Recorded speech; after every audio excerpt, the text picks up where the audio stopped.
but brother, I see black supremacy as more of a form of, retaliation against, all the oppression that's done against us. I don't see it like that, because you don't see no black supremacists going out there killing white folks. When you see a white racist organization like Ku Klux Klan, they will kill niggas. So I don't think there's, it's not trying to preach hate. It's just a form of mental protection against the oppression that we go through as black people. I mean, you look at Greece. They've got there's a supremacist group, white supremacist group in Greece called the Golden Dawn, and they're actually putting immigrants in concentration camps in Greece today. And you know what the Africans did? They started a Black Panther party in Greece to protect them from the attacks, the random attacks they were getting in Greece. So And go on, I brother. understand, and we are live. Just so everybody know, we definitely live. This G consciousness finna go in. I got the brothers here with me on the panel. I got Carbon, I got Basim, I got Alvin, I got brother James here, I got Mikael Ben Israel, and I got Nahesi here. So we finna go in definitely and get into this discussion about black supremacy in the Israelite community, because that's very important. And that's something that we have to deal with. And I'm gonna give my aspect of it, my view of it, and what I believe that we should be doing as a people and as a whole. And let's not forget the mission here. You know what I'm saying? Because that's very important. You notice I said black Israelite. One of the things I said black Israelite because you have black Israelites just as well as you have also Israelites is of color. I mean, of this white just as well. You know what I'm saying? Or of other nationalities. This thing is not limited to just a black Israelite movement. You know what I'm saying? Israel has been scattered all over the world. So when we begin to deal with these concepts, we begin to see that you had these guys been scattered, so therefore you have them been scattered into the nations, dealing with different other colors and mingling and different other things as well, which also causes descendants to be of European race, Asiatic race, from where they are natives at, and also the continent of Africa. So this is what we have going on here today. So what I want to do is, like I say, I'm introducing my panel. Carbon, if you want to speak out, brother, to promote your show, I'm gonna introduce Carbon first. To speak out. I'm gonna mute my mic. I'm gonna let you brothers go down the panel, introduce yourselves, and then we're gonna go from there. Uh, Go ahead, Carby. Well, I'll just go ahead. Yeah, I think the black supremacist thing is on all sides. You'll see it in the Hebrew Israelite side. You'll see it in the Kemetic side. You'll see Moors doing that. You'll see regular Muslims, Nation of Islam. It's all this absolutism. And what we need to understand is, we know what happened with slavery. You know what I'm saying? We know what happened right now today with racism. But be cautious. What is that? Be wise as a serpent. Somebody help me out now? I ain't got it off the top of. Be gentle as a dove, but wise as a serpent. Serpent, right? So what it is just proceed with caution. You know what I'm saying? There's no need Exactly. to just spew hatred for no reason. Like there's a time. Hey, there's a time to hate though. Oh Don't yeah, get definitely. twisted now. There's definitely a time to hate, but make sure it's that time before you start doing it. You know. Exactly. Go ahead, brother Basim. You want to go next, or either brother James, one of your brothers? Uh, sure. This is the good, humble brother Basim, tuning in G consciousness on this hangout, bringing some issues to it. I think it's important, not just in the Israelite community. Black supremacy is being also pushed in the Muslim community. So I'm glad you're bringing some attention to it. Uh, It's also being pushed with groups that do not subscribe to any of the holy and sacred laws. So I'm glad you're addressing it. I think, you know, you need to focus on economical, political, social, financial issues, and address them in a nonviolent way. Exactly. I definitely agree with that. All right. Yeah, my name Brother James, and the only thing that I would really add to what everybody else is saying is that it's actually sadly part of human nature to find your people supreme. I mean, you can go into any culture there is around this planet, and they always look at their own people as supreme. So I mean, I don't think it's really an issue so much of hatred. It's more of us standing tall, looking at ourselves as someone that is strong and is chosen by the Most High. Now, I don't disagree that we are scattered to every nation. I may have my disagreements on who are not Jews, but you know that's a whole nother conversation. But it's I just see it as people banding together, looking at themselves as yes, we are God's chosen, and it's not exclusively a black thing. Some of the groups are, but a lot of groups include a lot of different people. Because you can look at ISUPK, you may see a couple white folks in there. GMS, you'll see a couple white folks in there. Not trying to, up them for, certain reasons, but, so I don't see it as just us being a black supremacist group. It's an Israelite supremacist group. And I'll just leave it at that. All right, peace, brother James. Um, brother Nahisi, I mean, brother Mikael, you want to speak out, brother, and introduce yourself? Yeah, shalom, shalom, grace and peace. Peace, brother. All of you on audiences here, watching Brother G Consciousness. I just like to say, when it's all said and done, the Israelite community is one family, but there's a big misconception out there. Like me and other brothers, like Brother James, we have a slightly different belief, and to the outsiders, it wouldn't look that different. But what you don't know is it has caused a division amongst the Hebrew Israelite. It hasn't with me and him, and it hasn't with a lot of my own personal relationships with other camps and things. But the slightly difference is what we agree on is that the other nations have to go through Israel. You know what I'm saying? Because that's what the Most High petitioned the original church to do, especially once we restore ourselves. But that being said, and some people could take that as they wouldn't quite say as black supremacists, but we've been accused of being called, they can't even call us black separatists, but they would try to say that that's kind of a black supremacist thing because it's almost saying that the Israelite or the Jew is greater than the Gentile, and that's not the case from my understanding. My understanding is the Most High has a protocol set up, and Israel was never removed from that. We was just kind of like put on punishment, and since we've been put on punishment, the word of God has been corrupted because the other nations, it was never given to them directly. So I do where me and the brother James, like from where his camp, well, his understanding come from.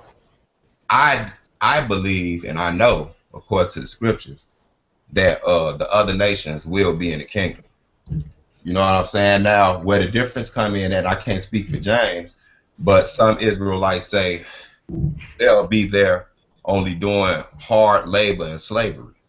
You know what I'm saying? Well, my understanding of the scriptures is they will be servants, but I don't see slavery like we got over here with the way we was treated or whatever, because it'd be a holy servitude.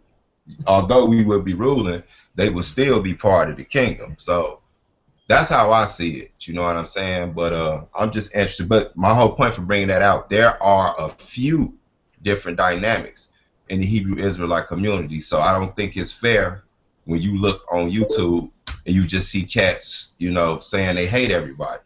You know what I'm saying? A lot of times, a lot of them cats ain't even saying they hate everybody. It just come off that way. You know what I'm saying? So I just want to bring that point of view from it and really just listen to y'all. All right, peace, brother Mike. Now, Hesse, you wanna speak out, brother?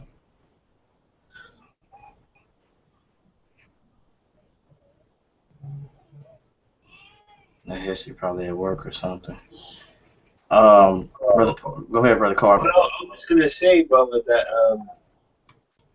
I don't feel that the black we are saying black supremacist groups. I know you're talking about the Panthers, Nation of Islam, and the One West Hebrews. And like I said, I think these so-called supremacist groups, they bring in more people together than all the other groups. See what I'm saying?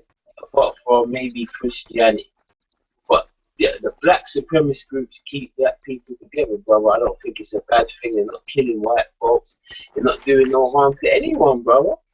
They're just preaching togetherness, brother. I understand it's just us and then no one else. But come on, brother. You got a black family as well, this is good for us. Our people have stayed out, on the outside. We're not coming together, and at least the black supremacist groups, they teach that, bro. We can't hate on that, brother. That's what I'm saying, G Conscious. Can't hate on that. Can't knock that.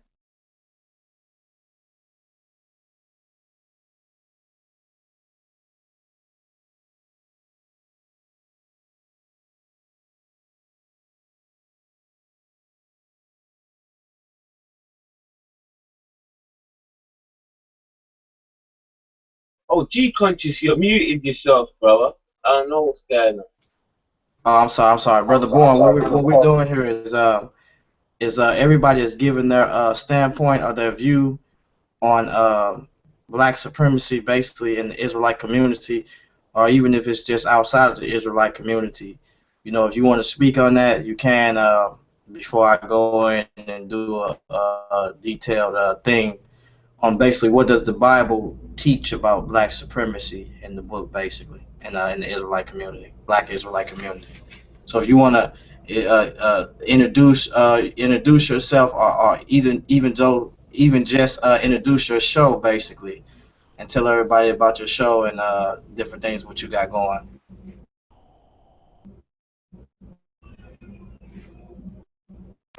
Yeah, All right, Jimmy. yeah, I hear you. All right, well, all right, thank you for the invite and everything. And what I say is, my name is Born. I got a show, Feet on the Ground Radio. We're on Talk Show. Also, co-host the show on Blog Talk on Woe Radio, which is WOH Radio. You know what I'm saying? We host the show every Tuesday on Black Power Block. 7 p.m. Eastern. And again, I'm on Feet on the Ground Radio, which is on Talk Show. We do our show over there Tuesdays, Thursdays, and Saturdays, 9:30 Eastern. Um, I'm a global African supremacist. You know what I mean? I'm looking for us to get back into power as African people and be able to push forth our own agenda. I believe in Africa first, second, and third. Um, So, I look at black supremacy as the juxtaposed to white supremacy, and being that it comes from somebody who's more cultured than the white supremacist, black supremacy being the father, black society being the father and mother of all the societies, being one where we can all cohabitate properly together, those who can fall up under the banner. All right, brother. Peace. Um, and then we got another brother in here, Masada. You want to speak out, brother, on your view on black supremacy in the black Israelite community, or or just introduce yourself and basically if you got any shows or anything, you can promote your shows, basically. We got Garfield in the house. Hey Peace. yo, What's going one on? second. I'm trying to find my camera and stuff. I don't know where it's at. I got a whole bunch of cords, but I'm just really inside here to listen and take in everything because I'm trying to I'm trying to get in the zone on what you really doing. 'Cause I remember a while back, I messaged you about broadcasting the stuff you dealing with, so we could get in the tune in the stuff you dealing with and try to get off of uh other people's platforms and get back on the Israelite platforms as coming together as Israelites. So I appreciate this. So I'm really just trying to get tuned in and try to get up on game to what you're doing. Okay, cool, brother. Hey, and LeBron, could I? My bad. This is Mikael. I forgot to put my plug in. You gave me. Oh yeah, go ahead. Get your Yeah, plug my in. bad. I'm really not thinking about myself. I'm just interested in seeing this dialogue. But every Tuesday, um, 8 Eastern, 7 Central, I had Walls of Jericho, Bible and History show. We do history, historical events, modern day events, and we structure it around the biblical text. And on Mondays, I'm a co-host of Hebrew News Network, where we bring up a lot of modern day events, leading to things like end time prophecies and things going on in world politics and things of that nature. So you can reach me at MikeWard2212 at gmail.com, or look me up on Facebook at Mikael Ben Israel. Okay, shalom, shalom. All right, peace, brother. Brother Garfield, what's going on, man? Introduce yourself, Garfield, and plug your show and let everybody know what you got going.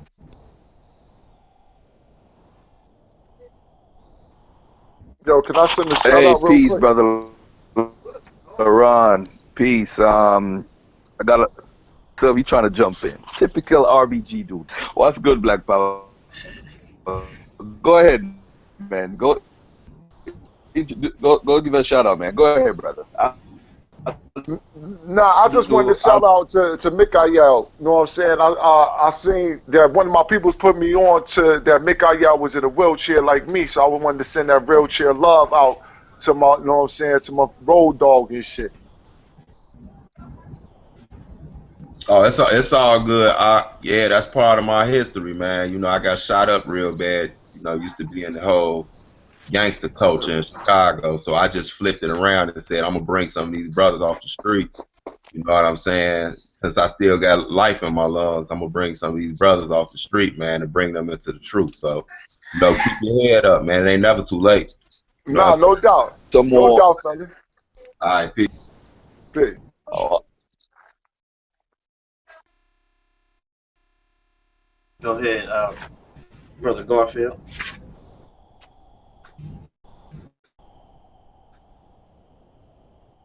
Garfield, you there? Garfield probably up in the plane somewhere. He be doing a lot of traveling and stuff. He probably up in a private jet with some type of technology where he can come. Garfield over there making comments on Amara Squad page and all the other pages and stuff. Yeah, see, that's what he doing. That's why he left.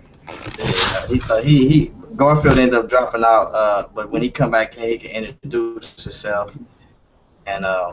what's called. So basically, what I want to deal with. I was just What's saying, that G, called? what's your problem with the Black Power Supremacy teaching? What's your problem? My problem is, you got my one of my problems is that we talked about yesterday when I was dealing with brother Bourne. We talked about God consciousness, and I want to bring that out and explain to people what that is and what it means to be God consciousness. Because whether or not you're dealing with science or religion or whatever you're dealing with supremacy groups, whatever that you're dealing with, you must know that each one of us basically have the same components in us to make what we call man. You know what I'm saying? As well as woman being mankind, a kind of man. So when we deal with these things, we know that there are groups set out here as supremacy groups. And basically, what a supremacy groups is somebody who specializes in basically in their culture or basically separate separatists. They specialize in these things. So I want to pull out today how these concepts was brought about, how in the ancient times people didn't basically they didn't deal with what you call aspect of a color. It's basically if you communicate or if you communicated with me or if you was able to trade with me or if we understand each other's lingo, then we dealt with each other. That's it, or if you was from my block or my hood or whatever the case may be back then, just to paraphrase it, then that's how we dealt with each other. Hey, That's could I that's make a comment about that, LeBron? we'll go, yeah, go hold on for a minute real quick because I want to get Garfield in and introduce and give his plug. Go ahead, Garfield, and then I'm gonna let you speak out. Garfield. Well, go ahead, Alvin, Can you and guys then hear me clearly? Can you yeah, hear? Hold on, this is we hear you. Garfield. Can you hear me clearly? Yeah, we hear you. All right, cool. I had my mic muted.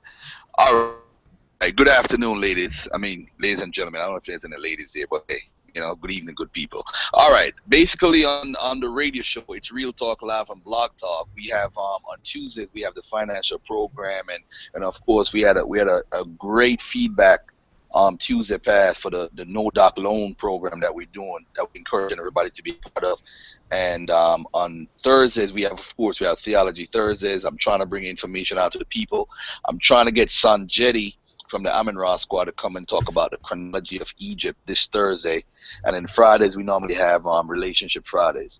But pretty much otherwise, if folks want to get in contact with me to learn more about the loan program, they could hit me up at 888-234-8585. That's 888-234-8585. If you want to talk about credit, building up your credit, and getting loan programs and so forth, just hit me up at that number, 888-234-8585. Thanks, Laron. All right, peace, brother. And all right, so yeah, that's what we're gonna do. Hold on, wait right here for a minute, Alvin. Let me address this issue, and let me tell everybody why I came to this point. First off, I hear you, Corbin. I'm gonna get to that.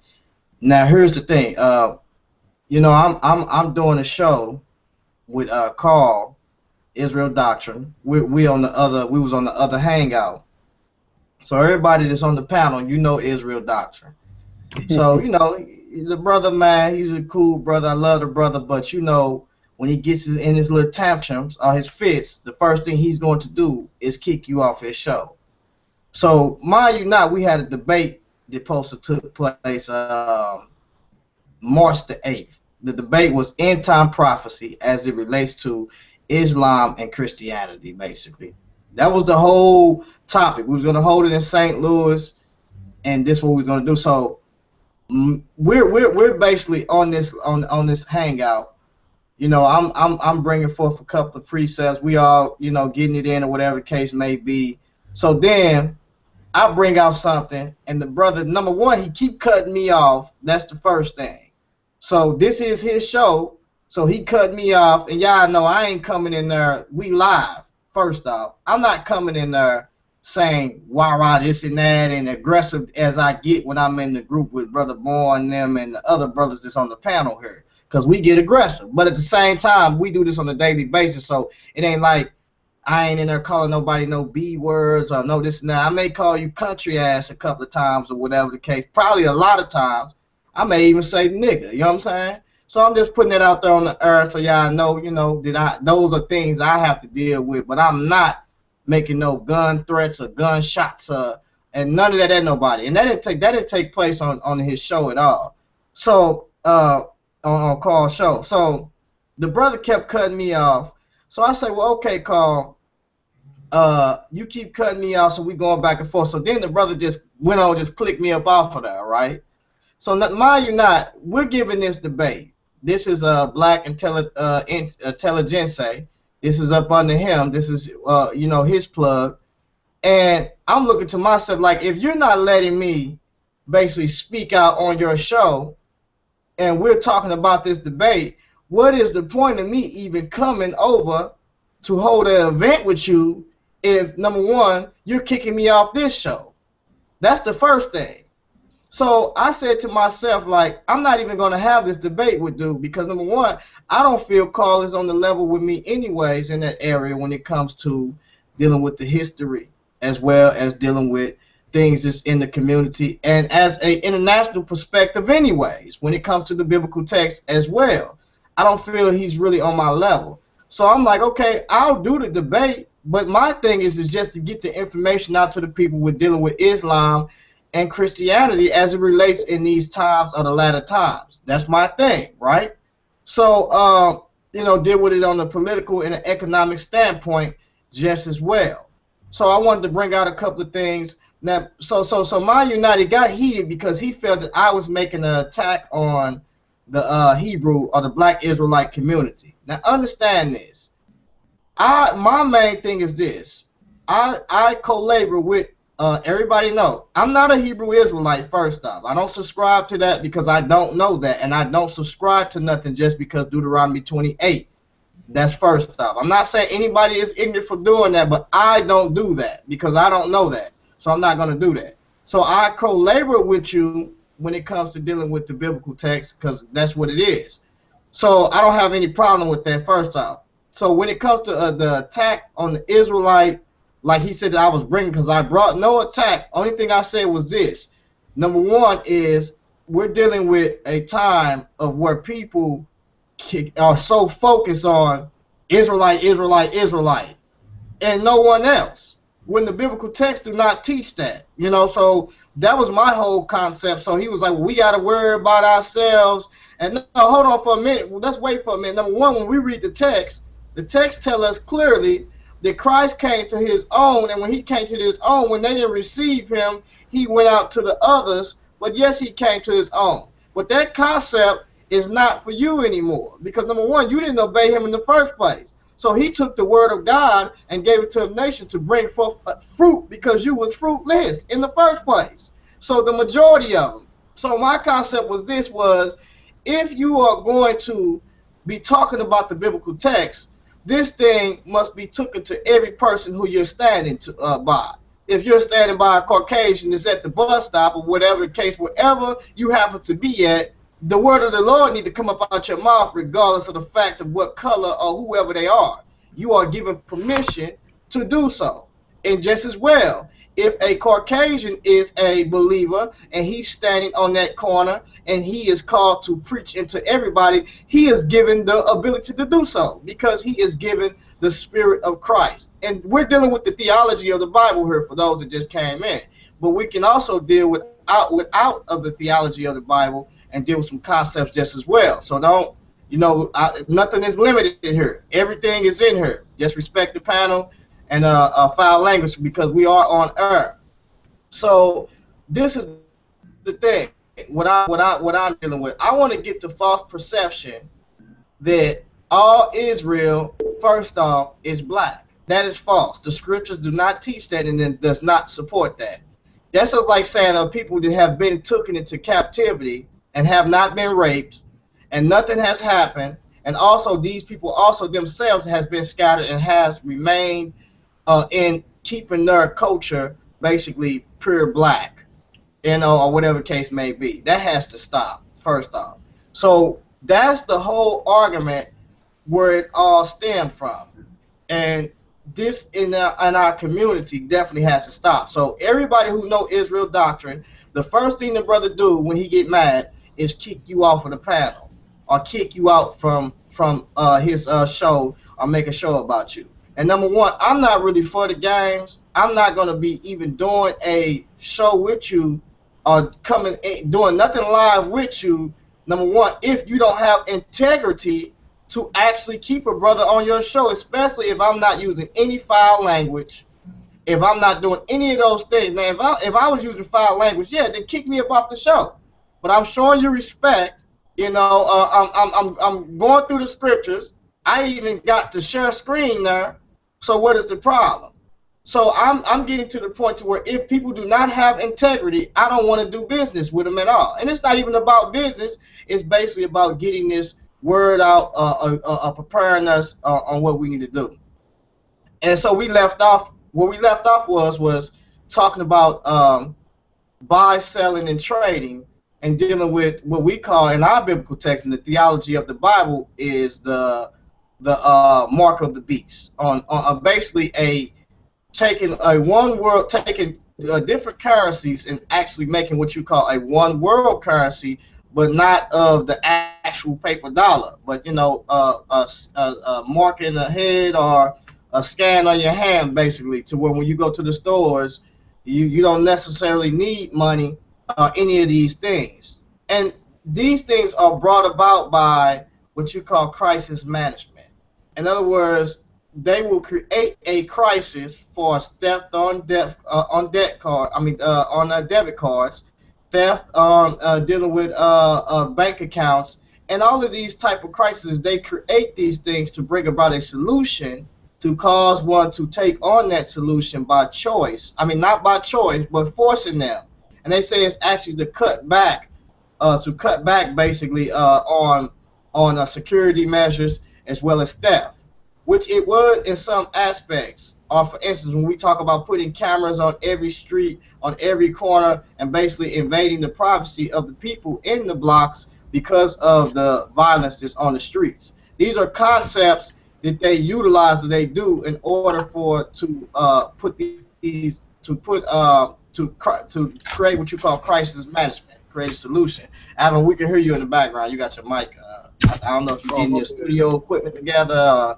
I don't know what No, you got going. I was waiting. I was waiting for me to be able to respond to the point you made earlier. Okay, yeah. No, So we about definitely. I'm gonna let you respond here in a no. minute. And also again too, Alvin has the brother does he does TV where he does camera productions and stuff like that, and editing and making little videos and all types of stuff. Those YouTube videos, he do a lot of that stuff. So I ain't really as eloquent as speaking that a lot of people is. So for those that you take time, just open your ears wide, you'll get some of the stuff I'm saying. So yeah, he do a lot of that, and when I open up his mic, he'll be able to tell you about a lot of those things that he do. So that was the whole premise in the argument that we had. So I'm telling him, look, while you over here trying to promote a black supremacy Hebrew Israelite movement, I'm telling him, okay, hold on for a minute. I'm trying to get this thing to everybody. You're saying you're trying to get this thing to just your people. And I understand your concept because of the oppression that we're going through, but that's not how the order of things that was left to us when Christ left us, these order of things that he left to us. So to get to the people, because as a humanity, not just only are blacks dealing with the oppression, but also other cultures as well. Even Caucasians or whites are dealing with the oppression just as well. Also Asians and different communities, the African communities just come over here and stay from the continent of Africa and stay in America. They are dealing with these different things just as well. Now the black American, he has it worse than anybody, first off. And one of the reasons why he has it worse than anybody is because when you look at the people that has basically come from a continent, and when they came from this continent, and they was sold into the hands of the Caucasians, that the Caucasian himself feel that, or the Europeans themselves feel that they have a basic right that you're his servant, and that's how they still feel. So because they still feel like that, they still cause the oppression to come on us as well. So I'm gonna let Alvin respond, and then I'm gonna go in from there. And it's not gonna take me that long, because I just want to bring out a couple of vital things, and then let the brothers basically receive it or take it how they want to take it. You know what I'm saying? And it's not to offend anybody. It's just to promote. One of the brothers. Okay, Basim. It's just to basically promote. To put this thing out there, and Israel Doctrine has said this, but for the most part, he still got some stubborn ways. It's just to put the information out there that the Black Supremacy movement, or Black Supremacy Israelite movement among the Israelites, is not in the Bible. They have done that in the Bible, but the Bible came against that. And I'm going to show you that. It's not in the Bible at all. And I don't know, where it's not promoted as being a good thing at all. We know that there's two powers that's taking place on this earth. And we know that there is a struggle. And we know that there must also be a physical contact beyond the spiritual struggle as well. That's with anything. If you're going to establish some laws in order to get the people to accept the laws or come up under obedience of these laws, there has to be a struggle or contact physically. That has to take place, bottom line. So with that being said, I'm going to open up Alvin's mic, and then I'm going to let Alvin speak out. And that's basically my view on, and I'm going to show you why I view things this way. Go ahead, Alvin. Yeah, to be fair to both of y'all, you and Carl, y'all got a really bad communication problem. It's like Carl speaks Chinese and you speak Inuit. It's like y'all, what happened was, I don't think you, well, obviously you just said you're not into the black supremacy thing of oppressing everybody. And neither is Carl, because ironically, I seen Carl kick people off of the show for the same reason you think he kicked you off of the show. But besides that though, my position on the black thing is, I think we touched on this before. This I understand both sides of it, but when we go into the ancient world, and people get mad at me when I say this, but this concept of racial superiority, it just did not exist. This concept of, because I am born with this kind of skin, therefore I'm superior to everybody else. This kind of thing is something that we learned from somebody, and I think we all know who we learned it from, because back in the day, if there was any kind of prejudice or bigotry, it was based off your nationality. If you were an Egyptian and you got into it with a Greek, you would be like, "Hey, I hate you because you're a Greek. I'm prejudiced, and I have all these prejudice against you because you're a Greek." They wouldn't say, "I have a prejudice against you because you were white." See what I'm saying? It's about them being a Greek. Because back then, having black skin was like having big ears or having big hands. It's like it wasn't a feature that warrants some kind of uh, status or superiority or something. Now, later on, the white man comes up with this idea of superiority or whatnot. Then we come over here and we are taught that, because they kept saying we're inferior, we're nothing, we're animals. So we're like, no, y'all inferior, y'all animals. You know what I'm saying? So then we kind of, so in a weird way, and I understand why we did that, because we were stripped of our culture, so we had to create a new nation called black. And that's what we call ourselves. It's a black nation. It's a nation called black with no country called black. That's what we did. So in short, I'll say this. Hold on, Carl. I think Carl. Okay, yeah. So in short, I'll say this.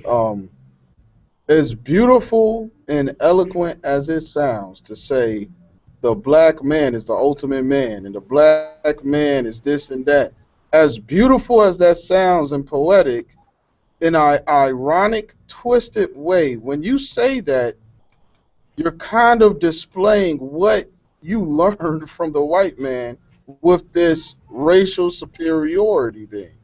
It's like flipped, because we never talked like that before we came over here by the Europeans and they introduced that concept to them. So now it's almost to a point where we kind of have to use it to a certain extent because of the paradigm that they set up. So it's all twisted up, man. I'm done. That's all I can say. I'm Yeah, pretty done. basically, yeah, definitely, Carl. Your name definitely got called. Matter of fact, the show was actually initiated upon the conversation that we had at the other hangout. So your name definitely got called. So But if you can want I to say speak out, let me say something quickly, then Bully can come in. And I yeah, just and say, you next, Carl. well, let me just say something now. What the brother was saying now, what you gotta understand is that this is necessary that we do these things to bring us together. Because what you gotta understand, brother, is that the devil he has not taught his people to even apologize, or there's anything that he should feel bad about the past when we're dealing with the past, because he says it was wrong and that was in that time. Now with the Native Americans, he teaches his people and he makes his people apologize, just like the Germans do for the Jews in their country. If a German even said that the Jewish Holocaust did not exist, or said that he had nothing to be sorry about, he would be arrested. That's a crime in Germany. So the Germans cannot deny slavery or deny the Holocaust to the Jews. There's no law for of that for our people. So these things are necessary that we do that in what can I say, in retaliation or in reaction to what we're dealing with today. But these other races, they don't, when they see us in a situation that we're in, and we already know that we go through post traumatic slave syndrome, right? These other races don't even bear that into consideration when he does see a black man acting a fool and stuff like that. He don't see it on the, he don't really have no respect for where we're coming from. He judges us on now and today. You see what I'm trying to say? So these organizations are very necessary, because we need to come together, because no one else ain't helping us. And as you were saying, the black man in America is getting it bad. The devil is killing you indiscriminately. And it's not just black man in America. Wherever the white and the black dynamic exists, brother, the white man's at the top and the black man's at the bottom. That's just the way it is. Economically, even if you were a billionaire black man, you still gonna be the bottom of that billionaire society at the end of the day. When you're putting yourself up against whites and other races, you're gonna still be the bottom of that system. The other billion white and Asian billionaires, they're gonna feel like they're more refined than you and me, and they will know that, they will think that it's new money. The white man respects billionaires, rich white men who have old money rather than new money. So you know what I'm saying, we're behind in everything. So we need to come together, bro. That's what I'm saying. And these black organizations who are teaching this kind of stuff, this is good for us. We need this. We need this. But go on, brother.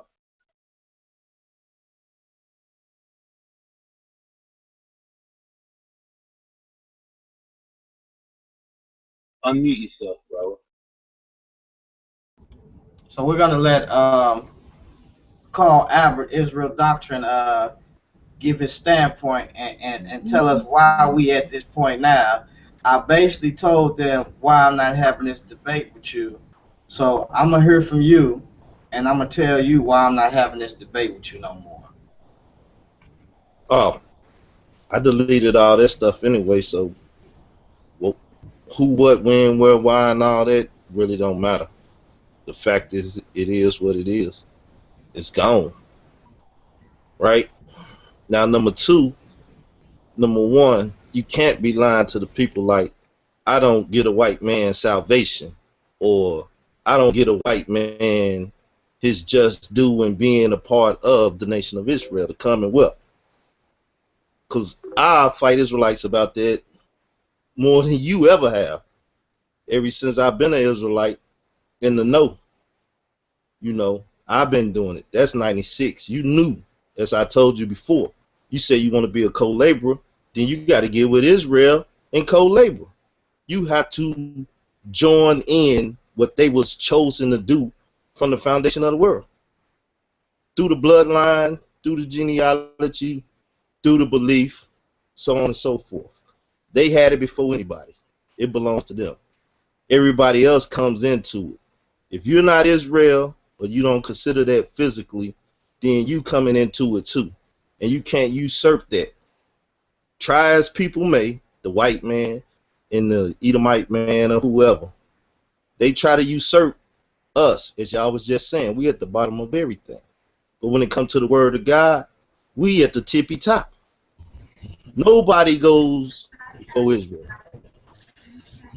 Nobody. So I don't know what it is you're telling the people. Lex, could you mute yourself for a second? What's up, bro? I don't know what you're telling the people about that. But for me kicking you off, number one, I wasn't finna go back and forth with you. Number two, you start stating that the sun, S-U-N, this, that, and the other. It's a time and place to deal with certain things. I thought you was out of line. I knew you was taking shots at Israel, right? And like I told you, part blind, part see. And that if you sitting here with people that's in the know and can see, then why you keep dealing with the blind? If you're going to do that, I mean, make a show like this or take your personal time to go address them. We weren't there to address that. We was there to address end time prophecy. So you got kicked off because I wasn't finna mute you, and then you start crying about why you muting me. You might as well cry about why I deleted you or kick you off or reject you from the page. That's a better concept than why you mute me. All right, so as y'all can hear, what's going on, Brother Lex? We got Brother Lex Vortex in the crib. I mean, in the house. So, and I'm gonna open up Brother Lex mic here in a minute after I get done dealing with Carl.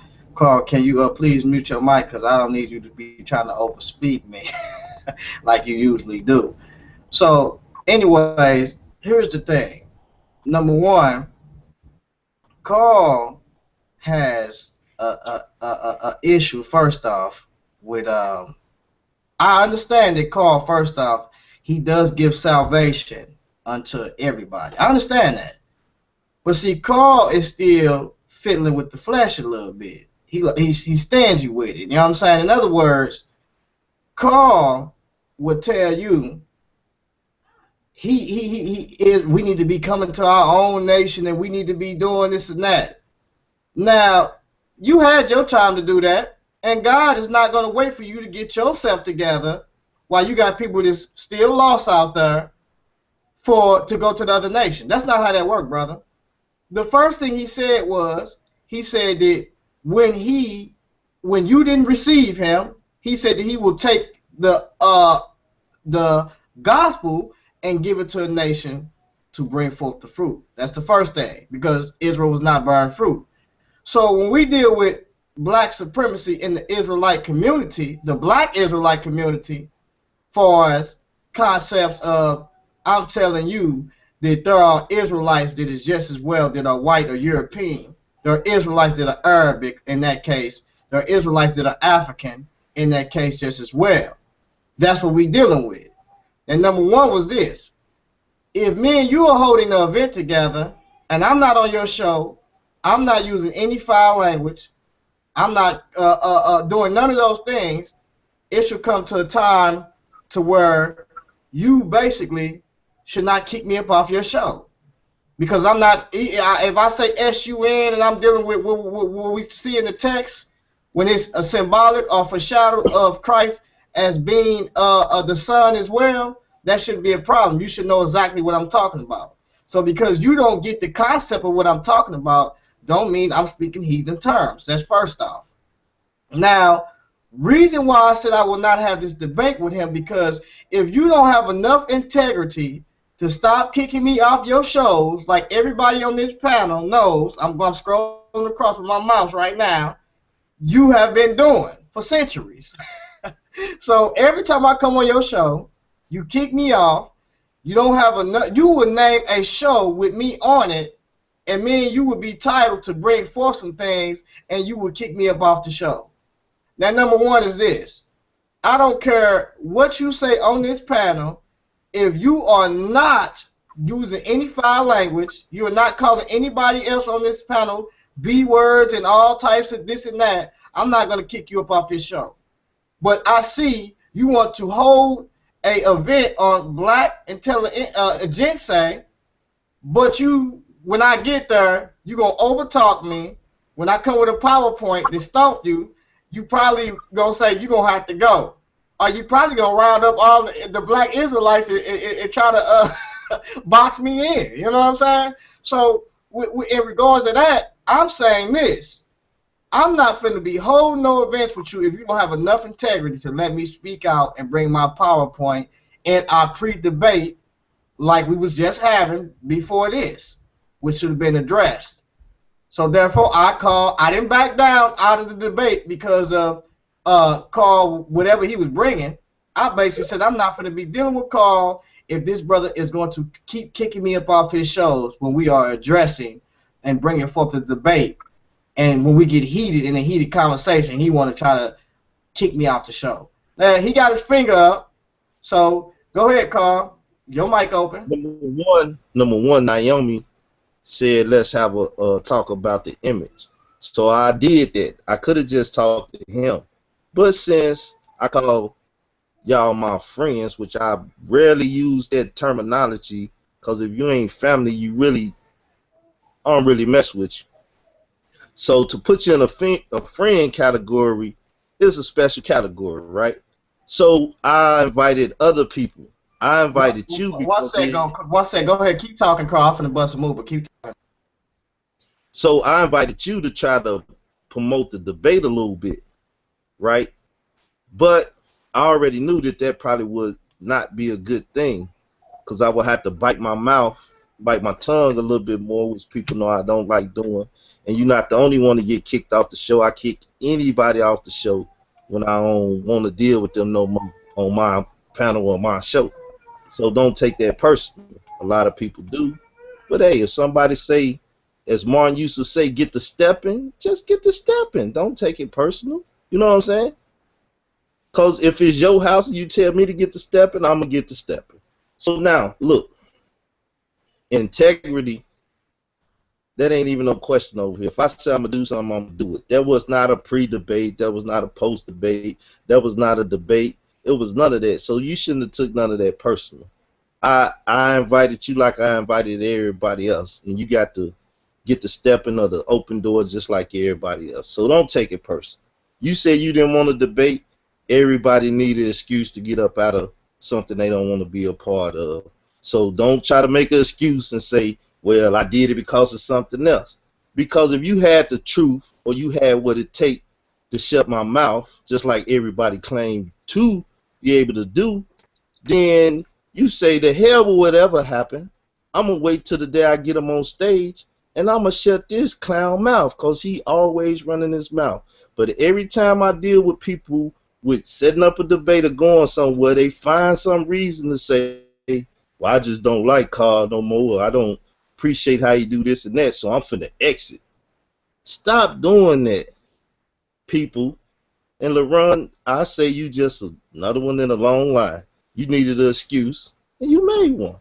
If I would have did that a week later or something, it would have been something else probably. Me personally, this brother already know that when we come towards this topic, when we deal with Islam, when we deal with Christianity, this brother can't see me no form and no fashion.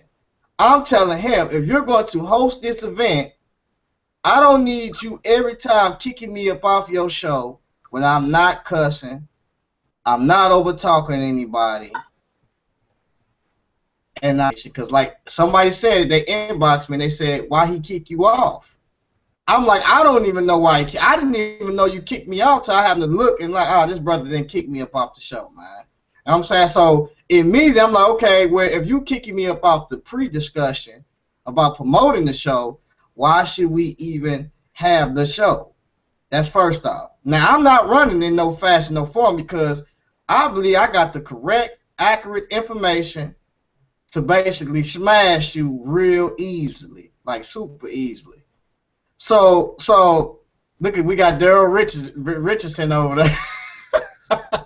What's up, brother Daryl? You know, So, you know, and listen, I am the most, and anybody would tell you on this panel, I am the most controversial, and I am the most probably out of the Hebrew Israelite, and not just the Hebrew Israelite, the Kemetic community, probably the most hated. That's the first thing. Because I am very controversial and I'm not going to let you feed me anything, and I am inquisitive and I have an inquisitive mind to where I'm going to test what you putting forth. So, Carl, just know, brother, I was just going to give my information now. I didn't see no competition there at all. You know what I'm saying? Yeah, Now, everybody love war when it ain't no war. Everybody a soldier, they booted up and they running around. Soon the war come on, they AOL, they take their clothes off, put their civilian clothes on and start running. now, At the bar now, with a all you now, had to let me. do was say, okay, he kicked me off his listen. All you had to do was say he kicked me off his show. That's all right. I'm gonna wait till he come to St. Louis and I'm finna smash them. I'm finna smash him in front of these people and let the world know that he ain't on my level. But then you get over here on the show and say, I don't believe he's on my level. I don't believe this. I don't believe that. But you ain't proved nothing. Hold Everybody on, can talk Carl. until they prove it. So you should have proved it. That shows once again that you backed out because of other reasons. Well, here's Hey, go ahead, Carl. Go Laurent, ahead. it's Garfield. Listen, man, my brother, you right now you're getting distracted by brother Israel doctrine. Why don't you make your presentation? That's what I'm here for.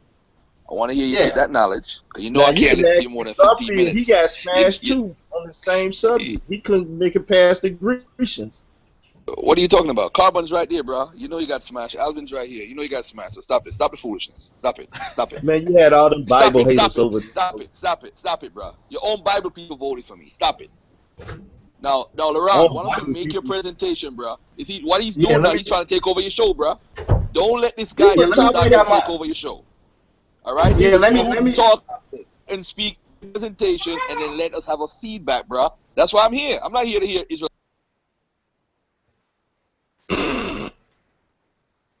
Hey, I'm gone. I just said my piece so Garfield can listen to LaRon presentation.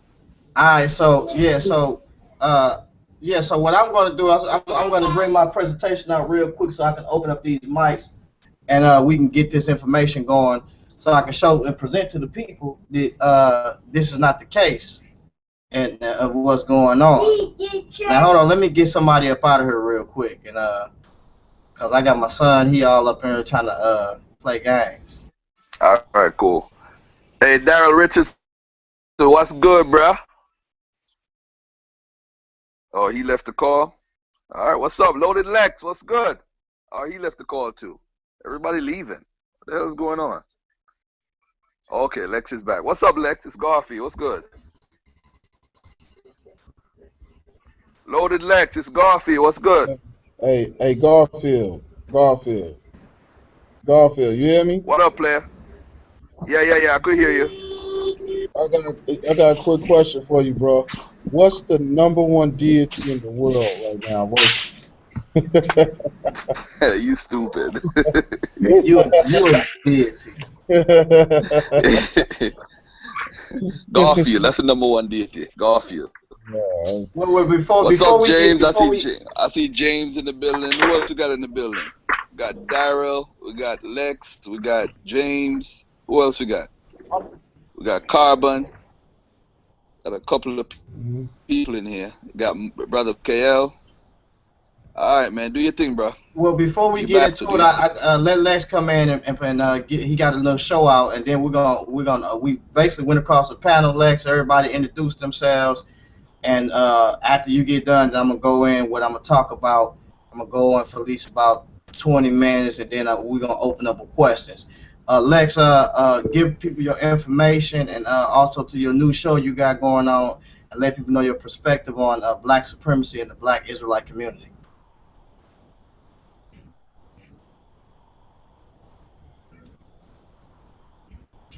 Lex? Can y'all hear me? I can hear you. I don't know if he can hear you I though. think you have Lex's mic muted. Let me check and see. Hold on.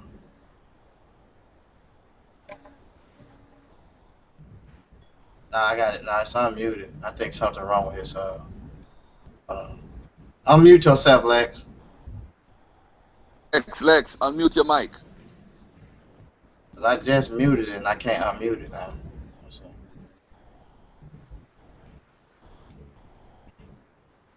Yeah, I don't know. I don't know what's the deal. What's going on? He'll come in when he get his mic fixed or whatever.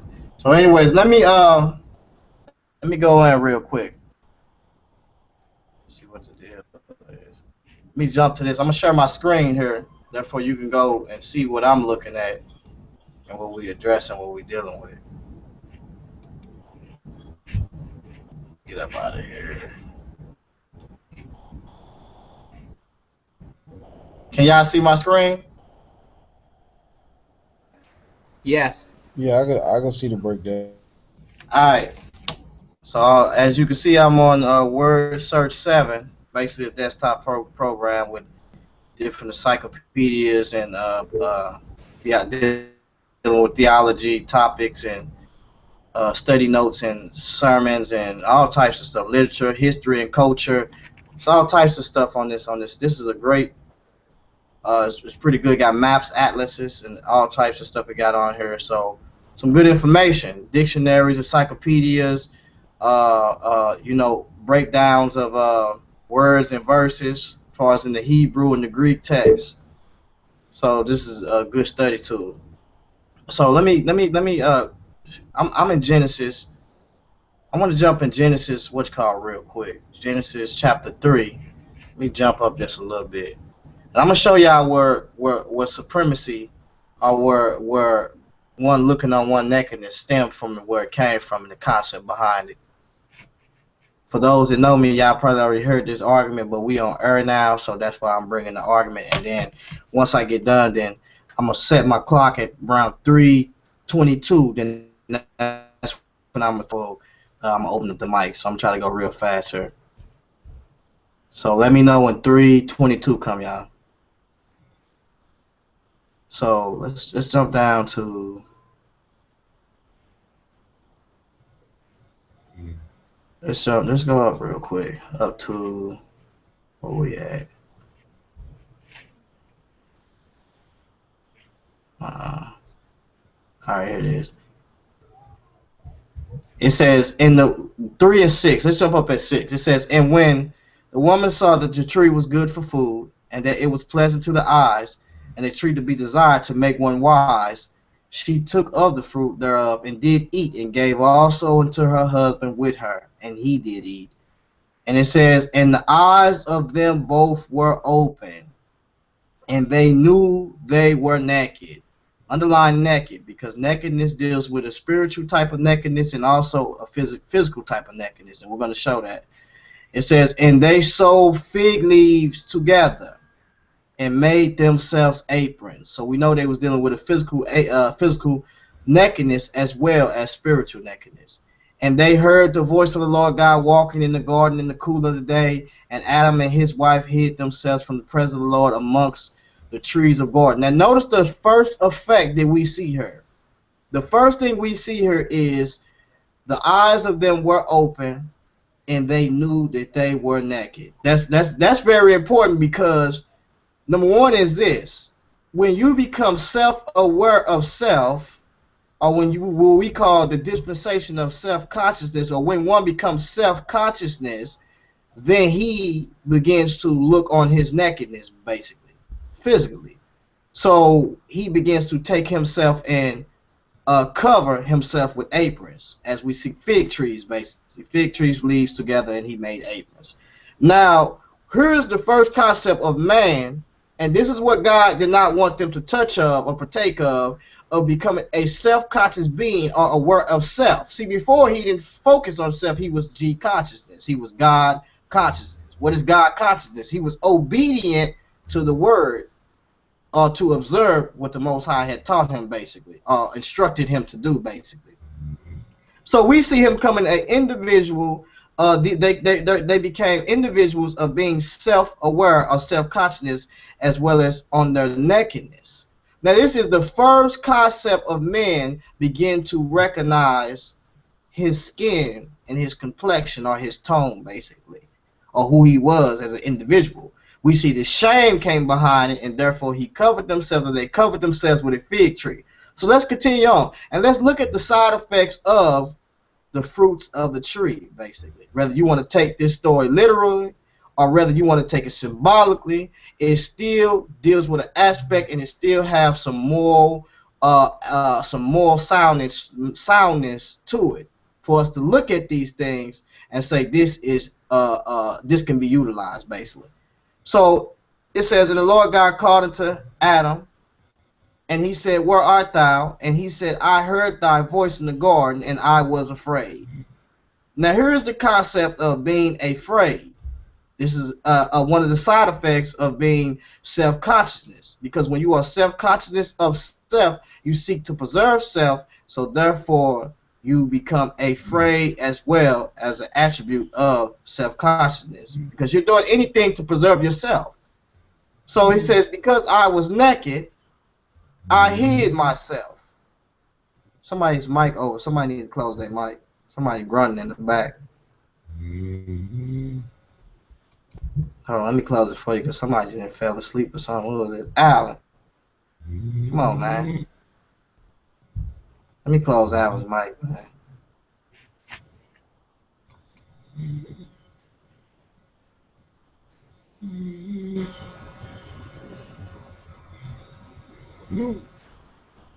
Hold on.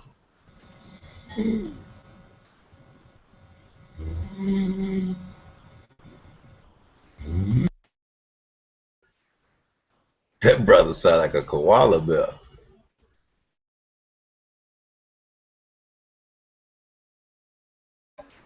Somebody was up late last night.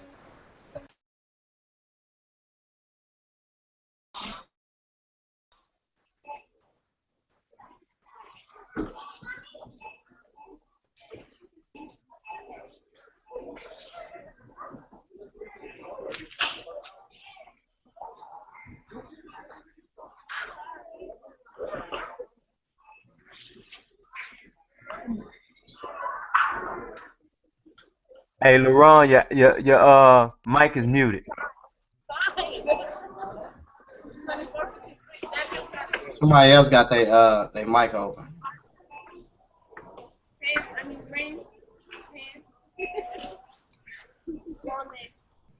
Let's see.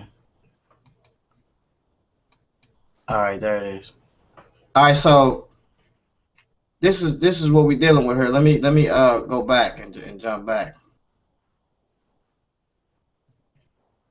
Let me all right, can anybody see my screen still? Because I don't know. Yeah, I see it. I see Let it. me y'all see the what I got up there? Hold on. Let me get this back right, because I got. Let me get this back up here real quick. All right. All right, so y'all see my screen now, right? Y'all see the chapter and verse from the Bible text? All right. So, okay, so let me continue on. So we see the side effects that we see take place, and the Lord God called unto Adam and said to him, well, we read that already. And the man said, the man said, the woman whom thou gavest to be with me, she gave me of the tree, and I did eat. So here's the first thing. Here's another thing, a side effect of it. He begins to basically blame the woman for I got all types of calls going on at the same time while I'm doing this. Hold on. He begins to blame the woman for what actually took place because he's self-consciousness. He's self-aware of himself. He doesn't want to take self-responsibility. See, this is the danger of why the Most High did not want them to partake of the fruit of the tree. And he gave them choice if they wanted to be a self-conscious being or a God-conscious being. So let's continue on and see what's going on. And the man said, and the woman, and the Lord said, God said to the woman, What is this that thou hast done? And the woman said, the serpent beguiled me, and I did eat. So basically, here she goes. She blames the serpent and said the beast of the field beguiled her, and she did eat. Whether you want to say it's literal or symbolic, there's still a concept here that needs to be addressed. We see the blame game taking place. See, this is the attribute of one of the side effects of being a self-conscious individual. So let's jump real quick. Just showing y'all a couple of things. Genesis 3:15. He says, and I will put enmity between thee and the woman, and thy seed and her seed, and it shall bruise thy head, and thou shalt bruise his heel. This text gives you a coming seed of the woman, basically. That a seed is coming, and that this seed will be wounded, but as this seed is wounded, it will bruise the head of the serpent, or whether you want to take a literal or symbolic, the tactic or the devices of the serpent, of what we call the adversary, the devil, right? So we see that a seed is promised. Now this seed is promised before there was even an Israel. So we see why the ancient cultures was sacrificing, because as we see, they broke a covenant, and when they broke a covenant, therefore they began to sacrifice to be a atonement for that which they had broke. And that covenant was, if thou eat of this tree, in the day you eat of this tree, thou should surely die. So if you broke that covenant, your blood was actually required, but the Creator provided a solution, which was a temporary atonement, which was an animal sacrifice until the dispensation of time of when the seed shall come, which is Christ, basically. This is why we get the concepts of parting pieces, of what we call the sacrifices of parting pieces. And this is among a lot of ancient cultures, where you part pieces and you make a covenant, and part animals, you part them in half, you separate them in half, and on each side, and both parties is making a covenant, walk in between those pieces of those animals, and if they establish a covenant or a contract or agreement. This agreement is built upon terms, conditions, penalties, and judgments, and so forth. And as we see, a regular contract is built. And if one of those parties broke that contract, then you were severed like those pieces. Likewise with the circumcision. When one was circumcised, it was a circumcised to portray a covenant in the flesh. And if one will break that covenant, which the seed comes through that which the seed comes through that private part of the circumcision of that flesh, then their seed and them will also be cut off just as well. This is what this was dealing with when you come to dealing with circumcision. And there's also medical things that deal with circumcision just as well, but it doesn't really matter because they have found out that it was more for ritual purposes rather than medical purposes. So it was dealing with religion.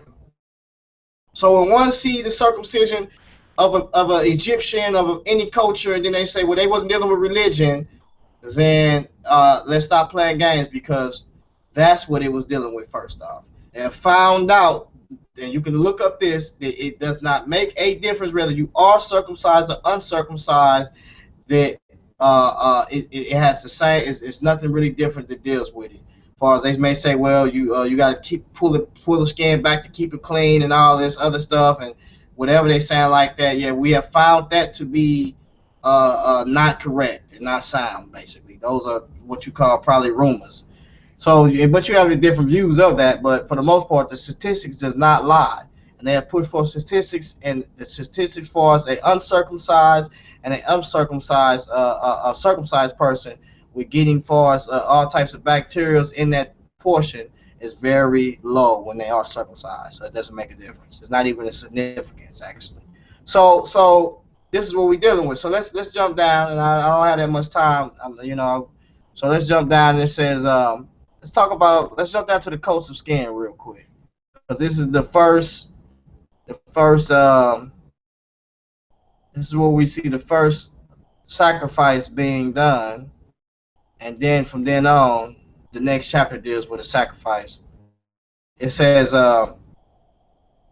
jump up. Now remember, we have the curse of the ground, the curses of the ground and the curses of the cattle and everything is very important because it causes an effect. Because if your ground is cursed and it doesn't bring forth fruit or yield its strength, then guess what happened? It causes an effect as well as on the animals as well. So therefore, you're going to have a struggle or survival of the fittest, and this is where the concept we get dealing with man trying to preserve self. These are the things that we're dealing with. Curse on death coming into the earth, curse on the ground, curse on the ground come. Then you have the ground not yielding its full strength of its fruits, famine, and so therefore the animals are going to migrate into where the waters before man migrated to where the waters that before man do. So if they're going to protect this water area just as well, if men get into this water area, they're going to protect it too. So if there is a battle or a struggle to look for fertile ground or where water is at, and this is what we call when we look at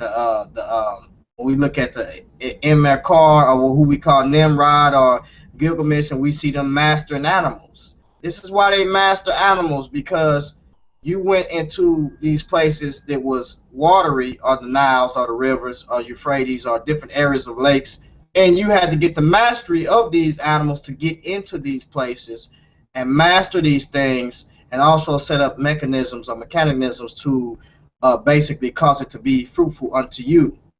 So they will take what they killed and they will wear what they killed. Ostrich feathers, which is the twin plumes, and also the bull's tails. And you see these things as being attested for bull horns and dealing with Hathor and the House of Horus and different type of animals. And these things were symbolic of basically of the animal kingdom, and was in representation of also of people just as well.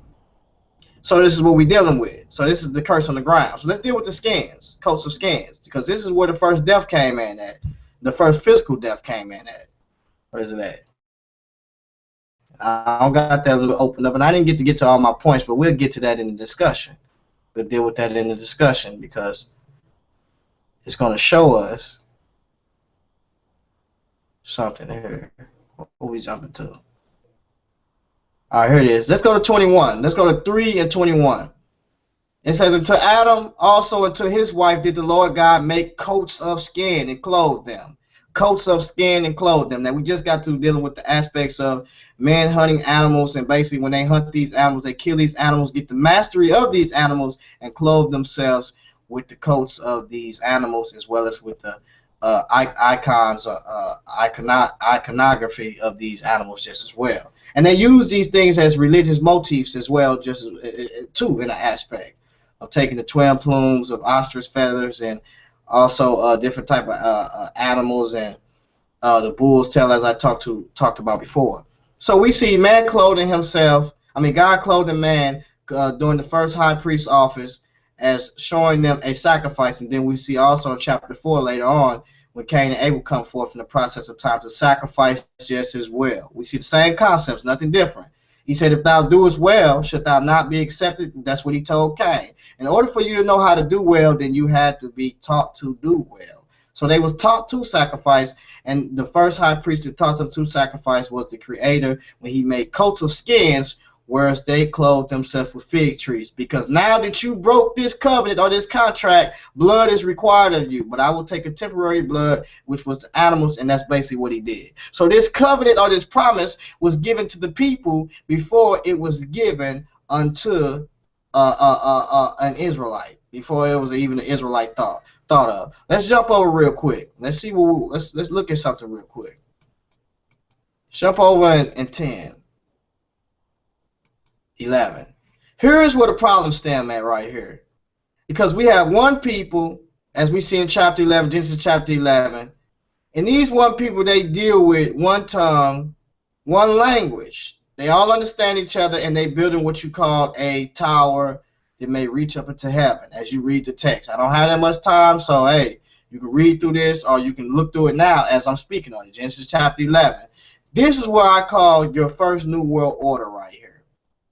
This is where one people, one mind, one language builds a new world order to defy the Creator, in contrast of what he had told Noah to be fruitful, multiply, and replenish and scatter the earth. And we see that they build what you call a tower, and this tower basically supposedly was to defy the Most High God and to cause another flood to come about, as Josephus said in his writings. So, okay, what we see here is the Most High came down and he confused their language. It says, let us go down and there confound their language that they may not understand one another's speech. So the Lord scattered them abroad from thence upon the face of all the earth, and they left off to build the city. If you can't understand each other, you're going to leave off from building. That's first off. Therefore, the name of the Lord is called Babel. The name of it is called Babel, because the Lord did confound the language of all the earth, and from thence did the Lord scatter them abroad upon all the face of the earth. So here it is, he scatters them upon all the face of the earth, and once he scatters them, he confounds their language. They retain some of that knowledge to build, and so they still was making these monuments all over the world, just as we see in the earth now today. They retain some of that knowledge. But understand this.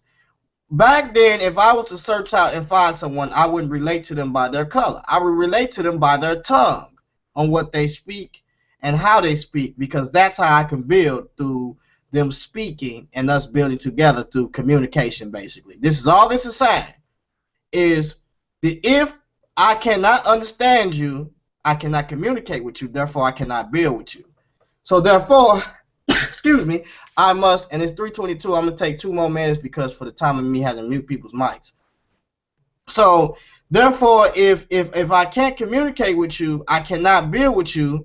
So if I can't build with you, I leave off from building with you, basically. That's how it is. So when they found someone, or when they dealt with the people that can communicate with them, that's who they dealt with, whether of whatever color you talk about, because I believe there was a variation of color, or dealing with microevolution, we had variations of colors, I believe, that started off from the beginning, basically. That's just me personally. I could be wrong on that, but I believe that there was a variation of colors, and everything was distinguished by basically your language or your tongue, and how you communicated with a person. If I was able to communicate with you, I will link up with you, first off. So one of the things is we see that the scattered language, many languages came about, and other languages came up out of those languages, because one has to come with the ability to transliterate, and once he transliterate, he brings another language out of what he transliterate. In other words, if he made pictorials, or if he made what we call the hieroglyphs, basically. These are concepts on how to transliterate with each other and to build a universal basically vocabulary, as we see, alphabet, basically, to understand each other through pictorials and through numbering just as well, numbering letters just as well. Numerical numbers and different types of concepts is what we see in the scripts, in the cuneiform, and the different scripts that we see across the world today. So I got 1 more minute. So this is the concept of what we're dealing with. So after God cannot no longer deal with men as a whole, as we see in chapter 12 of Genesis, he scatters them. He can no longer deal with them as a whole. He comes through a nation, as the Bible says. It says that he told Abraham, he said, and through thy seed will all the nations of the earth be blessed. Why would they be blessed? Because Abraham was told to keep a charge, and that charge was to keep the commandments or the instructions of the Most High God, to teach the other nations until the seed shall come. Therefore, Cain said, therefore Adam said, the law was added until the seed shall come. So therefore, I'm going to open up these mics here because my time is out, and we're going to get it in, and I'm going to bring up some more stuff as well. But I'm just basically showing everybody that, if you're chosen, or you say that you are chosen, you are given a responsibility first. And that responsibility is to basically go into the other nations and give them the information and teach them concepts and give them the instructions. And that's the concept. You're not chosen because you was righteous or because you felt that you was some type of I'm just holier than thou art. That's not the concept. You had Melchizedek, who was a Canaanite, who was from the land of Canaan, who was not after the priest order of Levites, who was before them. Therefore, he had a charge, and he kept the charge, and he continued gave that charge on the basis. So with that being said, what I'm going to do is I'm going to open up these mics. Please, no foul language, and I'm going to give you 3 minutes to express yourself before I pass on to the next person, basically. And we got Issa in the house. Peace to Issa that's in the house, and he's going to be doing some type of show, I believe. What's going on, brother Issa? Tell everybody about your show or what you got going on. I think he was talking about something yesterday. Yeah, just I won't be able to. The show's not today. I've just done some recording today of some discussions that took place in a place they call Speaker's Corner in London. But inshallah, hopefully I'll be able to upload it at some point. I haven't uploaded anything before, but we'll see, man. We'll see. Inshallah. Okay. All right, peace, brother. We'll see how that goes. So once again, that's brother Issa from the UK. And me and brother Issa, we have some hot conversations, but at the same time, we always, I'm always in this inbox talking stuff to him, and but at the same time, we don't, we do this on a daily basis. This ain't something that we just don't do on a daily basis. We're either breaking bread or either interacting with each other, and that's what we do. We don't have no hard feelings to where I'm just like, man, I ain't saying nothing to that brother no more, whatever the case may be. They know I'm gonna get it in. I'm very controversial as well as Issa is controversial. So as me and Garfield, we controversial too, just as well. We get it in on a lot of stuff, but for the most part, I don't hold no hatred grudges towards anybody. I'm always willing to open up and discuss. So what I'm gonna do is I'm gonna open up brother James' mic because he had his hand up. If anybody want to speak out, put it in the type in the message box and let me know you want to speak out. You got 3 minutes to speak, and after your 3 minutes, we're gonna move on to the next person, just for the sake of time, because we know we all got something to say, and we all are long-winded, and I know I am. So let's get it in. All right, I'm gonna try to make myself real quick. Only thing I really wanted to say was that when you deal with the promise that was which was given about the seed to Eve, it went through a certain bloodline. It went first to Seth, and it went all the way down till you get to Noah, and then you get Shem, and then it comes to Abraham. So it was always dealing with a certain bloodline or a certain nation of people, because their bloodline is what makes you a nation. And the only other thing I would add to it was the fact that because Shem lived well into Abraham's time period and he dwelled in Canaan, it is easy to understand why Melchizedek may have been Shem, because that's who handed Abraham the priesthood. I'm not saying it's definite, because not everybody ascribes to all the books that are mentioned to read, but there's a good chance that he could be Shem because he lived well into Abraham's lifetime, and that would be the priest who the priesthood was given to. And I'm done. All right, peace. In regards and in response to that, when we deal with, as far as dealing with the bloodline or different things of that aspect, we see that when we get down to the different race and to Noah, we see Noah is basically what we call he's the perfect stock of Adamite stock at that time. If anybody know what I mean, that everything else had been gene splicing or whatever the case may be. So he's perfect in his generation, as the Bible say. So when you talk about a bloodline, number one is there is a those who keep the charge, and there is a certain people after who the Most High was coming through when He chose a nation after Genesis chapter 11, when He no longer came through the people. He no longer dealt with the people as a whole, but then chose to come through a nation. which will bring forth the seed that shall come. So that's my thing with that. So when we talk about in general black supremacy, when we talk about black supremacy in the Israelite community, we must realize is that you wouldn't even be tripping off the act. For instance, the Most High said, "Look not on his stature nor his countenance." He said, "For the Lord have refused him." He said, "For man looketh on the outward appearance, whereas God look on the heart." See, there's a lot we need to learn by that. What he's talking about, God or the Creator is not looking at the outward form of a man. He's looking on the inner man, that energy of that man, and is it negative or is it positive? That's what he's dealing with. And what is the balance of what they call mayat or order within that man, and how does he balance out that negativity in him? That's what needs to be done. He needs to every day, basically, every day is a struggle in the flesh that he has to, like Paul said, beat his body or buffet his body every day to line up to that inner positive energy that is in him of what we call that vital force or concept of God that's in the image and likeness of God as well that we share, which is dealing with attributes as well. So I wanted to open up.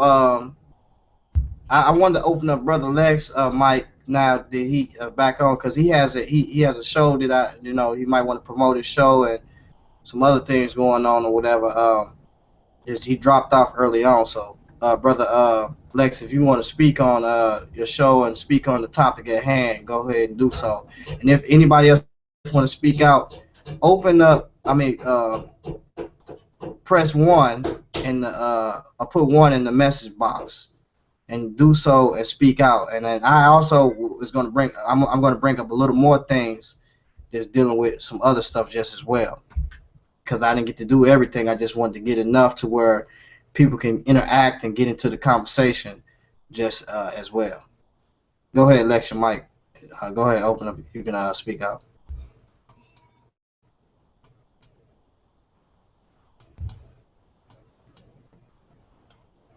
Yeah, I don't know what's going on or whatever. So, anyways, so this is what we're dealing with now. When we look into these concepts and we see that when we deal with the biblical text, we can see where man chose to become or chose to preserve himself. So this is the thing. There is in the Bible called a time of Gentiles, or it deals with a time to where each one of these brothers who we deal with in the text, far as when you deal with Noah, Ham, Shem, and Japheth, basically had their times to basically rule at hand, or to set up or establish empires or empires, and they failed to basically keep the charge. And we can see these things taking place as we see in the text. So when we deal with this, we must realize is that the first thing is that you are in no position at all to try to say who gets in or who. We know you was given this word. We know that you was given this word, and we understand that. So when you talk about the first concept of a person being adopted first into the family of God, I'm not denying that. Israel was adopted into the family of God, and we see so forth on. We see that taking place. We got a brother Masada Yashar. He want to speak out. Go ahead, brother. Go ahead. You can speak out. Shalom, brother. So, with that statement you just said, are you implying that the Most High casted away his people? No, not in general. I'm not saying that he has cast away his people. I'm saying that, we know the text. We know already. We know that there is a time and a place to where Israel has turned away from the Most High God. The Bible says that when he comes back to them, he's going to turn ungodliness away from Jacob. So we see Jacob has turned away from the Creator. the majority of Jacob has, but you have an elect that's still holding it down and doing so what and doing what they got to do. So that's what I'm saying in general. I'm not saying that.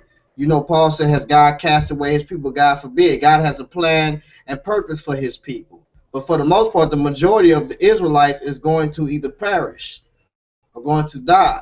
And for those that comes back, that is alive during that time, that we see that He's going to, when He comes back, He's going to deliver some of them. He's going to deliver the majority of the bulk of them at that time. But right now, it's going to be a lot of Israelites that's going to perish, and because they negative energy, they're going to be put in the holding place and going to be kept there eternally. So that's basically what I'm dealing with. I'm not specifically saying that. It's purpose and its plan behind them, and they are the firstborns, because as we see in the text, we see that after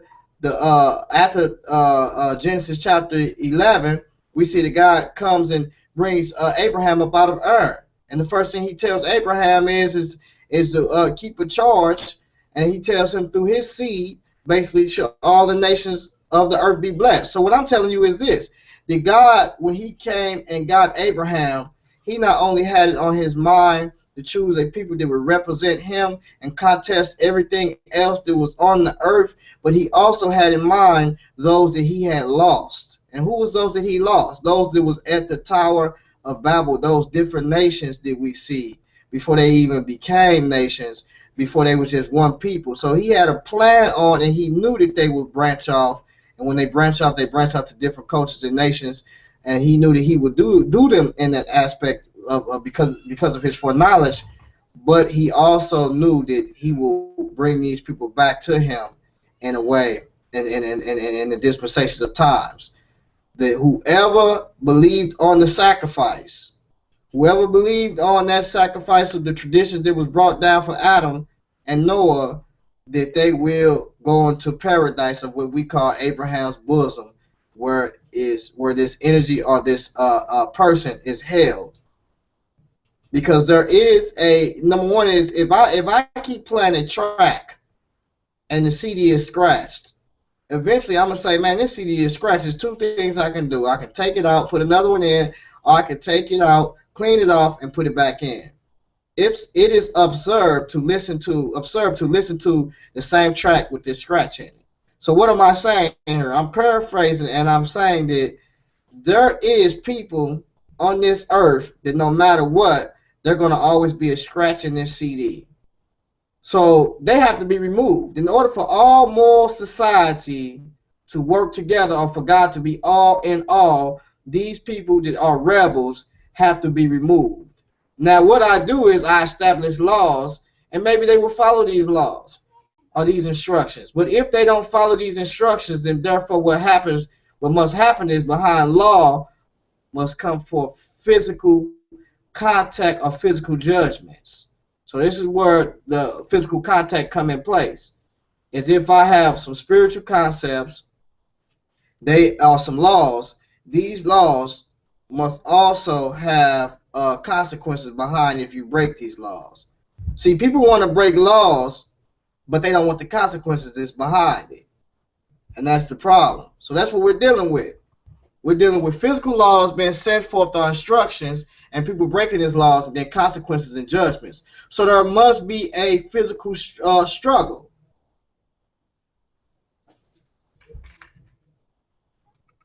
Let me open mics. Open Mikael's. Mikael, you can. I don't have your mic unlocked. You can open up your own mic. All right. I actually I can't even do my famous play-by-play drive-by debunking on you, man, because I actually was digging the correlation you made in Genesis with the the hide and the shame. So it automatically, I see the message you were saying is it automatically makes one go into a defense mechanism, right? So what I'm gonna do is what I do best. I'm gonna let the book talk. I'm gonna go to 3 quick spots. This ain't gonna take but a second. I want you to follow me on this and then tell me your thoughts or I just don't want. I don't want it to be no misunderstanding because we all live, right? Okay. All right. So let's see what it say, because we gonna be talking about the relevancy of Israel, and you're not denying that he gave it to Israel first.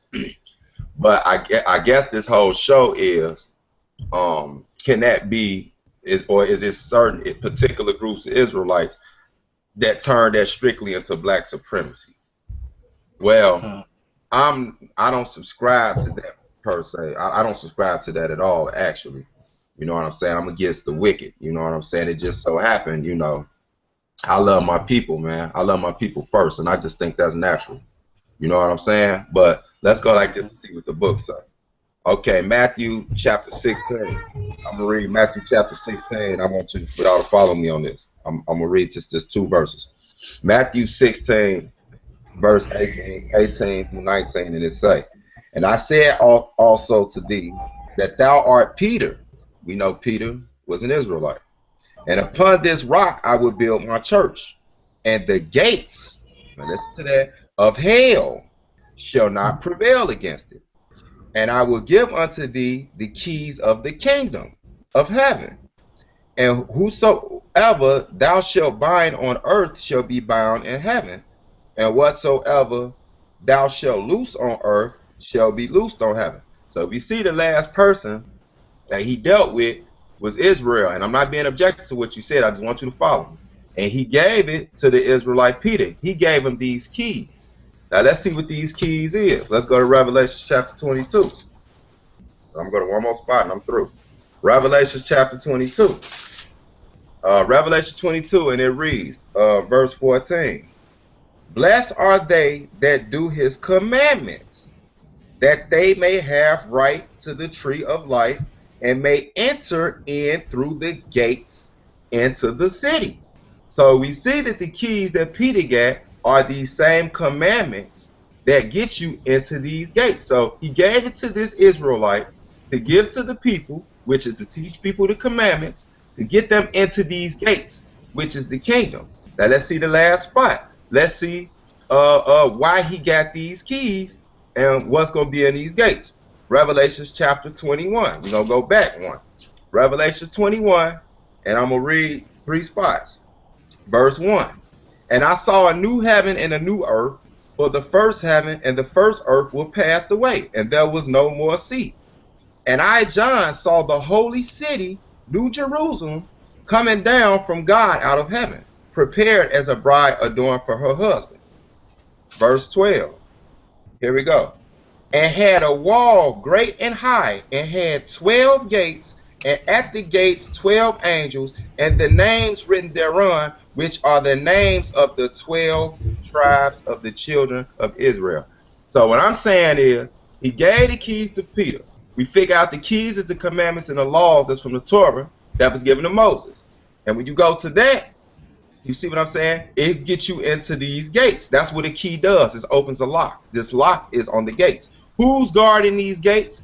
The 12 tribes of Israel. So either way it go, you got to get it from the Israelite. And even when you get to the kingdom, you're getting past the Israelite. Now that's not being pompous, because I still agree other nations can get in there. So I just want to hear your outtake on that and let the other people speak. All right. We was in Matthew 16. let me see, 16 and 13. It says, let's go jump up to 12 real quick. It says, "Then understood they how that he bade them not, beware of the leaven of bread, but of the doctrine of Pharisees and of the Sadducees." It says, "When Jesus came into the coast of Caesarea Philippi, he asked his disciples, Whom do men say that I, the Son of Man, am? And they said, Some say that thou art John the Baptist, some Elias, and others Jeremiah, or one of the prophets. He said unto them, But whom say ye that I am? And Simon Peter answered and said, Thou art the Christ, the Son of the living God. And Jesus answered and said unto him, Blessed art thou, Simon Bar-Jonah, for flesh and blood have not revealed this unto thee, but my Father which is in heaven. And I say also unto thee that thou art Peter, and upon this rock, upon this foundation, upon you knowing any believer that know who Christ is from the revelation of the Father, upon this foundation shall they be built. Let's read on. And I say also unto thee that thou art Peter, and upon this rock will I build my foundation, or my church, and the gates of hell should not prevail against it. And I will give unto thee the kings of the kingdom of heaven, and whosoever thou shalt bind on earth shall be bound in heaven, and whosoever thou shalt loose on earth shall be loosed in heaven. Then charged he disciples that they should tell no man that he was Jesus Christ. Now my input on this is that, number one, whenever any individual come to Christ, number one, he must receive the foundation. That's the first thing. The foundation is Christ. Christ is the foundation. Therefore, after you receive the foundation, Christ has the keys or instructions to eternal life, as he says in his doctrine, basically, when he's giving his doctrine. So that's my viewpoint on that. In other words, let me jump up real quick and share something. He says, whom do men say that I am the Son of Man am? So upon you knowing who the Son of Man is upon you getting basically the keys unto heaven. That's how you get the keys to heaven and get your foundation, because you must know who Christ is, as was portrayed in the sacrifices that we've seen Cain and Abel sacrificing. We've seen them sacrificing, and once they sacrificed, we've seen these individuals. One sacrificed something that was atoned of Christ, and it was atoned, foreshadowed as an atonement of Christ, and the other one was foreshadowed as basically, the other one was from the works of his hands out of disobedience. So the sacrifice is what gets you in. Believing on the sacrifice is what gets you in and gets you the keys to heaven. And that is the foundation. Upon knowing who Christ is your foundation, which gets you the keys to enter in. So let's deal with so let's jump to your next text. What's your next text? Upon revelation of knowing who Christ is. It was I went to Revelations 22 and 14, and then I bagged up to Revelations 21. Revelations 22 and 14. In other words, let's jump up a little bit. Yeah, you can go up, put it in context. You know, I ain't on one verse. I was just trying to make it fast. Yeah, I understand. I know how you get it in. It says in it says, and he said unto me, seal not the sayings of the prophecy of this book, for the time is at hand. He that is unjust, let him be unjust still, and he which is filthy, let him be filthy still. And he that is righteous, let him be righteous still, and he that is holy, let him be holy still. And behold, I come quickly, and my reward is with thee, to give every man according to his work shall be. Understand that. Every man is going to get according to his work. Whatsoever a man soweth, therefore should he reap. If you sow in righteousness, you're going to reap righteousness. If you sow in wickedness, you're going to reap wickedness. Therefore, understand, there is judgment in Mayat. There is judgment in the biblical text as well. Let's not get it confused. The heart was something that was preserved in the body symbolically, physically, and then taken into supposedly, because in the underworld that was the thing that will be judged on scales with the balance of feather on the balance with the heart. And if your heart outweighed the feather, it did not balance out, your heart was thrown and given into the croc or the crocodile. This is dealing with the soul of a man, basically, or the spirit of a man. So there is judgment. Let's not get it twisted. You will be judged for your work.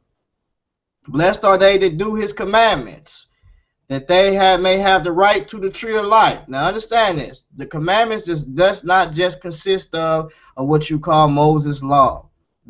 Because if you was told to do Moses' law, you was told to do all that was therein. The commandments consist of his instructions from the New Testament and on. And his new instructions is basically clear unto us in the New Testament about what he has instructed us to do. If you're saying that you're up under the Old Testament, then like Paul said, or like the law says in Leviticus 18, you must do all this written therein, including the sacrifices and the judgments. You don't have no government, so you're not up under that old contract. You're up under the new contract, which some of those laws or instructions have came over into the new contract as well. So let's move on and let's go down a little bit. So and there are instructions that are given in the book of Revelations that you are taught to do. And we can deal with those instructions because those instructions are in Revelations, I believe, 14 as well. The instructions that he told men that they need to do in order to hold fast, as he taught, and also in Revelation chapter 4 and 3 just as well. So he says, let's see what he says. He says that they may have right to the tree of life and may enter in through the gates into the city. Here's this same tree of life. This same tree of life is the tree of life that he took. It causes one to live forever physically through the genetic. I call it a tree that is for the preservation of the flesh, basically. That's what I call it. It's for the preservation of the flesh to heal the nations, a physical tree. That's what I call it. But anybody can call it something else or whatever, but that's what I deal with. And it says, blessed are they that do, it says, and may enter in through the gates into the city. For without are dogs and sorcerers and whoremongers and murderers and idolaters and whosoever love it and make it alive. So this is what he's saying. Now, number one, understand Israel will be the capital of the world. Israel will be the capital of this earth. Israel is promised a portion of this earth. Remember, there are know ye not that the saints shall judge the world, and the saints shall rule and reign with God, and God has an empire. Understand that God has empire, or if you know anything about usually time when someone ruled an empire and God's throne in heaven, there's what you call a train, or what you call a cape of a robe. And this robe was so long, the Bible says it fills his whole throne room. Now, in Eastern culture, however long is that your train was, or your robe, that's how big your kingdom was. So we see that the Most High has a big kingdom. Now, earth will be the capital of the earth, and mainly probably of the universe is in the aspect. Understand this, there are more solar systems, there are more universes out there, and there are more to be gathered in the heavens to be ruled over just as well. Israel will have their portion that was promised to Abraham. So they are the first fruits. They are, and they have been adopted to God. They are the first adoption back into the family of God, in the family of God, because everything that came after Adam was not in the family of God at all. Sorry to say, but it was contaminated. To be born back in the family of God, you must be regenerated by the Spirit, which Christ has regenerated to the Spirit, because he was foreshadowed the atonement, which can get you back connected with the Father, as the text says, to build the bridge that separates you from God. Christ paid that penalty that you wrote, but he had to do it legally, being God in the flesh as a man, because man broke the penalty. Therefore, man should have to pay the penalty, take on that penalty. But he had to be a direct product of God, because any man could never did it because they were contaminated. This is the concept of without spot, blemish, or wrinkle. This is the whole concept. Men have spot, blemish, and wrinkles. The whole thing was foreshadowing a pure man like Adam was before he sinned. After Adam sinned, he could not pay the penalty himself because he was contaminated and he had blemishes and wrinkles on him. So this is the concepts of it. So okay, when we're dealing with the text, we do have a capital of Israel. And Israel is the first fruits unto God.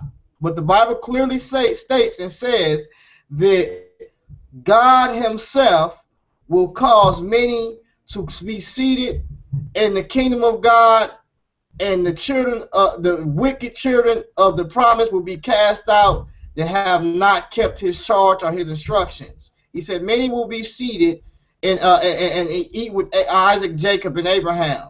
These are the children that's of faith. These are the children that's of the spirit and not of the flesh.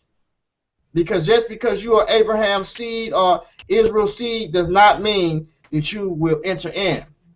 So go ahead. Okay. I don't see us disagreeing really too much, but I'm just trying to make clear for the audience. I agree with a lot of bulk of what you said according to the scriptures. I mean, it's not my place to really agree. I'm just saying if the book line up with it. What I'm saying is what we want to know. I know what you're saying. You're saying we do have Israelites because it was given to us first. You mean in our ancestors when you say that too, right? Because you say they already got it. I think the Yeah, room is that, clear, brother, and Okay, so Mikhail, that let me ask you this. I was just gonna Let me say, ask you Mikhail, this. I think. What I want to know is, real quick, what I want to know is, because it could sound like, I'm not putting words in your mouth. I want to make it clear that somebody could probably take it as though, and remember, I know other nations going to get into the kingdom. I'm saying the gateway, yes, the gateway is Christ, but Christ also himself was an Israelite, and we are Israelites. And what I'm saying is it I don't want anybody to think that you're saying that Israelites, because we messed up and now that we're waking back up, that we're irrelevant. So I just want to read this right here, and then I'm gonna be cool, let somebody else get in. I just had to respond on this because the last part what you said. So I just want to make it clear. Romans chapter 10, verse 13. I'll start at verse 13. It says, Romans chapter 10, y'all, verse 13. It says, and this going with what you say, but let's look at it close. For whosoever shall call upon the name of the Lord shall be saved, right?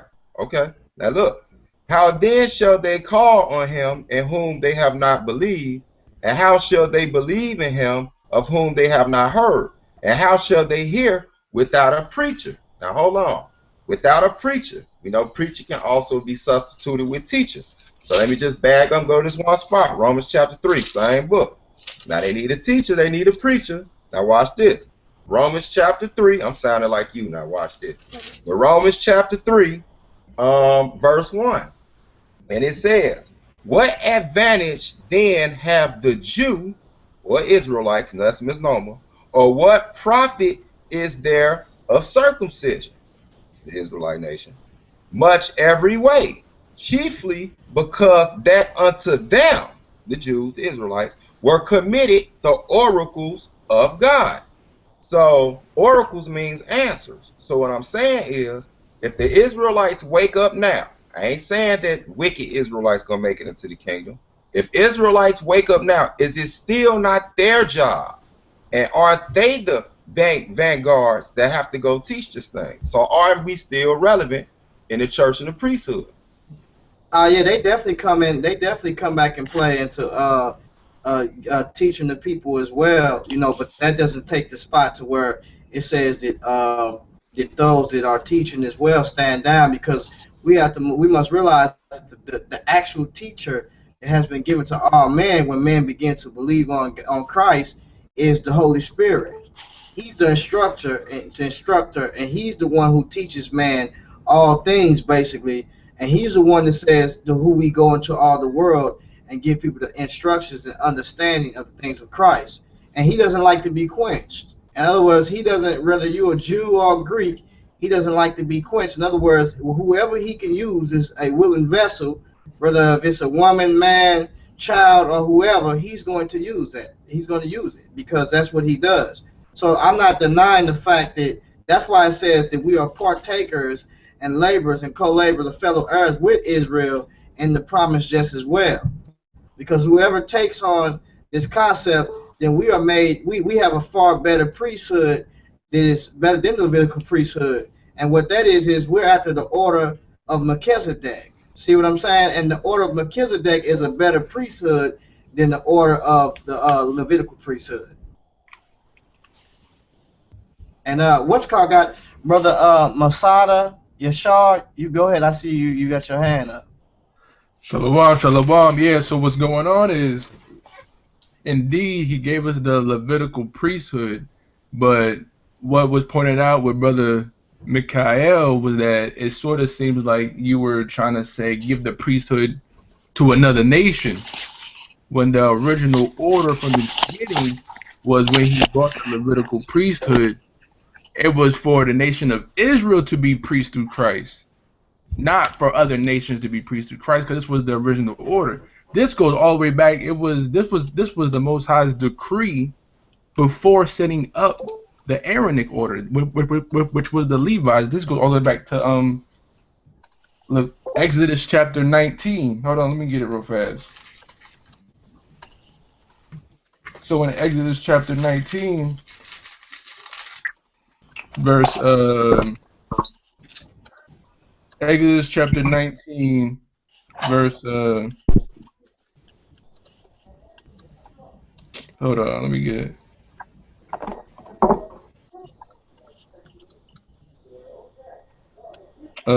Okay, chapter 6, Exodus chapter 19, verse 6, it says, "And ye shall be unto me a kingdom of priests and a holy nation.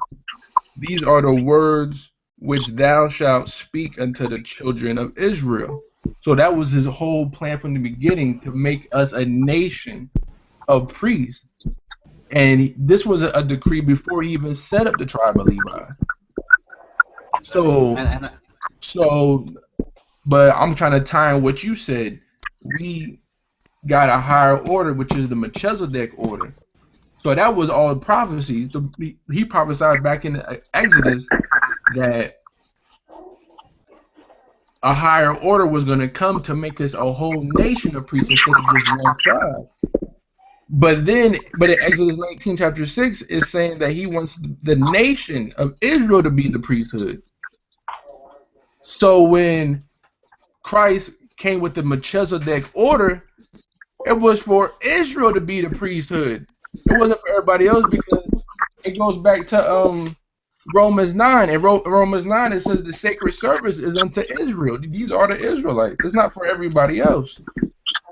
Because what's going on in the world, in the Quran, in Christianity, they try to sever the ties between the Most High and the nation that he sanctified, and that was Israel. So when they always try to usurp us out of the mix, that's when it comes confusion, because the Most High deals with order. Everybody else wants the sacred service. Everybody else want to be priests. Everybody else want to do this. No, it's not for you like that. The other nations could guide other people, guide Israelites. Know what I'm saying? Guide us to, to other Israelites to the kingdom, but they can't usurp us. They can't take that charge. That's our charge. um, and I have to. I will say this. I will say that there will be the Levitical priesthood will continue on in the kingdom, but I'm looking for right now, because I found a verse that states that there will be priests outside of the Levitical priesthood after the order of Melchizedek, and these will be the ones basically who also judge the nations, as well as and Michael. Let's see something. Hold on, let me take care of this real quick.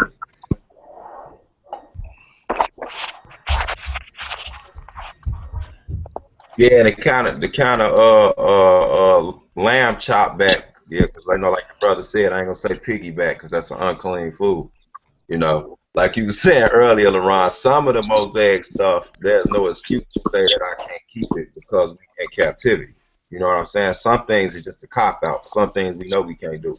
You know what I mean? We can't do it to perfection. And that's why another reason that Christ came. But like the brother was just saying, the world, I don't think you doing that, but I just want to make it clear. But the world got to a point where it's just like, oh man, Israel messed up. They done away with, cast them away. We took this thing and we gonna deal with the word of God. And the word of God has been screwed up ever since we dropped the ball.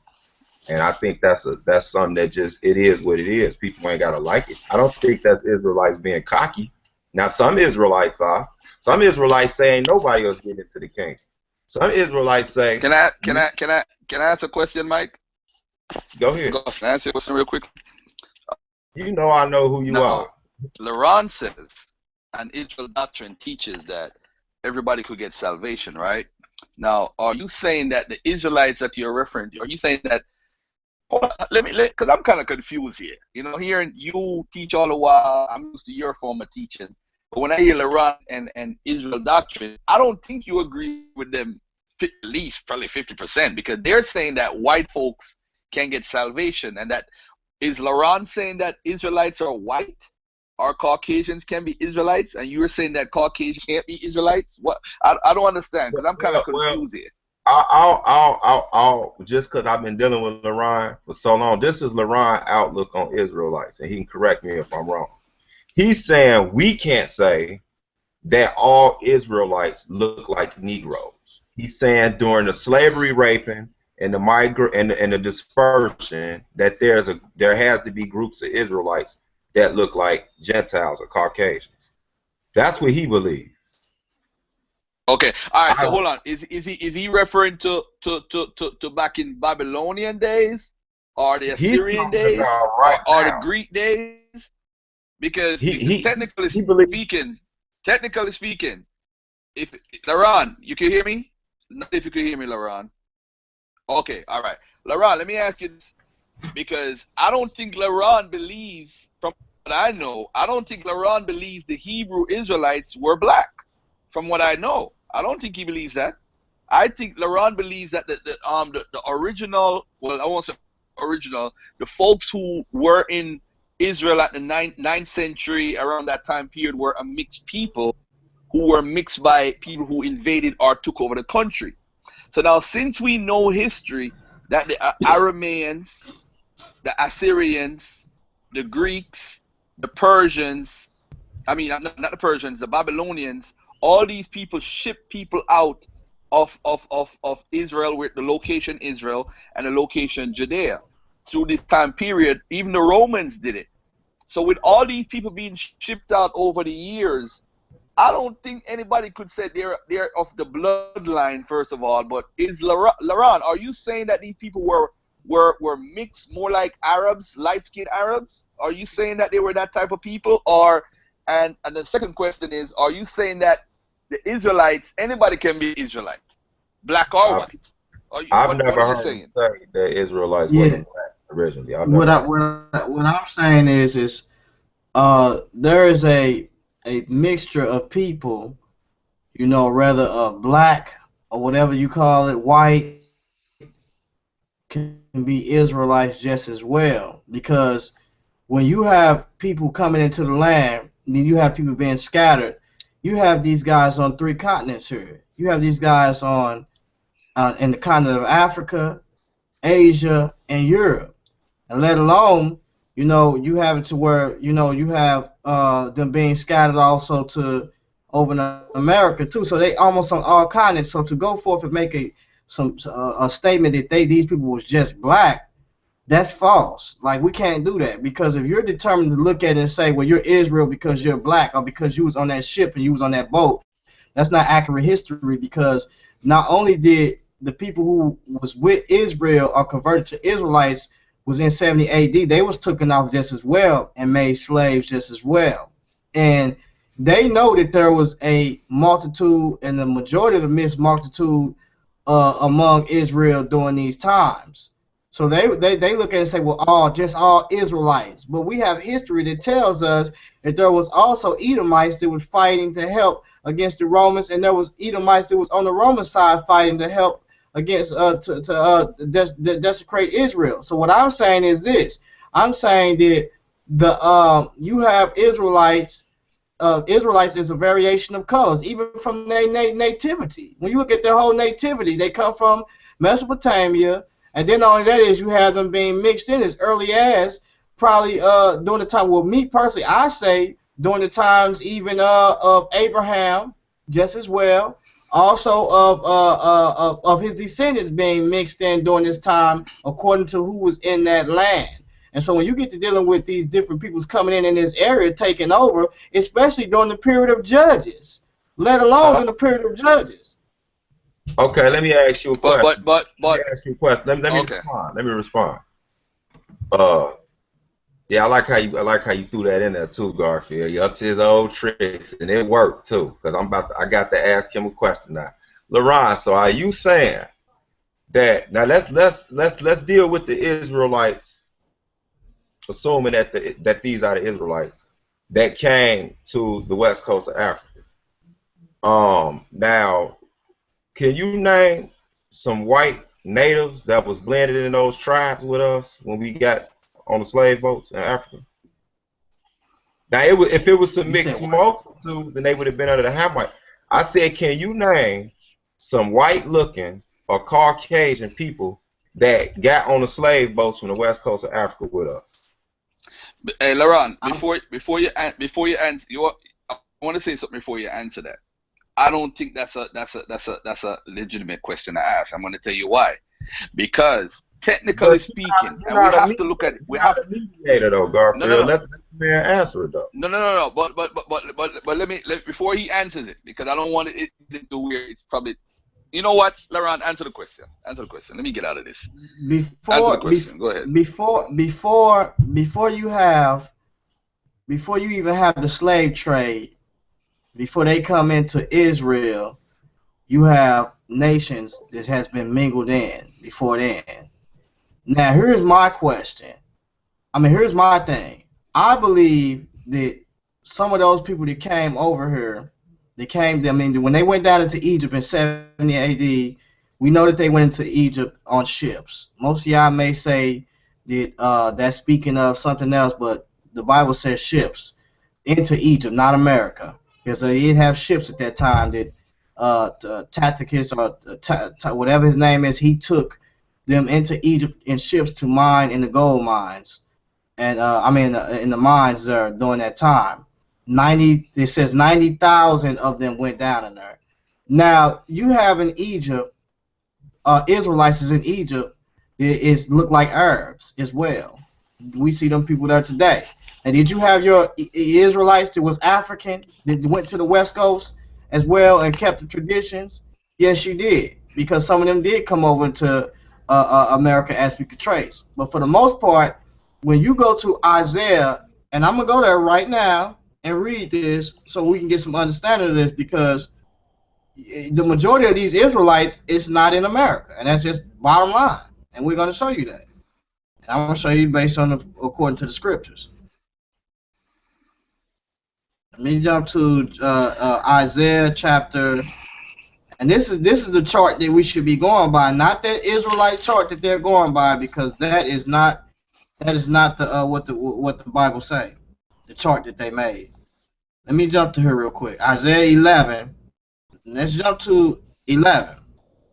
And it shall come pass that in that day that the Lord shall set his hand again, the second time, to recover the remnant of his people, which shall be left from Assyria. So we know that we have some Arabs, some Israelites is in Assyria right now, and from Egypt. So we know that we have some that's in Egypt right now, and from Pathros, and from Cush, and from Elam, and from Shinar, and from Hamath, and from the islands of the sea. So we know that the majority of these Jakes, Israelites, is coming from these places in the latter days. We see that. Let's continue on. And he shall set up an ensign for the nations, and shall assemble the outcasts of Israel, and gather together the dispersed of Judah from the four corners of the earth. So we see them being scattered from the four corners of the earth, but we see the majority of them coming from the places that I just named up above. Okay, now let All me right, say this. all right. Now you know, Hold on, Mikhail. Oh, let Hold them on, go ahead, Mikhail. Mikhail. Let me ask you this then, Laurent. So that means if they're coming from all those places, are you saying that they were shipped there from when they were in Israel and Judah, and that's where they were because they were shipped out because of Sargon and in 2 Kings 17:18 when he shipped out the so-called 10 tribes, and in Judah when the Assyrians came in and they shipped them out. I don't think people need to realize what really happened here. Why there's Exactly. truth and there's semi-truth, because the shipping and the deportation remove people from Judah and Israel. They literally moved them. So when they move all these people, they replace them with people from their country. So the people become so the Israelites now were controlled pretty much by Arameans. Then the Arameans got kicked out by the Assyrians, and Sargon shipped out 27,000 people. And then when they went to Judea, they shipped out people. And then when Nebuchadnezzar came, he shipped out people out of Judea and Jerusalem. So by the time you get to Jerusalem and the temple, there were no priests who were Israelites around. There were no attendants, no heads of state that were Israelites. So all these people were shipped to the Kibber River region, which is in the Babylon, Assyrian, around that area. So I'm saying that how can us here in America come through from Judah, which was pretty much whitewashed? How could we now come from there? And then after that, the Greeks came and they shipped them to Egypt, 120,000 according to what Ptolemy said. So they were living. Some of them were living in Egypt, and then before they went to the Romans took over, or the Seleucid Empire took over, and then the Hasmoneans or whatever. You always people were not who were leading at the beginning. The only time they started leading again was when the Maccabees came in effect. Then you start talking about us. That's us. But my point is, the majority of the people that took over the Romans, they're not us. This is what they do, Mikhail. They come in your country and ship 20,000 people out. This is what they do. It's in history. It's written. So how could those people that were in 70 AD, and 70 AD, by the way, I want to get a little clarification here. How did they up in West Africa? I want to ask you and Laurent that, but respond to what Laurent said, Mikhail. Go ahead. Yeah, I got a photographic memory, so I'm gonna kind of remember to get back to something you said too. But to get back to Laurent, I don't want to lose focus. See, that's quite simple with me, because I don't subscribe to the 12 tribe chart. Actually, I quote Isaiah 11:11 more than anybody, because what it proves is it was 9, not 10. Too, that's a misconception. 9 out of the 10 tribes, it got broken up when Levi went back with Judah and Benjamin. So history is my thing. So the whole thing is those 9 tribes, what Isaiah 11 proves, is what I've been saying all along for 20 years now. Are mainly in Africa and in Asia. If you notice, the last place he names was the seas. That would be us that went into the Western Hemisphere. It doesn't put a number on it, but we see the number of the countries. Now, what's funny, which you were saying earlier, Ron, I want to address something that you were saying about the mixing and the mingling when we went through Africa, right? Here's something, and I'm not saying you don't understand this, but this is something I want to clear. We're reading the Hebraic text. You go back to the Torah. The Torah always explains things so you can go back and see how the Most High still work. Let's go to, I want to show you something. Genesis chapter 34. And if you go to Genesis chapter 34, it tells the story. And the reason I'm showing this is because this is a custom that the Most High inherited in the Israelites.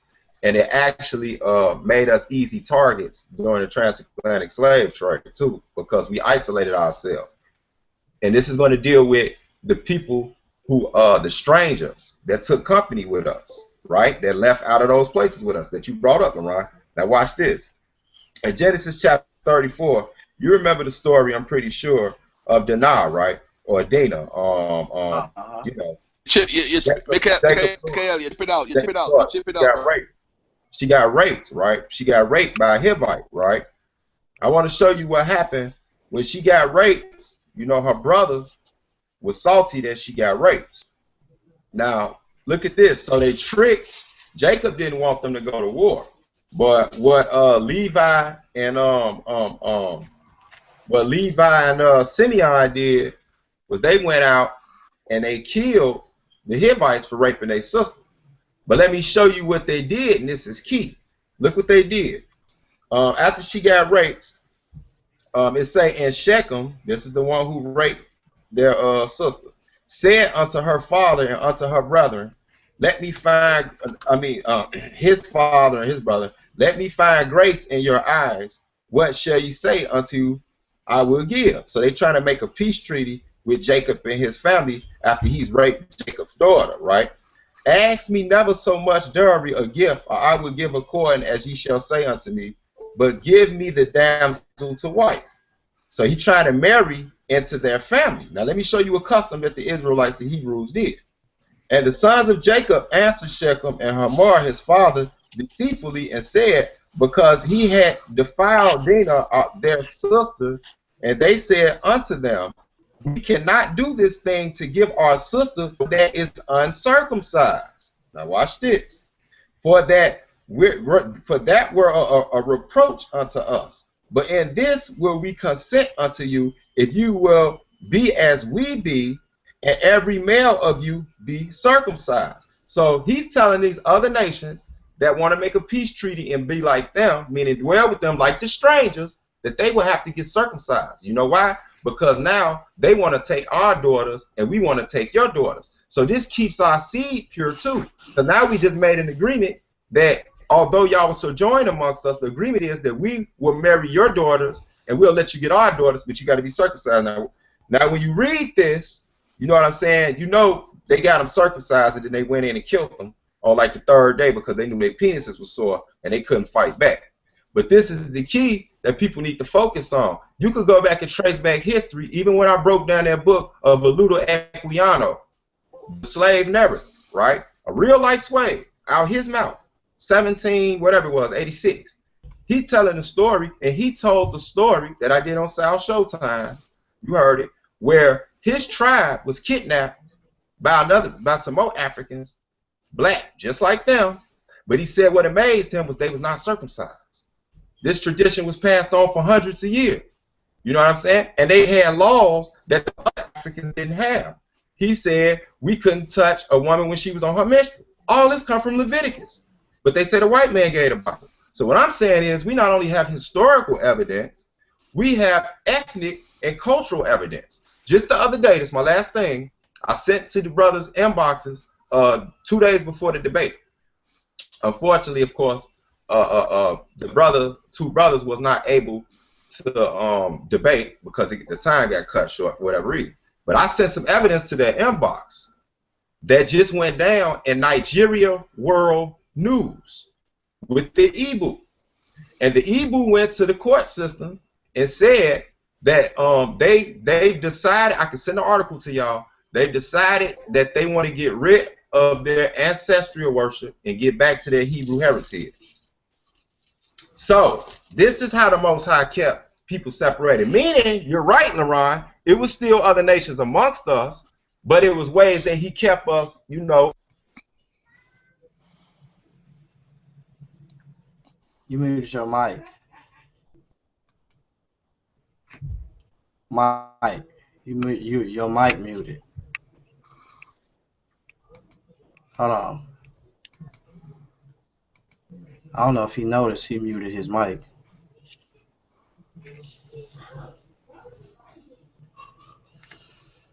Mike.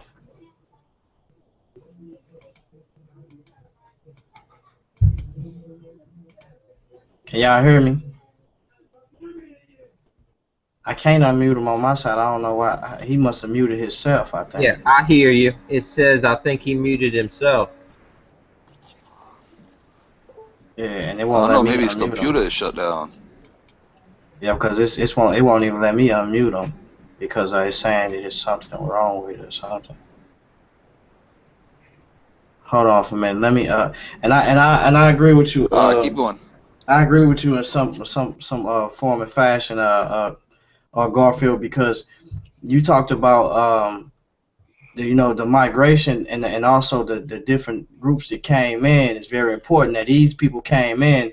For the most part, when we get to the time of Jesus, we see Israelites in Rome. We see Israelites also down in Arabia and Egypt at this time. So some of them Israelites that was in Judea that was trenched about at that time was not even in Israel. That was just a portion of Israel that was in Israel at that time. And 90,000. Now, what I do disagree with at that time is who you say there was priests at that time, because them was actual the priests at that time. But what they did was they was wicked priests, and they were set up by the different people that came in during that time. and they was dealing with economics, and they was more so on the political Israel than anything. And that's why Christ said, don't make this house no house of merchandise, rather of trading and all this other stuff that you got going, because you dealing with political Israel now. See, these people begin to be people already of trading goods, and look where they was. They was in an area to where they could do nothing but trade with people, because this was a trading post. So you see these people in this area during this time, and so we have to look at those. But I want y'all to watch something real quick. I'm looking for it right now on my YouTube page, because it got a lot of information. It's gonna bring out some stuff about the book that brother came out with, which is the 13 Tribes or something like that by Kassler or whatever it's called. And the information I'm gonna show y'all is gonna be some information that's gonna be like, we can see this taking place. Let me find it real quick.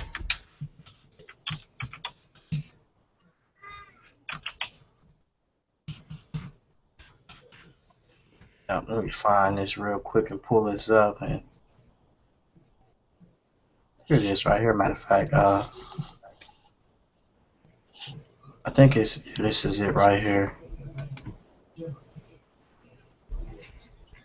Let me make sure you guys can see my screen real quick. Mikael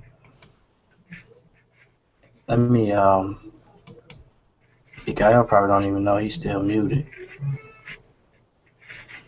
Let me share my screen. Yeah, can y'all hear me? Yeah, we hear you now. Did you know you was muted? Yeah, man. My bad, man. I had drunk some herbal ginger tea, man. I was sitting here shaking my leg the whole time I was running through that scripture. I had to fly to the bathroom. Hey, but I could hear y'all because I got the computer up loud, so I heard everything y'all was saying.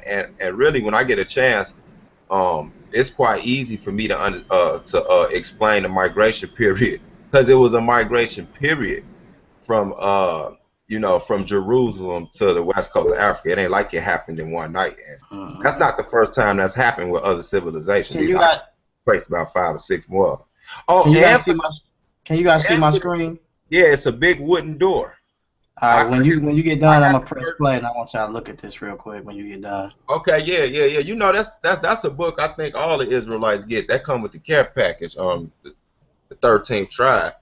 You know, that's actually a funny book. I mean, it got some stuff in it, but it dude was really being, he was being kind of it's a good book. It's a good book to have. But this is what I'm gonna say. And as far as the Israelites, we know Israelites went into Europe. But what is funny is when we assume automatically that they changed their physical appearance so drastically, when it's a fact that we have black Russians. We got black people in Russia darker than everybody on this panel. And guess what? They didn't migrate there in the 1700s. They went there a long time ago. Some of them went into Europe actually during the 70 AD thing. You know, they went up through Spain, Crete, winded up just ducking and dodging their way through Europe, and they're still black. You know why? Because the Europeans over there wasn't doing too much raping and pillaging. They just abused the hell out of them, abused the heck out of them, and they try to stay their distance from them. So just because you go into another climate amongst some different looking people don't automatically mean you're going to drastically change your skin tone. Now, I know it's possible. I'm not going to act naive. But it's a lot of ways around a bunch of these misconceptions if we just don't be biased and open our mind and look at it subjectively. All right, let me go in real quick into this video, because this is a good video right here. Let me know if y'all can hear this. I can hear you. I can't see your screen. You can't see the screen? Yeah, I don't have you or the screen. You see the screen? Yeah, I got this documentary. I got a 3-hour long one. Anybody else can see the screen? Can you see it, Garfield? I don't see it no more, bro. It was on the screen. It disappeared. Yeah, you took it off the screen now. Let me get up out of here real quick. Let's see. Let me share this screen. Share real quick. Alright. Oh yeah, Mikael, I want to add to you got any maps of the west coast of Africa displaying how they were like on old like 1600, 1700 maps, how it displays on it kingdoms of Israel on it, like the kingdom of Judah and where it says on the map different locations in West Africa where it says lost tribes of Israel seen here. Actually, I don't want to cheat you, and I hate when people say if was a fifth. I actually do. I have some with the with the actual migration period through Africa and the transformation into the modern tribal names like the Ashanti tribe and certain Bantu tribes and things of that nature, where they were located, the migration period and everything. But what I can do is who is this speaking? Because I can get some information and send it to you. Who was that asking the question? Yeah, it's Masada. Yeah, right here. This is the Oh, Messiah. right Oh, there here. you go. I Oh, well, got you one of got the it. maps. Oh, you need to send that to me because I was gonna try. I was gonna try to get it for you and send it to you. But if you got some, send it to me. I I will only got this one. Like some of the ones because I just like erased a whole bunch of stuff off my hard drive. So this map right here is the only one I got. Like I had like deep ones. Like it was outlining from the 1600s specific areas. Like I think over there in Ghana, specific areas where on the maps the cartographer located, and it says next right there, like in Ghana, it says lost tribes of Israel here, and over there in Cameroon, Yeah, lost tribes of Cameroon, Ghana, Israel, Sierra like this Leone. spot here. I seen those same maps. Yeah. Matter of fact, I forgot Masada was on here, y'all. I ain't want to make this about LaRon and Garfield. Masada, man, that brother is sharp on the historical Israelites of Africa history and all that. So Garfield, you might want to chop it up with Masada sometimes too, because me and that brother just sharpened each other up plenty of times. He might You see, have more access. that's the only thing that I'm talking about, and that's what led me to this whole to this about the, because I see that y'all can name almost every tribe or every tribe that I say that's in Africa, but y'all have not named the one of those tribes that I named. It's in Isaiah 11. That's in Arabia. That's What you in think? the different other tribes that's around the world. That's in Europe. That's also in the other continents of Asia as well. Because we see that in Revelation. I feel Isaiah you. chapter 11. We see that those are also people that's over there too. And these people, we can't just say, oh, these is just black people. These people are Arabic just as well too. Have you These seen people the are picture of them? Like, what? have you seen the Israelites in Yemen and the Israelites over there in Malaysia? They don't look too much different from us, bro. I know I can pass for one of them. You know Yeah, what I'm saying? but the Israel, hold concept. up. What about the ones that is there? There's a lot of them, man. Like I just to agree. just I equate them agree. to people just to be I, black people no, no, is no. I see. That's what I'm saying. I don't all the way disagree with you. What I'm saying is, I mean, cause look, you got a scripture that back up what you saying. Didn't it say Israel would be like a speckled bird? uh-huh, Okay, Yeah. what do a speckled bird look like? uh-huh. You see Hmm. what I'm saying? But a speckled bird is the majority. Its outline is one color, but it got a bunch of spots in it. So you look at a globe, and if you look at us, you're gonna run into some Israelites that probably look like it's probably a bunch of how could I put it? Who's somebody I can name? Um, it's probably a bunch of Rick Fox looking Israelites running around. That's over. I'm just saying. I'm just saying. It's very much possible. It would be naive not to say that. I'm Well, not gonna. let me real quick, because I want to see if y'all can see my screen so I can get this information out real I quick. see it. I see it Okay, clear. I see it. Now I'm gonna see if y'all can hear it. I'm gonna press play. Can y'all hear it? No. No, I don't hear nothing.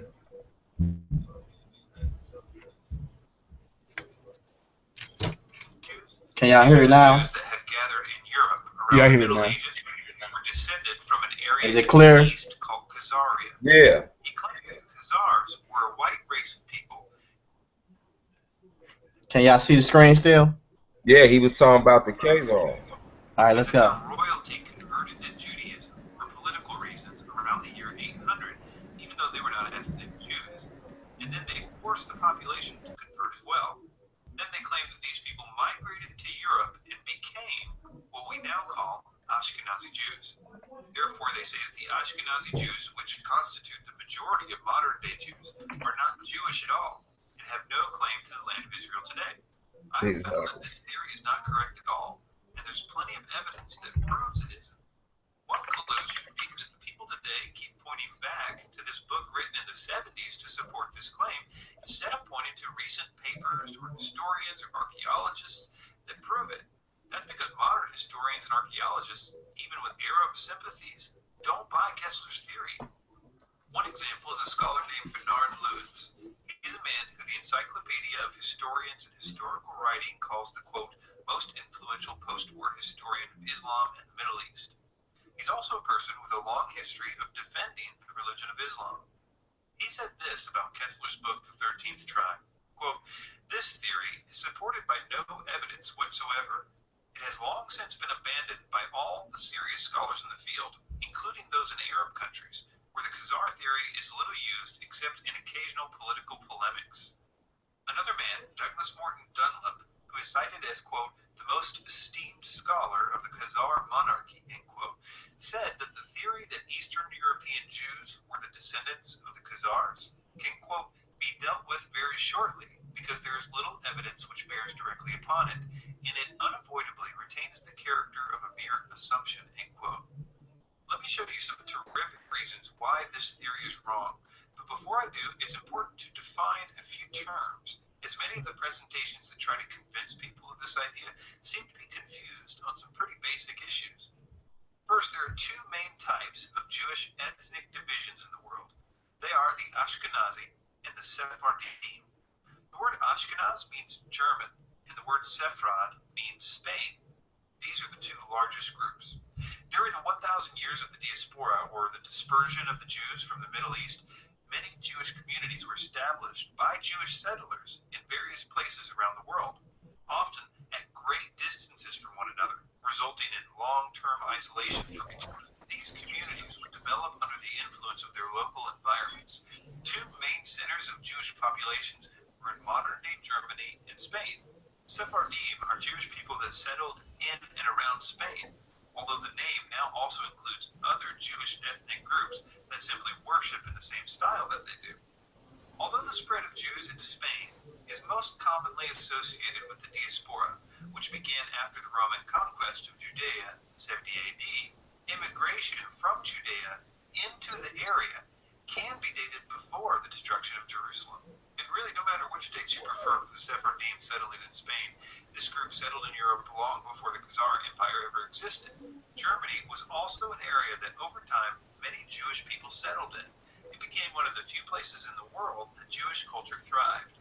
They established universities and businesses. The term Ashkenazi, although meaning German, later came to refer to a wider region of Eastern European Jews. So what do we know about the Khazars? It's likely that the Khazar nation was made up of tribes from various ethnic backgrounds, as steppe nations traditionally absorbed those that they conquered. Their name is accordingly derived from the Turkic Kaz, meaning to wander or flee, but we don't know much about them for sure. It is known that there was, as the book The 13th Tribe suggests, a conversion of the royal family to Judaism around the year 800. This fact is attested to in various historical sources, although for many years the only people to claim this was the Jews themselves. In the Jewish Encyclopedia it states, quote, conversion of the leading Khazars to Judaism perhaps took place towards 740 CE. Ironically, for many years, it was only the Jews who claimed that this was true, and it wasn't until recently that modern archaeology has proven what the Jewish historians have been saying the whole time. I've heard many people mention this encyclopedia issue as if it somehow confirms that Ashkenaz was founded by the Khazars, but it doesn't at all. It simply states that there was a conversion of the Khazar royal family to Judaism. The amount of people in the country that converted to Judaism with the royals is debated somewhat. Some say it was just the royals and most of the upper nobility. Others say it was the entire country that converted. This seems unlikely because of all the historical accounts of that area being a melting pot of Muslims and Christians as well as Jews after this fact. It really doesn't matter, actually. The question in regard to this theory is, did these people migrate to Europe in mass to become what is known as the Ashkenazi Jews, as Kessler says that they did? There are many ways, actually, to test this theory, so let's take a look at some of them. First thing that we need to get out of the way is this issue of race versus parentage. Many of the websites and videos that I've watched which attempt to convince people of this theory say simply that the Jews are supposed to be brown, and the Khazars were white, and Ashkenazi Jews are also white, and therefore the case is closed. Now, there's a ton of problems with this idea, and setting aside the idea that these people claim that the Khazars were white, which nobody knows for sure, but Asian characteristics do seem to be the most likely hypothesis. But nevertheless, let me demonstrate how common parentage and race are different. One writer said it this way: let me illustrate this point. If I were to marry an Asian woman and father children, who then married other Asians, these children would be my descendants. If that woman were to die, and I were to marry an African woman and have children, and they were to marry others of African descent, they would also be my descendants. One set of my descendants would be racially Asian, and the other racially African, but they would both be my descendants. Today's Jewish people claim to be, by and large, the community of physical descendants of Abraham and the patriarchs. Whatever their race, race is not the issue. The issue is descent. The fact is that you can't tell who is and who isn't a Jew based on skin color. But thanks to modern technology, we now do have a way to test this, and it will be the first way we will look at to debunk the idea of the 13th tribe. Over the last 10 years, there's been astonishing discoveries in the area of genetic testing that not only destroy any hope of this 13th tribe theory, but also offer dramatic proof to the biblical account of history as well. Genetic testing of both the Ashkenazi and the Sephardim, and even Samaritan Jews, which are the ones that have never left the land of Israel, reveal a common ancestor. And what's even more amazing is that that ancestor traces back to the same area in the Middle East and to the same time in history. There's some finer details about this testing, which we're going to look at in a minute, but I think the most amazing part of this genetic research is in regard to something called the Kohanim. The Kohanim, or people with the last name Cohen, is basically a person that claims to be descended from the biblical person Aaron, who was Moses' brother.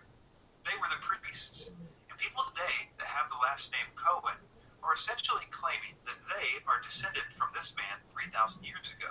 And what makes them such good test subjects for this genetic research is that while Jews in general mostly married within their tribes over the years, the Kohanim were ultra particular about this. And even today there's strict rules about marriage for people of the Cohen line.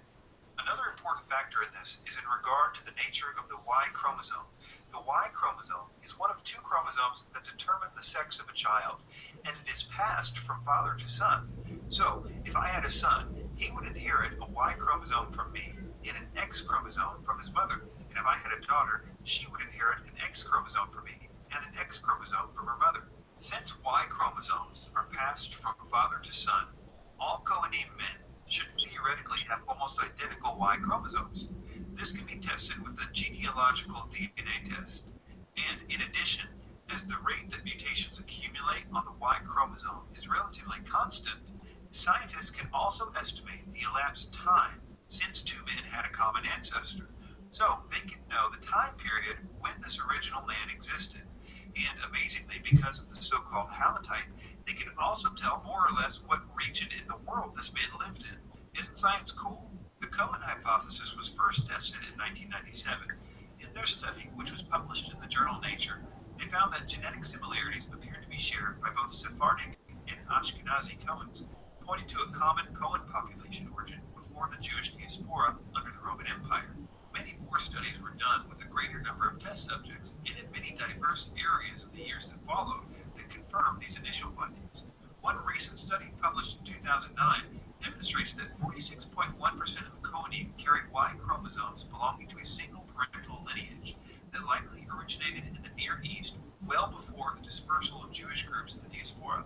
Support for a Near Eastern origin of this lineage comes from its high frequency in the sampled Bedouins, Yemens, 67%, and Jordanians, 55%, and its precipitous drop in frequency as one moves away from Saudi Arabia and the Near East. Moreover, there is a striking contrast between the relatively high frequency of this gene in Jewish populations and its vanishingly low frequency in the sample of non-Jewish populations that hosted Jewish diaspora communities outside of the Near East. So a Jew may look like its host population, but it is genetically very distinct. I think it's really provocative that they also found this connection with the Cohens that have lived in Israel continuously this whole time, called the Samaritans. They are a very small group of people that broke away from traditional Judaism around the 5th century BC.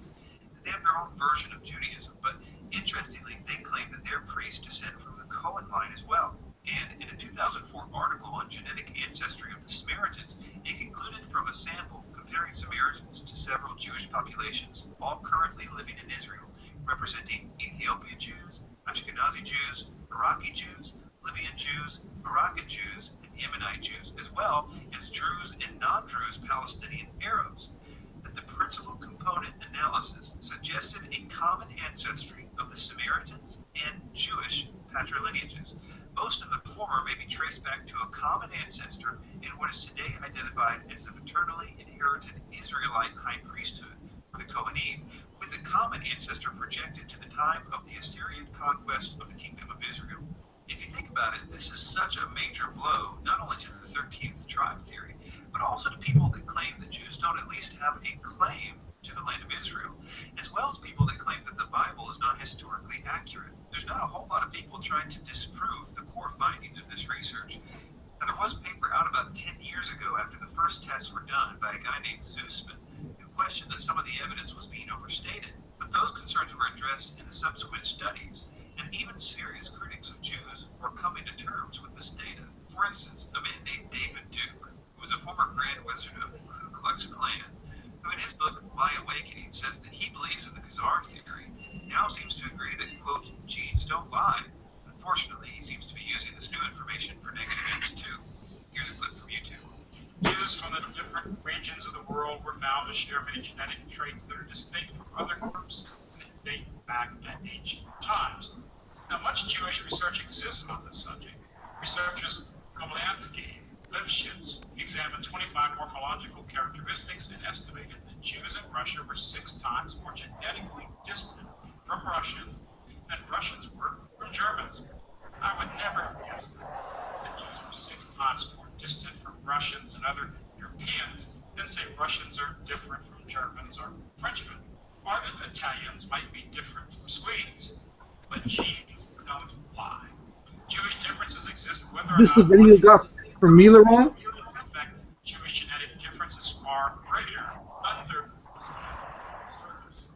The point is that the Ashkenazi population, by and large, has the same Jewish genes as the Jewish populations all over the world. And this is the death nail to the theory that the Ashkenazi Jews descended from the Khazars. The entire premise of this theory has been totally shattered. That doesn't mean, however, that the Khazars played absolutely no role in the Ashkenazi community development. As with most lies, they often contain an element of truth. The genetic tests in the Ashkenazi population did show that there was a possible connection to Khazaria or some other genetic influence in a certain percentage of those tested. Some say about 12%. This suggests that there was at least some amount of migration of refugees to Europe by Khazarians after the Khazar Empire was taken over, which was to be expected, as it was where most Jews, converts or not, gathered, as it was a major center of Jewish civilization at the time. But these refugees would have been very small, as historians note that the Khazar sovereignty was broken up by Sviatoslav I of Kiev. The Khazars became a subject people of the Kievian Ruses, gradually displaced by the Rus, Kipchaks, and later the conquering Mongol Golden Horde. The Khazars largely disappeared as a culturally distinct people. But, as we have demonstrated, it doesn't matter anyway. There's no possible way, based on the genetic evidence, that Ashkenazi Jews originated from the Khazars. The the Ashkenazi Jews are linked to Jews all over the world by their genes, even though they have different races. Another way to show that this theory is wrong is with language and culture, which, as social scientists, can be very helpful. Yiddish was the language spoken by early Ashkenazi Jews, and it's by tracing the migration of Yiddish that we can also trace the migration of the Ashkenazi Jews after they left the region. Yiddish is a Germanic language with a heavy influence of Hebrew. It also has traces of Latin-derived languages in it. Basically, it's a mix between Hebrew and European languages, and primarily German. And it uses the Hebrew alphabet. It's very similar to that of the Sephardim in Spain and Portugal, who spoke something called Ladino, which is basically a combination of Hebrew and the Latin languages of that region, and it too uses the Hebrew alphabet. The problem is that if the Ashkenazi Jews were descended from the Turks of Khazaria, the Khazars left no evidence of this in the language, which would be completely unheard of in historical linguistics, and it's very hard to believe. Yiddish bears no resemblance to the language of the Turks, and there's no shared vocabulary. This is a pretty big point if you're a linguist, but add to this the absence of any apparent cultural influence, and it's a dramatic leap of faith that the Ashkenazi Jews were descended from a country that has no evidence of it in their language or culture. One might even go so far as to say that such an idea is an impossibility.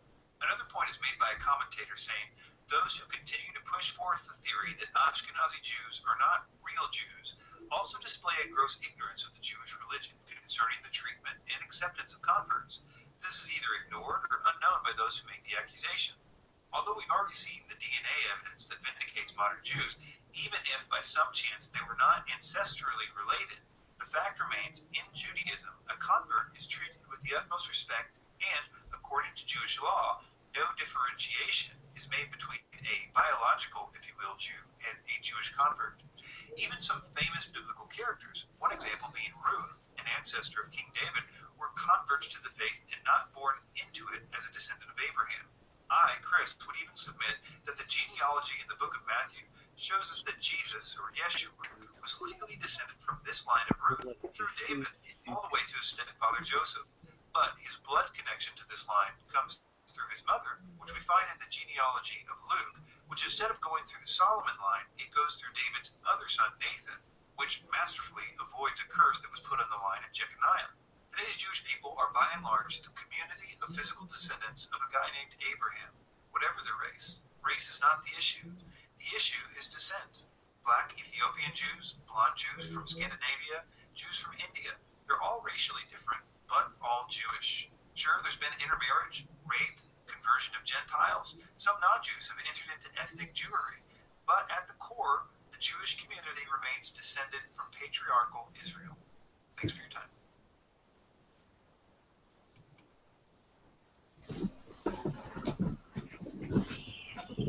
Man, LaRon, you could have said that yourself. No, I just want them to say. I just want them to say it because he. I know there had to be LaRon talking about some goddamn Khazars and Ashkenazis, man. Is that the video I sent you? I'm gonna give you a quick. Hey, try not. Give you a quick answer. I'm gonna give you a quick answer. Hold on. Yeah, I've been trying not to curse. I'm gonna give you. Let me rebut that in 10 seconds. No Khazarian and no Ashkenazi ever lived in Egypt in the desert, brother. So no matter what they say about the bloodlines, it don't connect. It don't connect. It don't connect. They are not. And hold on, I'm gonna go along with you, bro. And see, I've watched that over and over and over. I used to post it on my wall. See, what I do is I chew up the meat and spit out the bones. It was some truth in that they really, I don't know if you really caught it, but I always used to catch it. But the whole problem come in that they didn't even really show the African migration period. They mainly focused on Europe. And the funny thing about it is they actually confirmed the historical story. That's why we got to take this back, because they were saying how did Khazars and Ashkenazis get this language when they never spoke that language, talking about how they created Yiddish from Hebrew. It goes back to the Maccabees converting the Edomites, and the Edomites going into Europe converting everybody. It go right back to the story. So either way it go, it's just showing that even though they're giving some information, it's still some misinformation, and it's part of the crafty counsel that was taken against the nation of Israel. Right. They're just converted Jews. converted into Judaism, and they have no Semitic connection to the ancient Israelites. It's They just a even conversion said that. issue. That's right. Exactly, brother. Jericho, you don't know the Bible, brother.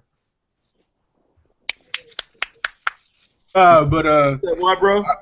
I want to I'm trying to revert back Hold to. on. What did Elijah? No, Elijah. He said something to me. What you say, Elijah? Yeah, he Card. said that you don't know the scriptures. The scriptures concerning what? Concerning To the learn. difference? These brothers know the Bible better than you. Well, the first part of it is having common. The Hold on. first, He hold on, let was me get this in addressing right me. quick, Mike. Let He me was get this in right addressing quick. me. I want to see what he said. What did you say, Carbon? What you addressing me to say? Oh, okay. See, he playing games. No, saying So that you look, should do more listening. Now, I was saying that you need to do more listening, brother, because these brothers know the Bible better than you, brother. You need to get edified, brother. Who is he talking to? check this out. I don't know. You I don't guys know don't who know Carver who I talking to. am, man. I Stop don't know playing, who's. dude. I just did a whole breakdown of the scriptures when you got in here, man. You really don't know me. I've been on I don't know. I've been on Carbon show a couple of times, and they tried to get me to come over there and join up, but I'm debate talk for you, and I'm gonna smash Black Minister Jesus. Y'all talking about he a champion.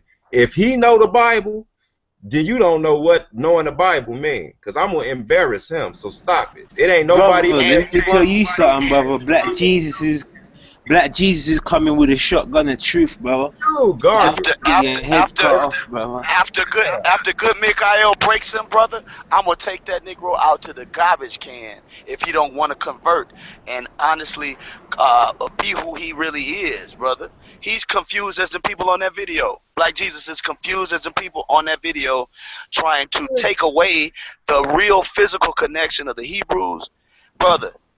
Foolishness is just foolishness. Black Jesus. You will be edified, woman. Trust me. Listen to You this. will Listen be to this. edified, Listen. brother. No, listen.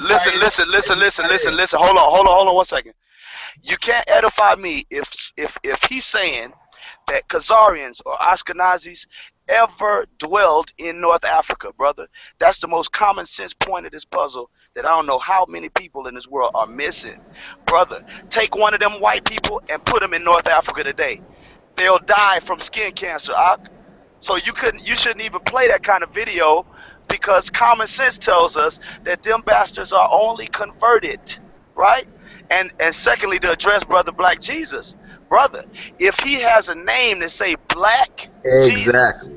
it lets me know that he don't know who the hell he is, cause you Cause ain't got to say that's Jesus. what I said. Oh, and let me say this, BKL.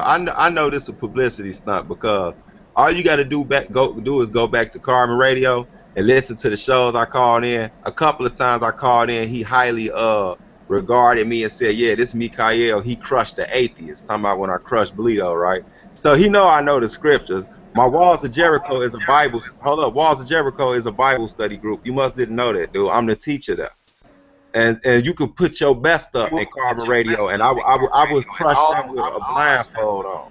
Well, I'm saying I don't that think Poverty understand what you're doing.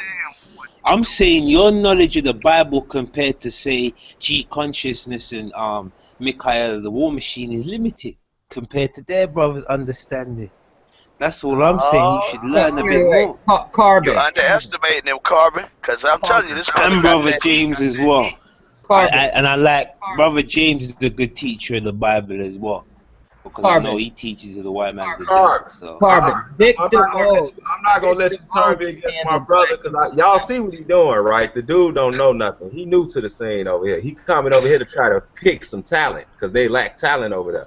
Me and LaRon already debated the Bible, brother. Go check Debate Talk for You. And LaRon is sharp in the Bible, but I've never lost a debate, bro. So you evidently don't know. This the whole thing. He want me to come to Carbon Radio, but it's disorganized. All they do is cuss and fuss and all that. Man, ain't nobody going over there to that WWE garbage. Hey, I want to chime in, LaRon. You there? Go ahead, brother. I see you. Go ahead. I heard someone say, hey, this is Ezekiel, by the way, but someone said if we took a white person into Egypt, they get skin cancer and die. I'm thinking, look at Australia. It's hot as all hell there, and those white people there are doing fine. Let me tell you why I say that, Well, bro. hold on, Let me tell you why I say that. Hold on, hold on, Yeah, Mika. Hold on. Let me tell you why I say that. Now, if you go hold on, Mikael.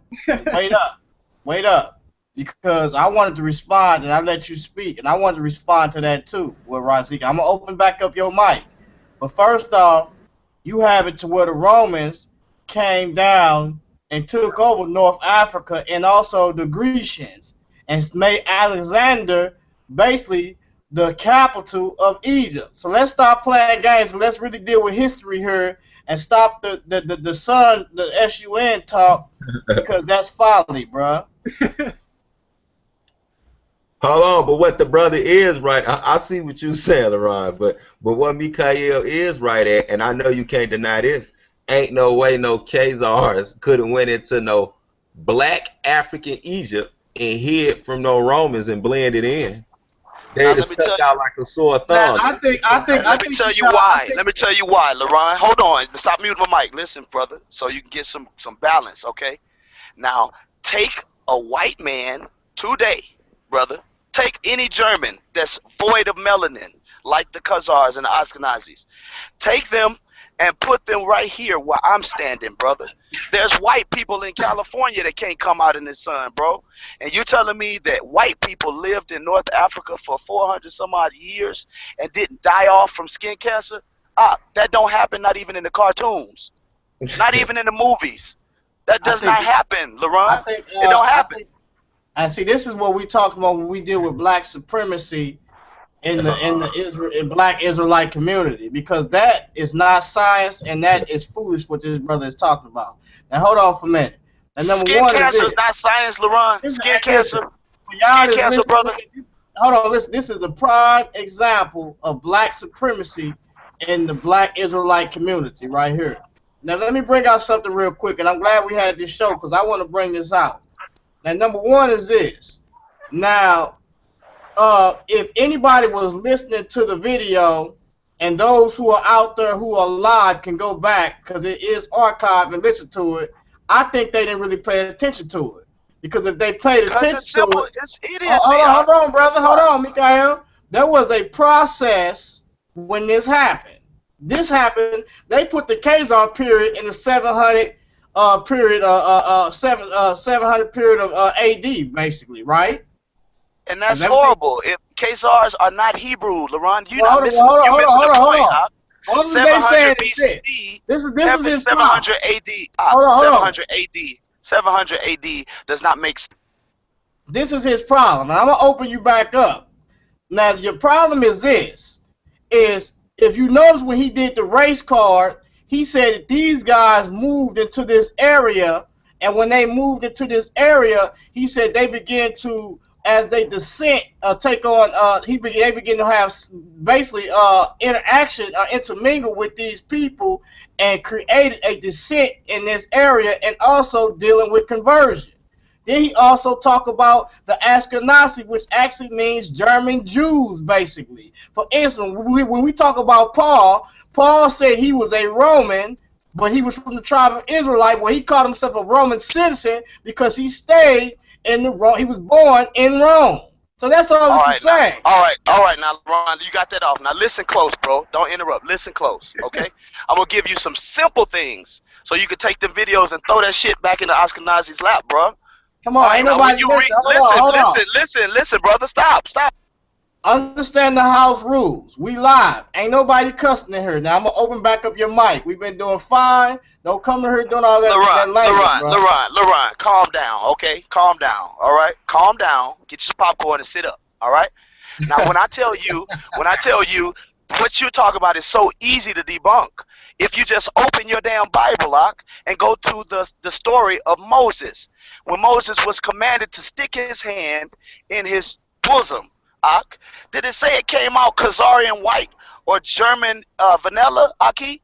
You're talking about conversion only, and those people only have a right to Judaism and Israel through conversion. They are not blood Hebrews, brother. Read your Bible. Hold on, okay, let me respond to that. First off, let me help y'all a little bit. Let me show you where this dude did not listen to the video, actually. Number one if I consider myself to be a Hebrew, right, and I say that I'm a Hebrew, right, by blood or whatever the case may be, if I went to Europe and I had sex with a European woman, right, and we had a child, that child would be considered, according to the Hebrew law, a Hebrew, basically, because I'm a No, he would Hebrew, and you not a are what your Hebrew. father is. Not Hebrew, Hold on. LaRon. Listen, bro. Not I'm Go finna ahead. cut you off. I'm gonna put your mic on mute till you can get some understanding on how to basically commune without cutting people off. You talk too So long, anyway, LaRon. You won't let me talk for 2 minutes, but you go on for 5 minutes rambling about listen, bullshit. brother. I responded to what you said. You was done talking. But you ramble for 10 minutes, brother. Well, Cut hold on. down. Well, Calm listen, it bro. down. I Cut it down a responded little to what. bit. Listen, either if you gonna cause chaos, I'm gonna pull an idea Israel doctrine on you and kick you right up out of it. So either you can do this properly, LaRon, and I give you. LaRon, LaRon. Calm yourself down and listen to common sense, brother. Well, hold on, If brother. I'm Listen, telling you, I asked you nicely. I can give you 3 minutes to speak after I get done speaking. If you want to take that, we can do that. If not, I'm gonna kick you up off of here because you're not finna come in here and dominate the conversation and do that lunatic stuff that you be doing. LaRon, is my voice sound like a lunatic to you, brother? Now All listen right, so listen. closely, young man. Listen, bro. Let me So let me get get this my off. 3 Let me minutes in. finish Let me my get my sentence, three in. brother. Let me finish my sentence first, LaRon. Damn, man, be a man. Let me get my 3 minutes in, bro. Then you can talk. Can you do that? Oh, golly, man. All right, you gonna speak. Let me get my 3 in. All He right, said, "Go." You know that's weak, LaRon, but go ahead. all right. Now listen. Now the brother, what he needs to understand is, if I went to Europe and I had sex with a European woman, and that woman burned my child, that child would be considered a Hebrew if I was a Hebrew. Now check this out. If I kept burning children to that woman, you know and I know that child loses his color. That child is not going to be black anymore. I don't know what you thought, but it's not. First off. So eventually, if that child goes and have sex with that child get older, he marries a European, eventually that child is going to be also, guess what? Considered a Hebrew, but the descent of that child, or the race of that child, might look like that child is white, basically, as we see. Because when a black man goes and he lays down with a European woman, we must understand that that child loses his color. Whether or not you like it or not, that's what happens. And if that child continues to go lay down with somebody else, then guess what? With another color, it keeps losing its color. Now, here's my thing that I want to get out. I want to get this out. First off, and I got 1 more minute. First off, brother, I don't know if you didn't watch the video or whatever the case may be, but Jews around this world, or Hebrews, are not just black, bro. And that's ignorant for you to think that when you have them being raped, you have also different people coming in at different times for thousands of years. So if you telling me that they just black, you have lost your mind, bro, and you need to stop that, because that is black supremacy concepts that you've been taught. And that's All right, first time. now, come on now, LaRon. Be fair with your time, brother. You rambling, okay? Now, let me say what I'm saying. All right. Now, when you read your Bible, the Hebrews that came out of Mesopotamia through Abraham, right? Early on in the family story, brother, it debunks what you're talking about. Because there were many of the Hebrews, or called Hebrews, from Abraham that had sex with other races, right? And they were not continuously called Hebrews, brother. Now, number two, a Hebrew, which is a bloodline, can be a Jew. But a Jew alone can never be a Hebrew. Let me say that one more time, LaRon, so you get your damn pen out. Get this close. Get this good. Good and close, and keep it to your heart.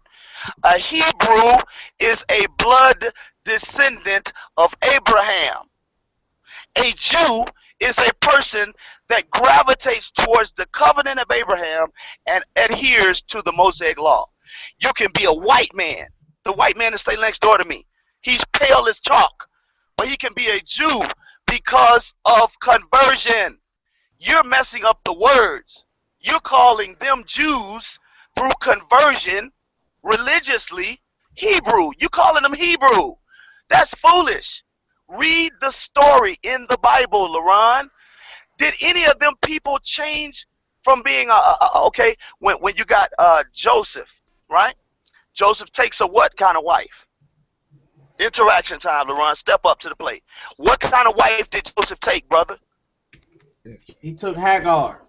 Okay, what race was she? I mean, not Hagar, not Hagar. He took the Egyptians. I'm sorry. What race was she? She was black. What race, brother? Because your Bible also says that every nation ain't the same. I don't care how many times you say black, black, black, black. The Lord said there are differences. So what was she, LaRon? Hey, you got one Answer more my minute. question. Answer my You question, got brother. one more minute. Answer my question. She was black. I just told you that. And you tripping. How about that? So if she's black, right? A cheap term like black, and her husband is Hebrew, then that makes the baby what? A Jew? What, LaRon? What does that make the baby? A Hebrew. What does that make? What A is Hebrew. Ephraim and Manasseh? What That is makes Ephraim it and a Manasseh? Hebrew. That makes it a Hebrew. All right. So what makes a Jew then, LaRon? What makes a Jew? What you mean? If What makes Ephraim, a Jew? listen closely. Ephraim and Manasseh were direct blood lineage relation to Abraham, right? And because even though they took an Egyptian wife, they still called Hebrew, right? Yes. All right. Number one, you don't see the Bible calling them Jews. You don't see the word Jew till later. And I'm trying to tell you, I don't brother. disagree with that. Who disagrees with that? Okay, if you're not disagreeing with that, how can you sit here and I've been call saying somebody? Hebrew the Listen, whole time. hold on. If you can say that, you understand that, how can you sit here as knowing as much as you're supposed to know about the Bible and call a converted Jew a Hebrew? How Hold can you on. do that? Let Now me get answer back my to question. this. Now, your minutes is up. I let you speak all the way from LaRon, if Hold you on. don't answer, that's weak as shit. You dig? I'm gonna Step answer up to the plate. you. And listen, I asked you. Now, as y'all can see, I asked this man that when he came on this show, the rules of this show is to keep foul language about this show. LaRon, And you still do it. you know me, So and you I'm gonna you cuss unscrewing regardless, brother. yourself.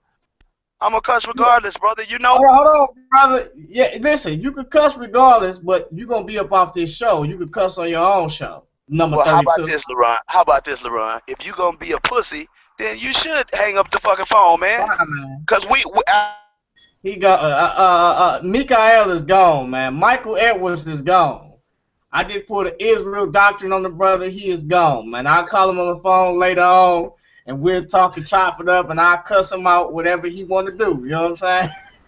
But he is gone. Now, this is so ironic. I don't even believe you got kicked off the Israel Doctrine show earlier, and that's what made you make this show. Now you wind up kicking somebody off this show. Yeah, but you know what, hey, Mikael, brother, I had to kick him out because I asked him nicely. I said, I'm going to give you 3 minutes, then you give me 3 minutes, we can get it in. He calls me all types of pussies and other types of names. Well, you gone, man. You got to go, man. I'm going to talk to you later, matter of fact.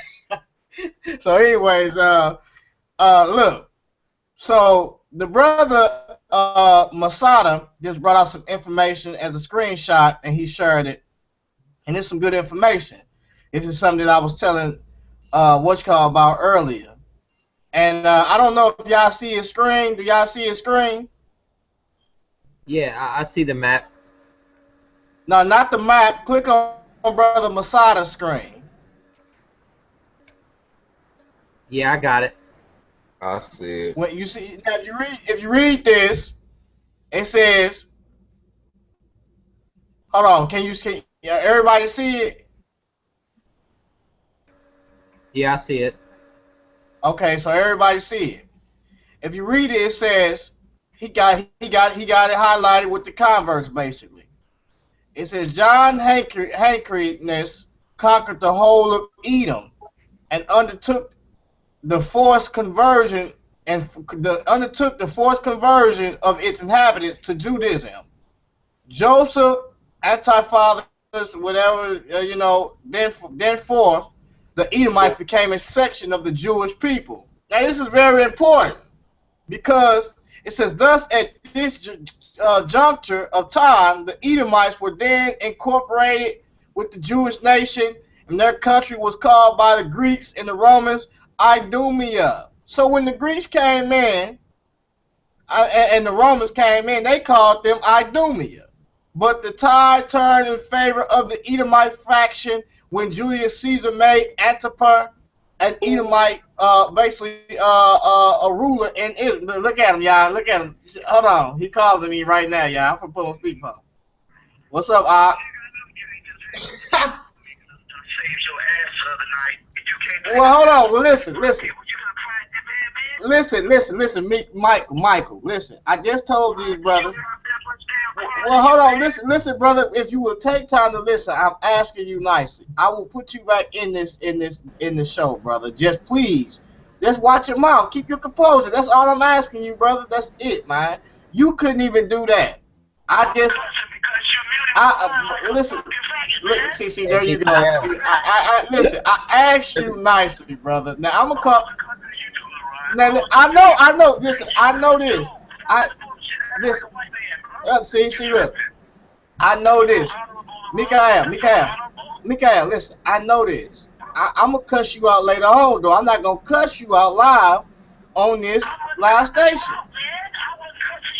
Yes, you will. That's what I'm telling. Listen. Listen. No, brother. Come on. You know we do this all day long. Let's stop playing. All I'm asking you is on live.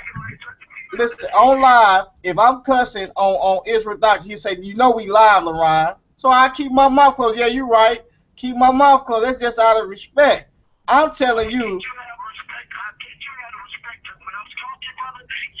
Well, brother, listen. What do you want to do?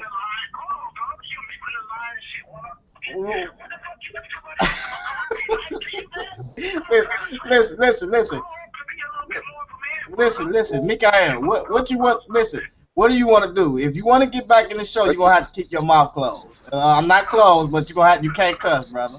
So basically, LaRon's saying that the Edomites do count as Hebrews, right? All right, well, I'm gonna call you when the show over with, man, because you still. Yo, Mikael. What's up, brother Mikael? I'm gonna call you when the show over with, Mikael, because Brother I Mike. see now, man, you got your panties in the butt. Yo, now, if you look in the chat room, I sent 2 pictures out there. Go ahead. Hey, what'd you say? I was talking to Brother Mike, so I just wanted to show him 2 pictures. If y'all look in the chat room, that's that Black Power motivation for the family, you know. Oh, I got my graphics up. I'm gonna pull it up. I'm pulling it up. I'm finna check it out. But for anybody, I'm a real humble brother. But I put my crown on since we got the little Carbon Radio reconnaissance scout talent scout over here. Y'all saw him try to beg me in talking about I don't know the Bible. You know what I'm saying? Hold on, Mikael. Hold on, man. Come on, man. Come on, I know. Let me get it real quick. I'm gonna say this, and I'm gonna leave it alone. It was just funny. So I'm gonna leave this crown on every time I get on Google Hangout, so somebody from Carbon Radio can come take it. And it ain't gonna be Black Minister Jesus. Black Minister Jesus debate is on the 3rd, and what's funny, right before you called, Sal was just calling my line saying, you wanna have this 3-way conference with Black Minister? So we setting up the debate now, right? And I'm like, well, I'm on Google Hangout. I'm like, I'll deal with him when I get off Google Hangout. You know what I'm saying? If it would have been Lord Abba, because I got something coming up with Lord Abba, I would have took that right then and there. But it was Black Minister Jesus. So I'm like, I'll get it with him a little bit later, because I don't even need to study for him. So, you know what I'm saying? So until you can get one of them little WWE cursing flunkies to come over here and take this crown off, please don't speak to me again, brother. Especially not about no scripture or no history. And Vic Damone beat up Black Jesus last night. Oh my God, man! Don't give me this hand-me-down, man. Send me y'all back. They say he a champion over there. Right, that's what I was trying to tell you. I heard parts of it last night. It was stupid. Vic Damone beat him up. He tried. No, somebody already told me what he doing though. He trying to get a name off people, so he was picking people because he tried to debate me last year. He is. And I told him live on. Look, I told him live on the line. I said when I heard some of the stuff I talked on the phone with Black Minister Jesus for 2 hours. Do you know this brother didn't even know the Israelites was black? No, I'm talking about not LaRon. I'm talking about originally. Period. That's why his name is Black Jesus, because he didn't know that Jesus was black. He thought he was like an Arab. After I got off the show, then he started understanding the whole thing with Black Hebrew Israelite. He knew nothing about the community until I told him. So what happened was he asked for me to come on Carbon Radio, me and the brother Water Swordsman, because they heard us on this round table beating up on some atheists, right? This ain't even my debate with Bleedo. We was on a round table smashing atheists, right? And he asked me and Awar to come to Carbon Radio so we could debate some of their atheists. Now, the only reason me and Awar didn't go is because his doctrine. You know what I'm saying? They'd have started confusion between us when they would have heard what Black Minister Jesus believe in. You know what I'm saying? So I guess he took that as disrespect when I kindly declined. And after that, he been on a rampage trying to debate me. And I told him, I said, brother, I'm not cocky. I learn something every day, but I've been a conscious Hebrew Israelite for 20 years. You are a rookie. Don't do it to yourself. And if you got a congregation, I hope he see this live. After that debate on the 3rd, it's on the 3rd, everybody. I guarantee you half of your congregation is going to leave. Hey, so let me let me bring this out real quick, man. Come get this crown. Come get this crown, baby. All right. All right. So look, right. So the brother Masada, I hope I'm saying his name right. I'm just gonna say his last name, Yashar. With this Yashar. I be screwing up names. But yeah, so he brought out some good information. So at this time in 70 AD, we see that when they came in, and also during the Maccabee period, we had a large amount of converts that was in the land, which we see that there was in 70 AD they had actually made Edom basically the over Israel basically. Now I want to show y'all something real quick because we just read earlier how the Nabateans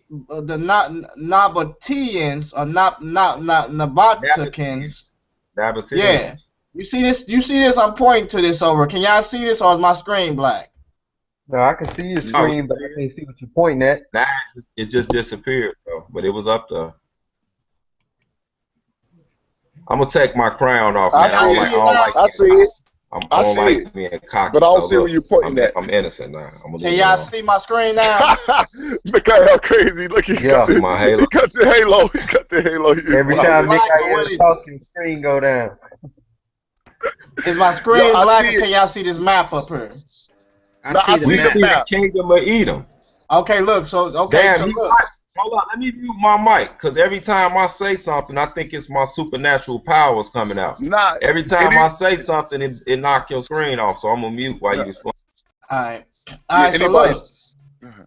If y'all see this map, y'all can see that the Nabateans is in the east right here of Edom, right?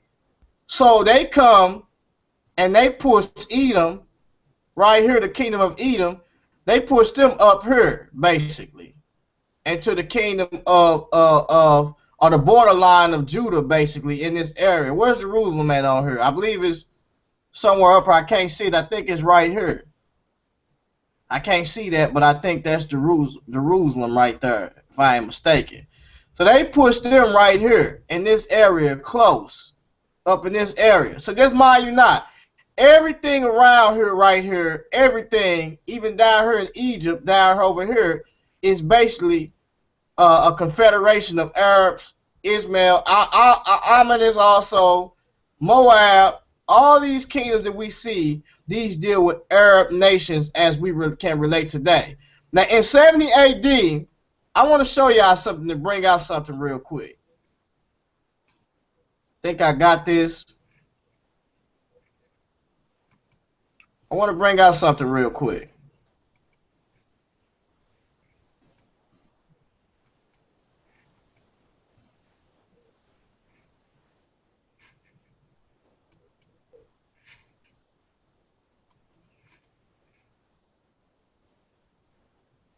Yeah, buddy.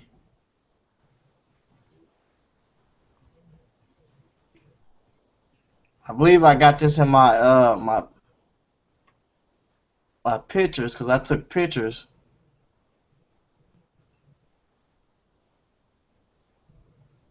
Hold on.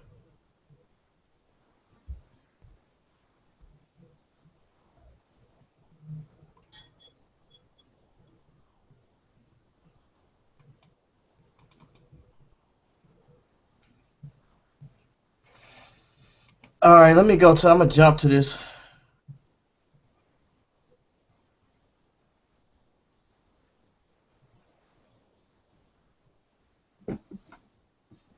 Yeah, I think I got this in my phone. I don't think I put it over in my actual archive uh, on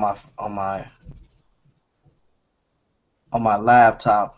Let me see something real quick.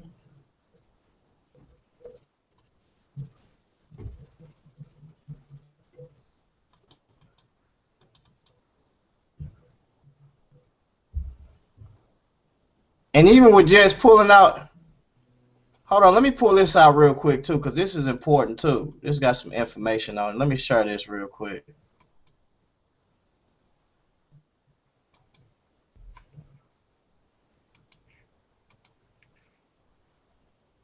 Can anybody see that on my screen? I see Yeah. it. All of these nations we see: Turkey, Syria, Iraq, Iran, Jordan, Israel, Lebanon. Ain't that's where your people's from, Basim? Yes, sir. This is a brother right here gonna help me on a lot of my research that I've been doing. He sent me a couple of things of some Israel news that I was looking at the other day when he sent it to me, so that I was gonna use on my debate. He's my research man. Those are some powerful sources, info, ain't it, LaRon? Yes, definitely is. Make, So make you sure you got Israel. make sure you get up with me when you're gonna do that. Okay, and then also let the brothers know about your people that's over there. Let them know where they come from and well where you stem from. Sure, sure. This the good humble brother Bassem. I was born and raised here in the U.S. My father's from Lebanon. They are Shiite Muslims. I was raised Catholic. My mother's side are Arab Christians from Israel and Lebanon, and that's why I find some of these topics in the community interesting. And I reached out, introduced myself. I'm glad I did, and I enjoy the topics. Exactly. So this brother, he definitely can. He got me some newspapers, some daily stuff that they dealing with from Lebanon, and now I understand this. Now y'all know my thing that I deal with about Syria. Then I'm pointing to it on the cursor, and then Egypt. Y'all know about the history between these two places, Syria and Egypt, warring through the land. That deals with also in the time of Maccabees just as well. So I got some information about this. So when we look at all these places, we see that Israel is surrounded by the nations of Islam, basically. And Edom, which was going to come out in my debate, is Edom. When you deal with Edom, Edom is confederate with them, and Edom was pushed to the borders by the Nabatean. And these are your basically Palestinians that was pushed up out of the land and basically taking refuge in other people's land, as we see of what we call the Palestinians that's in the land today. And they will tell you that they are Edomites, and they will tell you also what they're dealing with. So it's gonna get very interesting. We got Mikael keep inboxing me, and I guess he on the rampage now since I didn't kick him out, Michael Edwards. So so let me make this a little bit bigger. So we look at it. So these are all the nations that are surrounding Israel, basically, as we see. And in the end times, these nations that we see also are mentioned in prophecy just as well. So I got something else I want to bring out to show y'all what about these nations in 70 AD, when these nations and what we was dealing with in the time when we was dealing with the Arabics that was in the land, or the Eastern nations, or as we see that we see up here, that was in Israel at this time. Matter of fact, Jesus mentioned one of them. He said, something about Pelgaris or something, one of the cities or whatever. When he said it, the seat of, which is the seat of Satan. That is the city of Turkey, and that is a city, I believe, of Turkey, and also it deals with end time prophecy. Now, just because you may say, well, these people have white skin, or some of them, because for the most part, we know that they have that these people all have the same motive, the same concepts, and we know that they came into the land, and we know that they intermingled with each other, as well as Cush. It was over in the Mesopotamia, as mentioned in the Bible, before they came down into Ethiopia. Let's go. Let me bring out some. I want to bring out this real quick. I'm gonna stop sharing. If anybody got something to add to that as we go on, they can do so. Yeah, Yeah, boy, I I'm do gonna be right here. like This a pirate. Masada. Ah, look at this boy. He look at his screen. I'm gonna Yeah, be like a hold pirate on. coming Let through me get that. Carbon Radio, boy. You done messed up. Yeah, so right there, when he's talking about the Jewish migration, what he's showing on his map, see, I could touch everything you guys mentioned right now. So on the map that he's showing in the Jewish migration right now of Europe, ruling for 1,000 views, because mind you, keep in mind, in that video you showed, LeBron, of the guy showing the timeline of Israel ruling Europe, the guy said 1,000 years. And we know the Moors was ruling Europe for, well, Esau admits, the white man admits 700 years, but we know it was longer than that, right? So we got to put this in accountability, but I don't really want to touch on that. I really want to touch on what you just mentioned about trying to mention the Nabateans and the Arab nations. So what do you consider the Arab nations according to their biblical nationality? um, Basically, when you deal with Edom, you deal with Edom, Ammon, Moab, and somewhat of the Amalekites.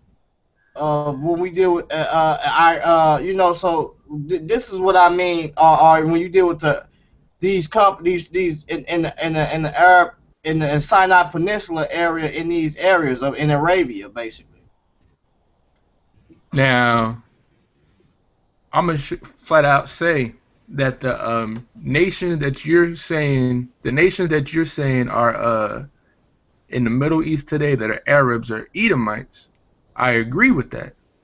I agree the people in the Arab nations are Edomites, but I agree that the people that are ruling are the Edomites, but the normal civilian isn't. The average civilian isn't. The reason why I say this is because when you look at the presidents of Syria, the president of Jordan, the president of Armenia, the president of Georgia, they're all Edomites.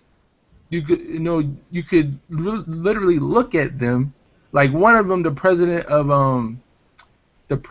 Jordan, his name is Abdullah Al Hussein. He looks like a straight up Edomite. There's nothing at all Arab about him. I'm Now, about to. now, see, here's the thing. What is it? See, this is what we gotta look at. The first thing that Edom did, we have to understand what is an Edomite, what does an Edomite look like, and what does an Arab look like? Because when we look at it, Edom, the first thing he did was he went into the, and I see your hand raised up, James. So I Lord is got you. against He that. went into he went into Ishmael, and he went into the daughters of Canaan. That's the first thing we see. So we'll say all day long, oh, Israel went into Israel. Israel went into let me see what he got up here. We'll say all day long, yeah. Oh, We'll say that's all day not long. good. Yeah, we'll say all day long that Israel went into basically other nations, and you got Ethiopian Jews. That's what we'll say. But when it comes to the aspect of Edomite being of black color, we got a problem with that. When we know that this brother went into Edom, when this brother went into, Canaan, and he went also to Ishmael, and these are the ones who are Confederate. Yeah, so you may look and say, well, okay, they have cream skin of the fact of whatever the color may be. Does that not make them an Arab because they have cream skin? See, this is the problem when we try to blackwash everything, and we cannot do that. And that's why we're having this discussion right now. Because the Israelite will always try to make, Hebrew Israelites will always try to make everything either black. You can't do that. Don't Hold up, I put up my hand for a quick reason. Now, it's two things that I want. like that, though, LeRon. I can't let you get Yeah, I understand. Let brother James talk because he's ready to snap out, as you can see as he came in. I'm not gonna go crazy. I'm not gonna go crazy. But man, I mean, we went over this history, and I haven't heard you refute it yet. That Alexander the Great was an Amalekite, or with the Agagites going in there, because Agag was a name used. Hold up, Agag was a name used for Amalekite kings. You can't. That's historical. You can't get around that. And you have the Macedonians in Esther being called Agagites. You have no other Agag in the Bible but them. So when you're dealing with Alexander the Great being a Macedonian and an Agagite, that is my foundation for knowing what an Edomite looks like. And then as for you speaking on there's no such thing as a black Edomite, I completely disagree. I personally disagree because of the fact that you are who your father is. So if Edomite lays down with an Israelite woman, that child is an Edomite. Period. You can't get around it, whether they cream colored, crispy black, or whatever. Exactly. Okay, well, I gotta say see, with James going with that aspect, you know how I look at it. You know, we did the whole Edomite. That whole thing needs to be just revamped. But I'm glad you said that because, like LeRon was trying to make the point earlier about if an Israelite or a black man produces a child with a white woman, and then that child is going to lose color. When you actually could have looked at it and said, once a white woman have a child by Israelite, her child gains color. Because we got, dark skin, dark eyes is dominant genes. Light skin, light eyes are recessive. Two dominants can create a recessive, but two recessives can't create a dominant. And what's funny about what you just said, though, Brother James, if we go, I could show you in a book where it might be possible that some of the people, that's why you can't say all Acons are Ashanti. It's possibility, man. You remember what I showed you that day in the scriptures, that the Acon tribe over in Africa, they pitch black. And it's saying that they descend from Edomites. Now, I know who the Edomites is. He the dude over there calling himself a Jew. You know what I'm saying? He don't look like me. But it's possible, like he just said, if reproduction and you going off the seed, then it's possible that it's some Edomites walking around here that look like Don Cheadle. Yeah. And the thing is, the only thing I disagree with, I don't think an Israelite gets to the point where he's white as snow. That's where I would disagree. Unless he albino.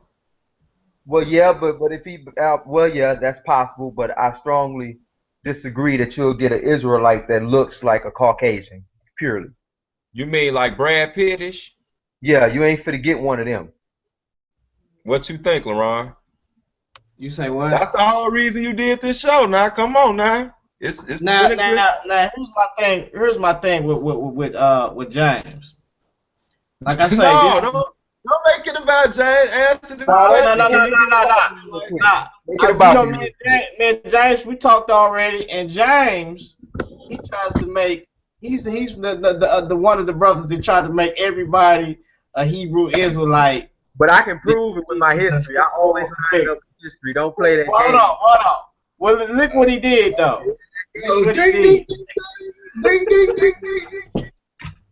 Why you tapping in, LeRon? LeRon, why you tapping in, man? He asked you a question, and you tap dancing around the question. What's going on, Corbin? Can you answer the brother question? I'm going, brother. Going. No, I was just. You trying to say something, Corbin? Hello, can you hear me? He said, hold on. So you can go ahead and get on me real quick. Yeah, He finna move them off he's the finna try to drink. say something slick about me, but I ain't thinking about them no more. I ain't coming. Hey, look. Hey, look. Hold on. Let me read this. It's on subject. It's on subject. And for all the people listening, this is why I say it's a possibility. Now look at this. See, I take everything back historically into the scriptures because it can always validate. Genesis chapter 26. Genesis chapter 36. Watch this. Now these are the books of this all come from the nations now. Verse 27. Verse 26. It's saying these are the children of Dishon, Hamdan, and Eshban, and Iteron and Cheron, the children of Ezer, and these are Bilhan and Zavon and Acon. These are the dukes that came of the Horites, Duke Lotan, Duke Shambal, Duke Zibal, and Duke Enoch. All of these people that I just read off are the descendants of Edom. Go to Genesis chapter 36. And the Acon tribe is right over there, and they pitch black, and they like to sometimes put them with the Ashanti, and we know for a fact that Ashanti are Israelites. You know what I'm saying? So, I mean, hey, it's possible, man. You go in that Torah, man, because the Ashanti tell you where they come from, and it's right there in the book of, it's in the book of Joshua, it's in 2 Samuel. So, hey. Do you agree? Hey, do you agree with that, G Conscious? Do you agree with that? Because I don't agree with Mikhail. Do you agree with that? Him Well, you're saying that disagreeing talk with about with the the people. Wait a minute, African you're tribes in the disagreeing with the Bible. people. You're not disagreeing Go with on, G Mikhail. Hold on, You're you guys. Let him not talk. disagreeing with Mikhail. You're disagreeing with the people themselves who say that they are Israelites. Well, hold on, James. Hold on for a minute. Go ahead, LaRon. Answer him, LaRon. This is the thing. Now, number one is this. I agree with Mikael on the aspect of that you can have people whatever that brother's name he said, dark as ever, but still be Edomites. I agree with that. So I'm telling y'all, if you're gonna play the race, if you're gonna play the color thing. Oh boy, I see where this going. If you're gonna play the color thing, he trying to flip on me that quick. Don't even trip. You're not gonna win at this at all because I'm telling you, like let me pull up something real quick. Because let me say one thing to your defense real quick, LaRon. One of the reasons why I partially agree with you, even though we bang on each other a lot, is because the Most High makes it clear that He's gonna have to separate the wheat from the tares.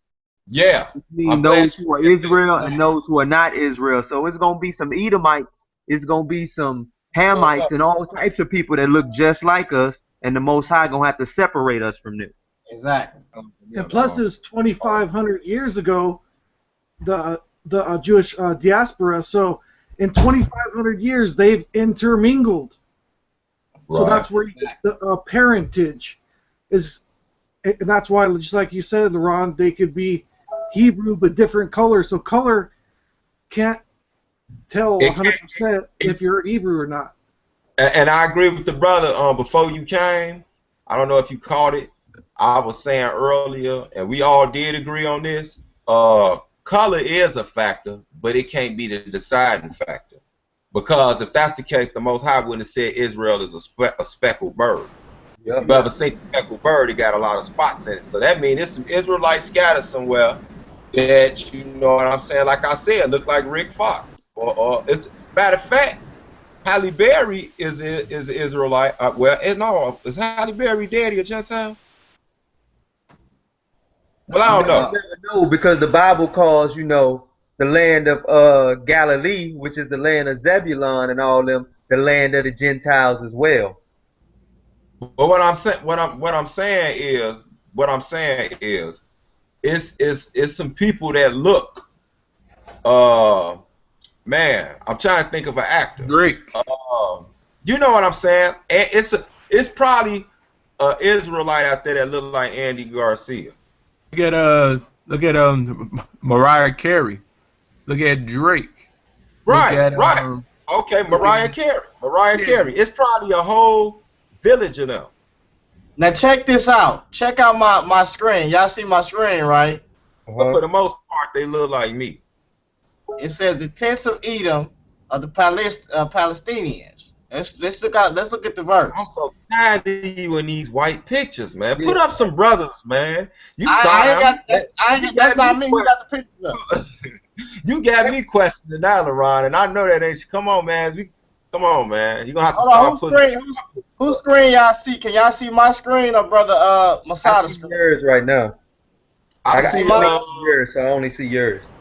It Okay, so say look, the background tents of negotiator. Edom, the Palestinians. Psalms 83, 5 through 6. It says, for they have consulted together with one consent to form a confederacy against you, the tents of Edom, basically, right? This is what the tents of Edom have done. It says, oh, how Esau should be searched out, how is his hidden treasure should be sought after. All the men in their confederacy should force you to the border. This we see the Natavians force them to the border.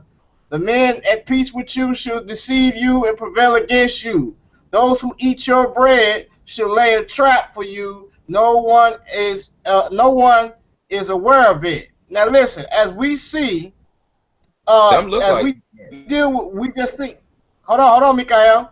We just seen the map that I showed y'all earlier of where these people are located and where they about. Now watch this. It says, as discussed earlier, the tents of Edom are almost certainly the Palestinian people of today. The wording about being forced to the border in Obadiah supports this notion, as the Palestinians live as refugees in the bordering areas of Israel, the Gaza Strip, and the West Bank. It says the rest of the passage in here in Obadiah accurately describes how the surrounding countries have forced the Palestinian people to live as refugees.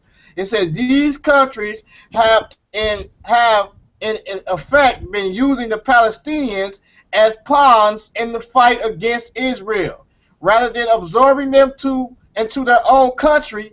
After Israel won their war of independence in 1948, their deception and laying a trap for the descendants of Esau supports the idea that the tents of Edom are pawns, or bait, and a trap to defeat Israel. It says the passage in Psalms 83 and in Obadiah showed that it will be the Palestinians who will lead the Confederacy. Today, terrorist groups are largely present in the Palestinian leadership and are monetarily supported by neighboring countries. It would be no surprise if these terrorist groups lead the way in forming the Confederacy against Israel. They have been operating with the common goal to get rid of Israel since the nation was reborn. Their current goal is to divide Israel under the guise of giving a homeland to the Palestinians. But in reality, it will weaken Israel and allow their enemies to more easily defeat them, basically. Oh, wait a minute. I gotta make a comment on this, LeBron. This Go only ahead. is true and only makes sense if you're saying that those people who are in Israel today are the flesh and blood Israelites and not the Revelations 2 and 9 and 3 and 9 Jews that the Bible talking about. Right. Exactly. Because Psalms 83 is talking about 70 AD when we were kicked out of our land and prophesied not to really, well, I won't say not to come back in, but mostly not to be gathered back into that land until Yeshua comes. There's going to be a small remnant that's there, but not a lot of us. Well, let me bring out something real quick so you can understand me better what I'm coming from, where I'm coming from. Hold on, I know. Hold on, 1 second, 1 second. So, LaRon, I'm trying to have everybody understand what LaRon's trying to say, and LaRon bringing clarity. You're saying that those Arabs are Edomites, but the pale-faced white men that been whipping our ass for X amount of years isn't the Edomites. Yep, exactly. Okay. So understand that And it's not just hold on. It's not just hold on. I'm sorry. It's not just pale. It's not just when you're dealing with pale, because like I say, if you're coming from the concept of what the color is, you can't do that. indeed. So we gotta understand what people over there in the Levant are Edomites. So when we go to the history on who was ruling and what they were classified in the Levant prior to the setup of 1948 of Israel, you got to understand all those people were classified as Ottoman Turks. Exactly. It's called the British Mandate for Palestine. The British Mandate for Palestine. I can say this 100 million times. The British Mandate for Palestine was a legal instrument that they sat at a round table with the already established nations in the Levant and Israel to set up Israel. And in that document, the British Mandate for Palestine, everybody was classified as Ottoman Turks. Now, what I'm showing you on my screen is a man named Emir Faisal. Emir Faisal was a president at that time of Syria. He was an Ottoman Turk. Now, if you look up that man's name, he is labeled Arab, Emir Faisal. So what I'm telling you is these people are all part of the same game. So when they set up Israel, these Ottoman Turks, which are white people, these Ottoman Turks was on the inner conversation of setting up Israel, but the common layman Ishmaelite Arab wasn't in on the conversation. So that common layman Ishmaelite Arab are the ones at war with Israel. Not those pale-faced presidents, because they're already in cahoots. They were part of this. They were part of this already. Somebody got some noise. And not to mention the fact that we can't base it off where they were in ancient times, because the white man came in and moved damn near everybody around, just like the Babylonians did when they took over, just like the Assyrians did when they took over. Nah, that's not what happened. That's not what happened. Okay. No, James is talking truth there, brother. James is talking truth. No, hold on, Black Carbon Radio. You on there twice, ain't you? Here's the thing. Now, that's not what happened. Now, as I explained to you before, the Roman Empire does not consist of just Italians. That's the first mistake you're making. Now, what happened is if you chose to rule or be a part of the legacy of the Roman Empire or the Grecian Empire, which consisted of the eastern portion, which consists of what we call Arabs or Islam today, these people were of the same confederation. These people were dealing with the same thing.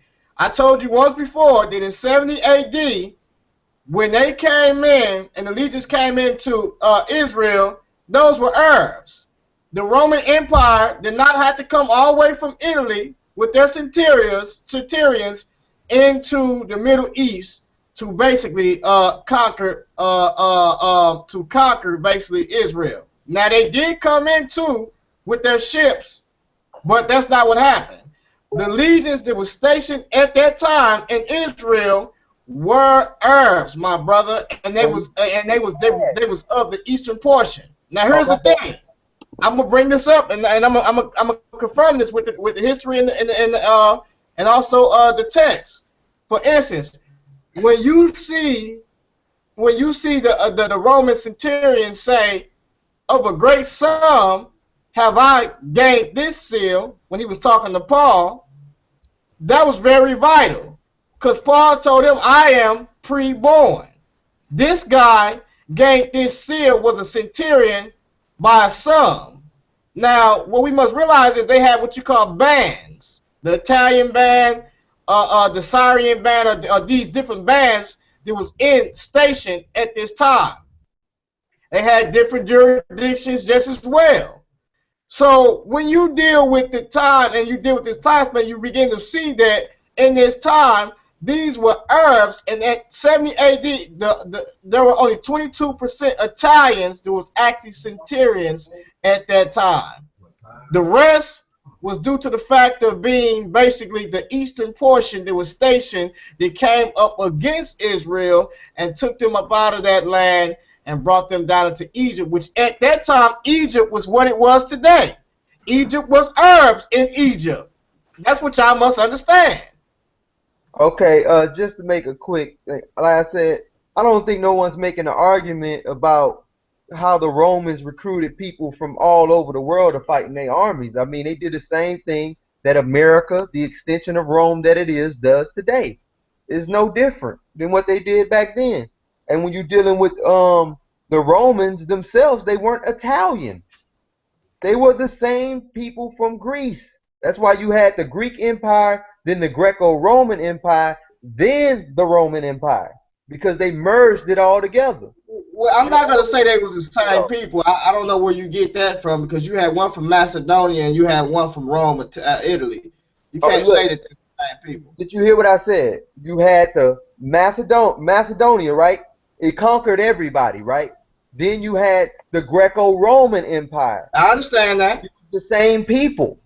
But I'm Running telling, the what same I'm telling people you who ran the is Greek the Empire. Italian band was specifically those that was born pre-Roman born. Oh well, yeah. I'm not saying that the Italian bands or any specific group of them, or saying that the whole Roman Empire's armies were Italian or Greco-Roman. Like I said, I understand they enlist people from all other places. I'm just Now, talking about the hierarchy of it. now, Urban Religion just posted something in there that makes a lot of sense that you want to consider too. He said, and Edomites were also Herod's people in Judea, in addition to the Arabs. Now, anybody that wants to do a study, I want you to type in Google, and it's going to pull up a website. Type in the people. Excuse me. Type in the people. What is it? It's the people of the prince that shall come. Once again, the people of the prince that shall come. Type in that. Click on that link, and the brother is going to give you all the stations of who was stationed and who the people of the prince is. But And this is the what urban religion, when he brought up this concept, I'm glad he brought up what he brought up because it reminded me that, and I agree with Lex. If Lex, you want to get on, you want to speak, get on and share your voice and your opinion because he said Israel was never one specific racial group but a conglomerate of people, basically. So if the brother want to get on and speak, you can do so because it's a lot of stuff that y'all, you cannot blackwash everything, and I noticed that that's what's going on, and it's becoming to be a black supremacy thing as opposed to uh uh some other stuff basically going on. I'm just gonna add Now, this one last. I'm sorry, I didn't mean to cut you off, bro. go ahead, brother, you got it. I was like, I just want to add this one last thing because we got to deal with this. When you trace Herod's line all the way back, it goes to Antipater. The first Antipater fought alongside Alexander the Great and was a Macedonian. So Herod was a Macedonian and also an Edomite, which goes in line with him being with the Agag thing. Yeah, and the historical accounts of people of that time period said Herod was pale. So brother is spitting straight facts, but I want to come with a dagger right fast. I'm gonna come with a dagger before we even get on Israel saying Israel. Before we even deal with Israel, let's stick with Esau for a quick minute because I can't allow this blasphemy. No, but I'm gonna put up this guy right here, President Paul Kruger. This man, President Paul Kruger of South Africa, last president of the Transvaal Boer Republic, he said he was a Edomite. He said that he is a descendant of Esau, and all his people are descendants of Esau. He's Dutch, by the way, but all his people were descendants of Esau, and because of which they have right to rule over everybody else. He said this to Mahatma Gandhi, and Gandhi's grandson recorded it. So before we even try to take this guy who professes out of his mouth that he's an Edomite, before we even take this and try to put it on another nation's back, which is the so-called Arabs, and try to excuse it and try to erase the history away. No, all history points towards this so-called white man and the so-called pale-faced Arabs that are so-called Arabs that are ruling over there in the Levant. those pale faces, the ruling power, which was Ottoman Turks prior to what we call them now, Arabs. And to go along with that, you get those brighter skinned Arabs when you're dealing with Esau going and marrying Ishmael's kids. Con. Yeah, you were straight facts. Everything you were saying was facts. But Mikhail, Oh no, I ain't said that. I just came back into the room. I missed the whole conversation. so what's the name? Man, it's like there's no room for debate. All the paperwork, all the self-confession. Like I said, the British mandate for Palestine. They had a council. They had a council to set up Israel. And all the people were Ottoman Turks that was in the council, from the British, the pale-faced white man, and Ottoman Turks. They were labeled that. It wasn't until afterwards, after this, they started been labeling themselves Arabs. All right, so that was point blank it.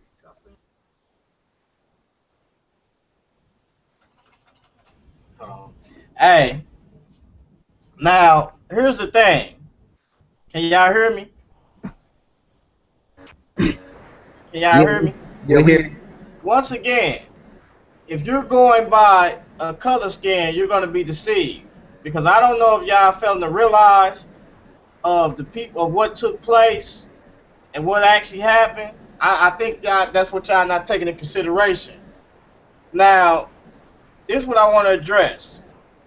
When you talk about Turks, you talk about Turks like as if the land of Turkey, because it's in Europe, it was just a land that was of the Europeans, just of the Caucasians in the aspect. Is that what you're talking about? Well, just to give a little quick history on these Turks, when you had Rome fall, where they ran to that region, and then they made their way down to the Middle East and got in league with the Ishmaelites that were down there in order to try to retake Europe. That's When when Rome you get fell, these when did Turks Rome on that. fall? Rome fell in 193 AD. The Punic Wars. Do you actually know what happened? Do you That know what was happened during that war. time and why what happened with the separation of Rome? No, the Ak is right. It did. The last pale-faced emperor to rule Rome was Didius Julianus in 133 A.D. And Mhm. then in 193 A.D., a Semite by the name of Septimius Severus. yes, In Septimius his book, it Severus. says he was a Semitic African. Right, And see, exactly. I'm gonna tell y'all where y'all got where the problem lies at. Because I keep trying to tell y'all, and this is where the black supremacy come in at, because you're blackwashing everything. If I'm telling y'all that, and Unc will tell you, because Unc told y'all, and he actually confounded y'all, and I just kept quiet because I was laughing, because I said, when he showed y'all that scan chart, I don't think y'all actually looked at that correctly. I wish we could pull that up. But when he showed that scan chart and he showed y'all the migration, he showed y'all the patterns of them, he said just because somebody is black don't mean that they black. I don't think y'all keyed in on that because that was some important information that he gave y'all. And So, and one LeRon, of the things, one thing and you keep what missing out on is that I keep showing you this history that proves that Carthage was an Israelite settlement. I constantly show you this. I understand that. I don't, and listen, brother, listen.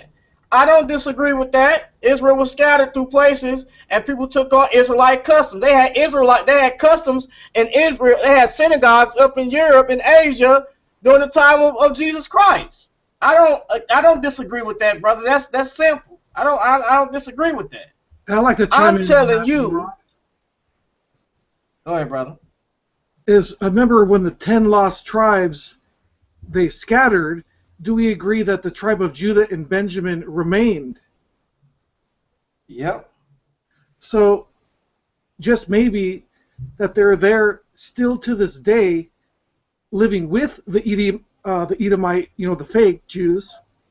That's what might lead us to believe that some of the tribes were of a different color than many think. Because the tribe of Judah still, it never says that they left anywhere. It says they remained. Well, they got Wait, kicked out. wait. It say what now? I That mean, let me say during the one thing real quick. diaspora, Oh, go ahead, Urban. I'm sorry.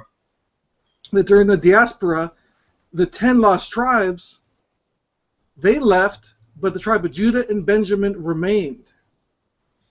Well, Yeah.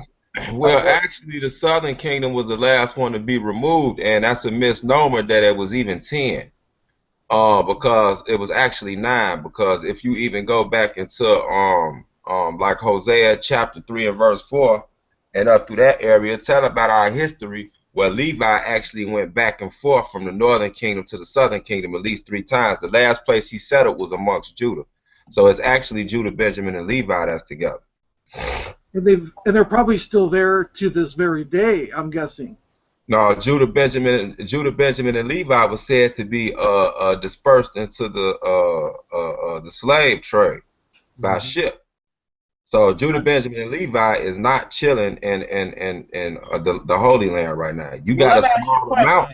You got a small amount over there. You got a small amount over there, and them some of the Israelites that's in Damona, Israel, and live in Tel Aviv. I got family over there, but no, that would actually defeat the whole purpose, because it is a small amount that went back over there. That's why in the scriptures it tell you, woe to them in Judea in that day. They're gonna have to flee into the mountains. So it's gonna be some Israelites over there, but for the most part, he took all them out. Hold on. Hold on. Listen. Mikhail.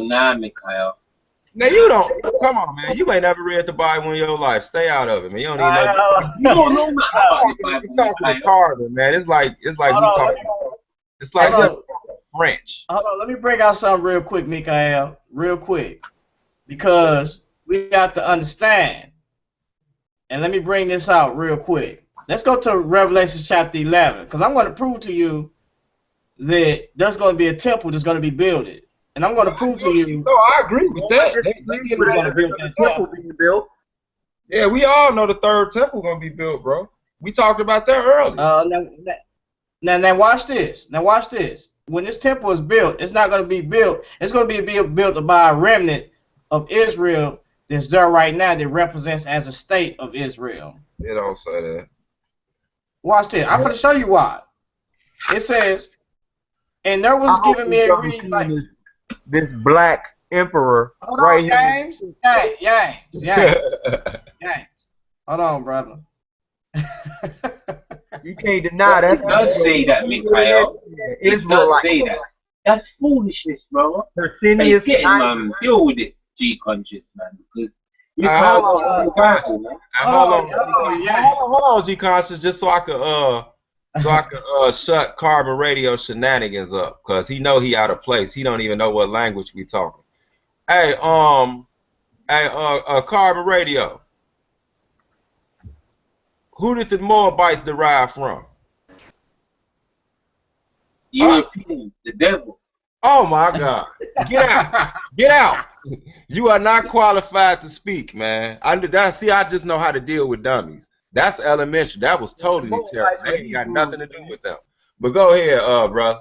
Oh man! Did you hear that? Hey, Carbon Radio. Carbon. Hey man, you need to record that, Joe. That was the dumbest answer ever. Hold on, Mike. Hey, Carbon. Tell that boy James. I said, what's popping? Get at me about that religion. Was Kemet dealing with religion? I inboxed you, set the date up. So James, I said, what's happening, man? We'll set that up, brother. He's the world champion on the Carbon Radio, bro. Tell Solomon I'm coming back to Carbon Radio. What's popping?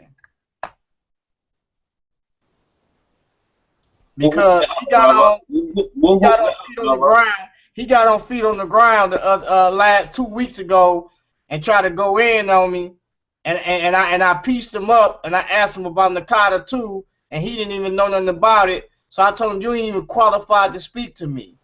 So tell him I inboxed him already, and tell him I said, hey, let's get it in. We can do it next weekend as soon as possible, Corbin. We'll line it up, brother. And Mikhail, you're gonna get your throat cut by the Black Jesus, brother. Don't worry about that next month. Look, if I lose to somebody in the year 2015 that's still calling themselves Black Jesus, I deserve to hang it up. So Hey, anyway, and for you to hire him on your roster, y'all got the gutterest debate thing ever. But look, right? Let me say this before I depart, LaRon, because I got to get ready to take care of something. I actually found a note that I did a while back, and it's gonna kind of trip you out because it's almost giving you some credence. Now, me and Brother James, he we've had discussions about my outlook and understanding over the years out of bouncing through some of the camps or whatever. And I used to actually had to challenge a few elders, not in a try to challenge your elder type of way, but just when I saw errors. So my belief is very, how do I put it? It can be proven historically, but it's kind of contrary to all the common Hebrew doctrines, right? This was a note I wrote, and I could do it with this. Now y'all take from it what you want to, but at least you know where I stand, and it's probably gonna shake you up if you never heard it before. I said, good morning, Saints. Before I speak, what's been on my mind for over 15 years or so, I just wanted to say this not for debate. It's not promoting any charts, and it's not going against the scripture. This is going to show where I kind of agreed with the chart, but I don't agree with the chart. So look, this is a personal observation and comparison of our people, African American Negroes, end quote. And who it seems scripture and circumstances seem to say we are. I know many of us feel there's no way to identify exactly which of the lost tribes of Israel are placed where, and I understand why that's said. But take these points into consideration. It was the scriptures that gave us signs and conditions to look for in order to identify who the Israelites are today and where they are at. Deuteronomy chapter 28:68, Isaiah chapter 42 verse 22, y'all write them down. Acts chapter 13 verse 1, just to name a few. So why not use the same method to see the characteristics and conditions to see who these tribes are? Let's compare the tribe of Judah and the African American. According to the history, Judah or Yehuda was and is the leader and initiator amongst the tribes, most times, quote. If we read the story of our forefathers getting jealous of Joseph and conspired to kill him, it was Reuben and the eldest brother who stopped the brothers from murdering their brother Joseph. But read further, and you see it was the youngster Judah who eventually came up with the plan to sell Joseph into slavery instead of killing him. and I got in parentheses, which later we found out actually saved the Israelite nation in Egypt. Yeah, if you know the prophecy. Genesis chapter 37. And they said one to another, behold, this dreamer come. Come now, therefore, let us slay him and cast him into some pit. We will say, some evil beasts have devoured him, and we shall wait with will become his dreams.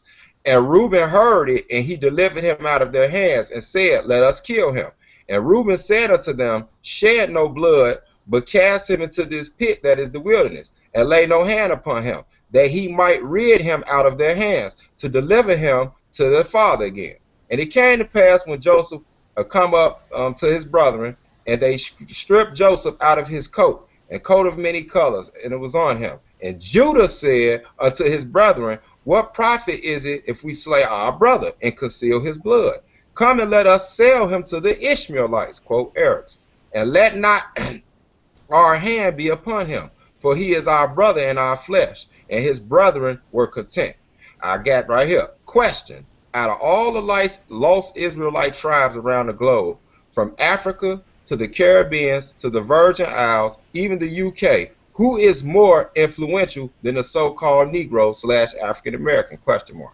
Rather in righteousness or folly? Nobody. For one, we live in the most impressionable nation on earth. So the black American is on the front street viewed by the world.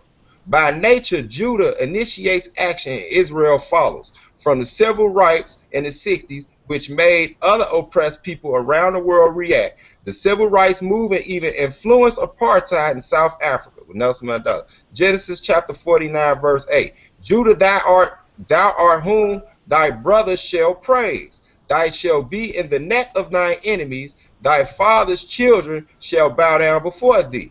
Now I'm coming to the end. Even the white folks in the country can't get rid of us. Yet we influence their children in our music, madness, fashion, etc. But pay attention to how our other tribes always followed Judah's lead.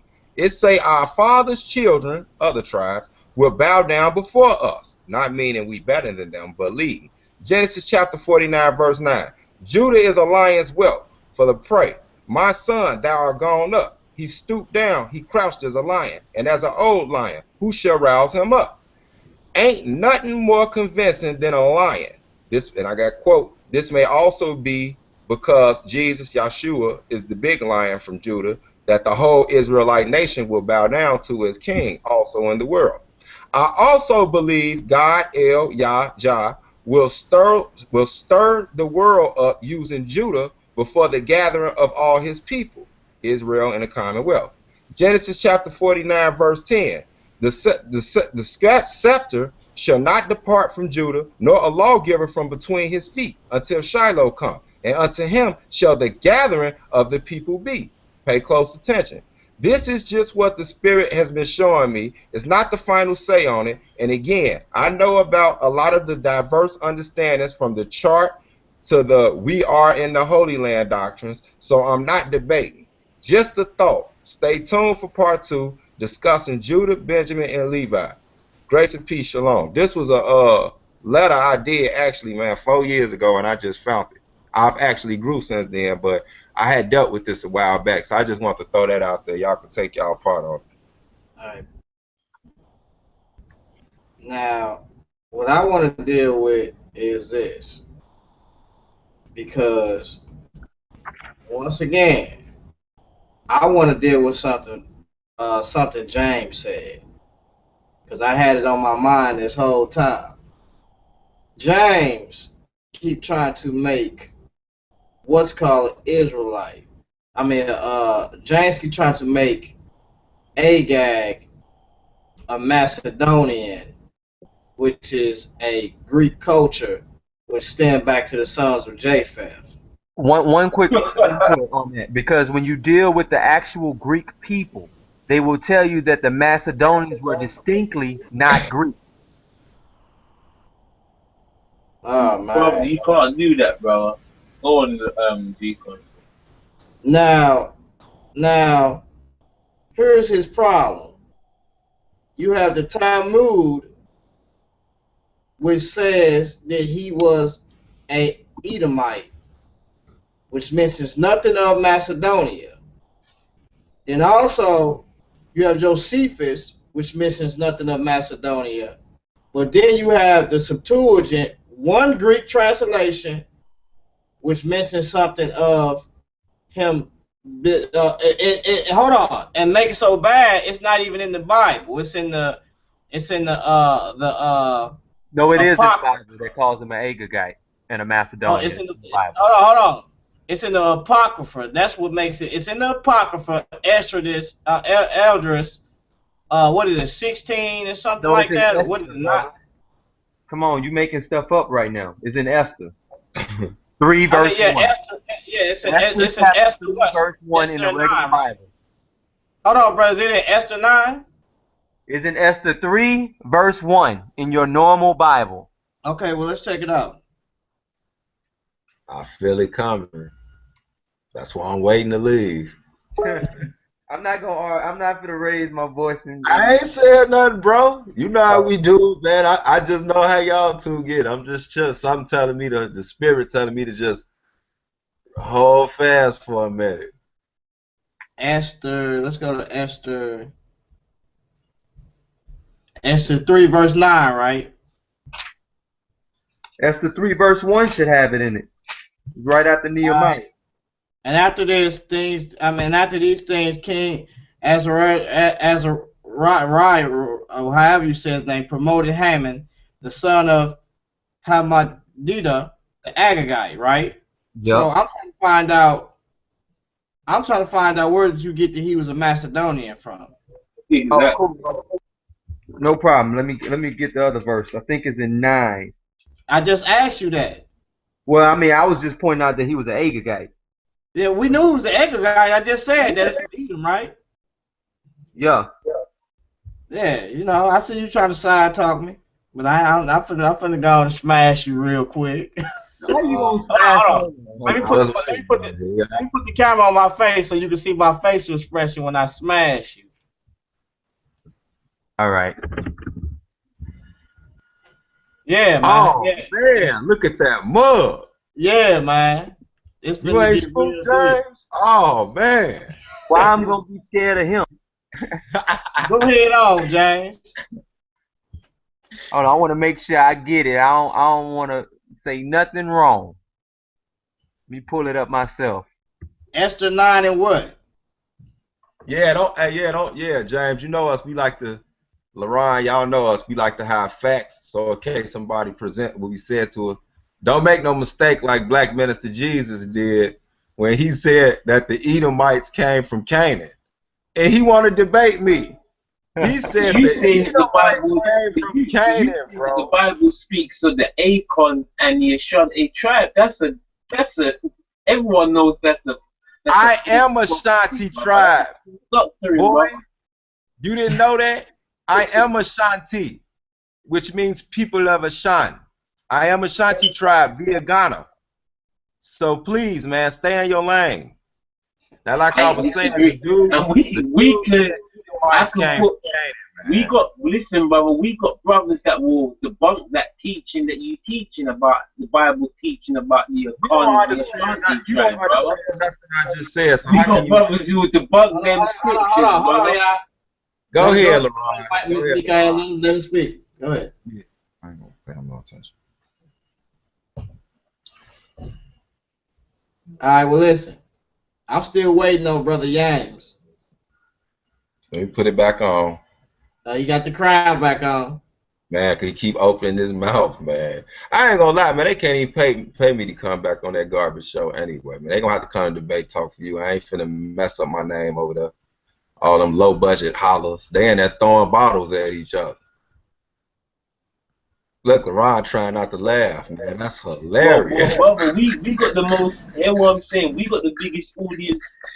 Come No on, black man. show's got a bigger Nah, audience than us, brother. I hear you. You can I say hear you, what you bro. want to say, I but am with Hebrew War Machine, ain't bro. no one. You If you forgot I'm part of Hebrew War Machine, bro. 10% of the I people was that sending listen them to us on information. your I was show, sending you'd them be Hold happy, on, hold information. brother. on, yeah. Come on now. Listen. We got to do this in a fashionable order. My bad. I just can't stand ignorance, man. He everything he say, you know what he talking about. I am part of Hebrew War Machine. I was sending them information for the debate, man. Who you think you talking to, man? You will They make never me come use over your there and information, destroy Michael. everybody on your show one by one. They never Come on, man. use your Stop playing. information, Hold on, brother. Mikael. Let him speak. Go ahead, brother. Go ahead. I'm here, bro. No, I was saying they never use your information, Mikhail. Peace, brother. Madassa. Who was that? Masada left? Yeah, Masada. Yeah, Masada. I'm Teach still me. waiting on James, man. James ain't left on us, man. He digging up something. He didn't Don't left. He touch. finna dig up something to come back. Yeah, he done ran to the Vatican on you, boy. He finna go get some books. Yeah, that's what he did. He ran on him. Hey, but I'm gonna tell you what I'm finna do. I'm finna go up here and chill with my family. Yeah, the All And Star game. Hold on, I'm back. They kicked me out real quick. I'm back. all right, go Yeah, ahead, man. Pull yeah. your LeRon thought he was finna get away. LeRon was finna try to get away while you was gone, Joe. because after James get done, I'm gonna go and chill with my family, man, for the rest of the evening. Go ahead, James. All Now, Star game. I do have to admit, though, at one point that in the regular part they did not tell you that he was a Macedonian, but Okay. If you go to any Bible encyclopedia or any type of reference on Haman, they will tell you that he's a Macedonian. But if you go into the Apocrypha, which is originally part of the King James Version of the Bible, LaRon can run from it all he wants to, it tells you that he was a Macedonian, along with the Bible encyclopedia and everything else. What that mean, LeRon? Hey, that boy squared in. He boxed in. You hear me? That ain't box me in. He boxed in. I mean, I Edify him, understand that you don't G respect conscious. Edify him. Carbon. Hey, I thought I thought you were you sound like Carbon. an old hotepper. You sound like you a hotepper now.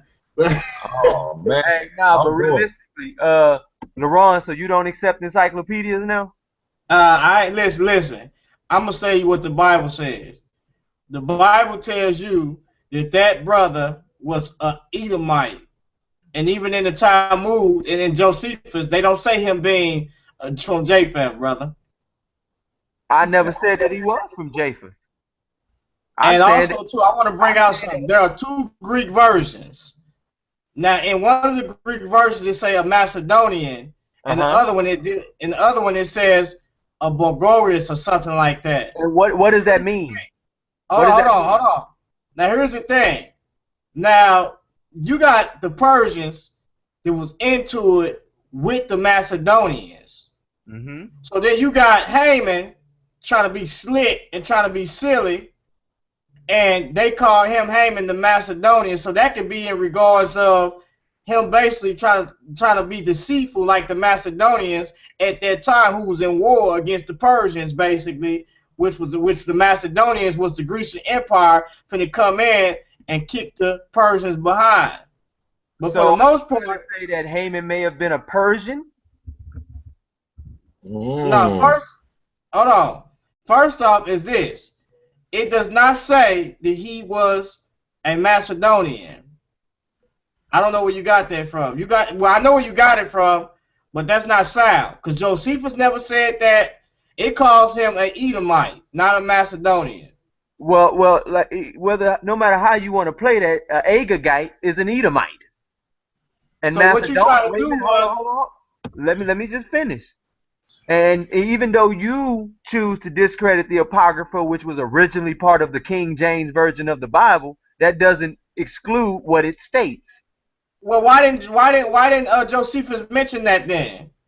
Why does Josephus have to tell us every single thing when it comes to the Israelite heritage? He said they had 22 books. He didn't name nothing about no damn. Excuse me, But he quotes out the Apocrypha. He quotes You out broke the the news, Apocrypha. Ron. Hey, I'm gonna tell you what I'm gonna do for you. I'm gonna get off this phone. Off this line, and I'm gonna go get who everybody hate because they talked about this. Well, who everybody is against these Israelite camps, and that's ABT because they did a whole class on this, So on that Agagite. they can do 1,000 classes. And they did the class on it.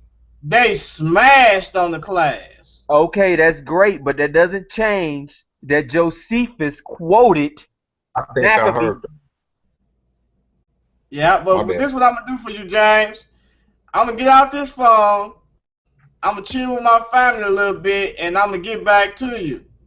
And I'm gonna get back to you, brothers. It's been real. I like fellowship and breaking bread with you, brothers, on this first day. And Mikael got the crown on, but you know I stripped you of your garments and that crown when I debated you. I smashed. Yeah, man. And you know what I love about you, because you can't even lie with your face, man. You a good brother, man. Mikhail needs to do a bit of learning. That's good. He needs to learn from you to China challenging.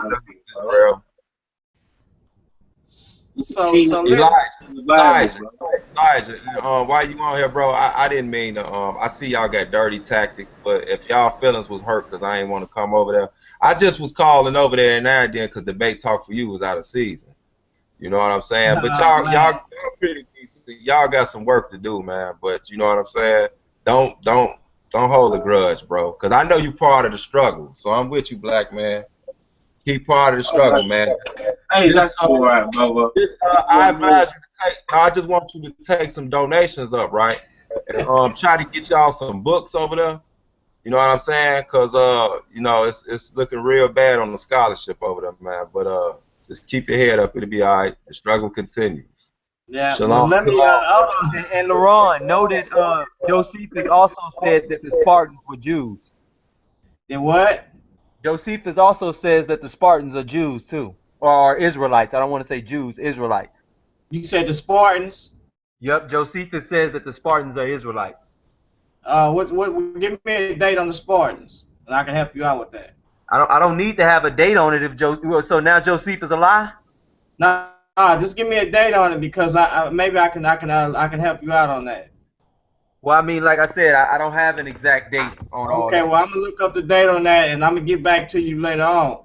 But what I want to say to everybody that's on here, peace to you, brothers. You know, like I say, you know, I ain't with the Black Supremacy movement.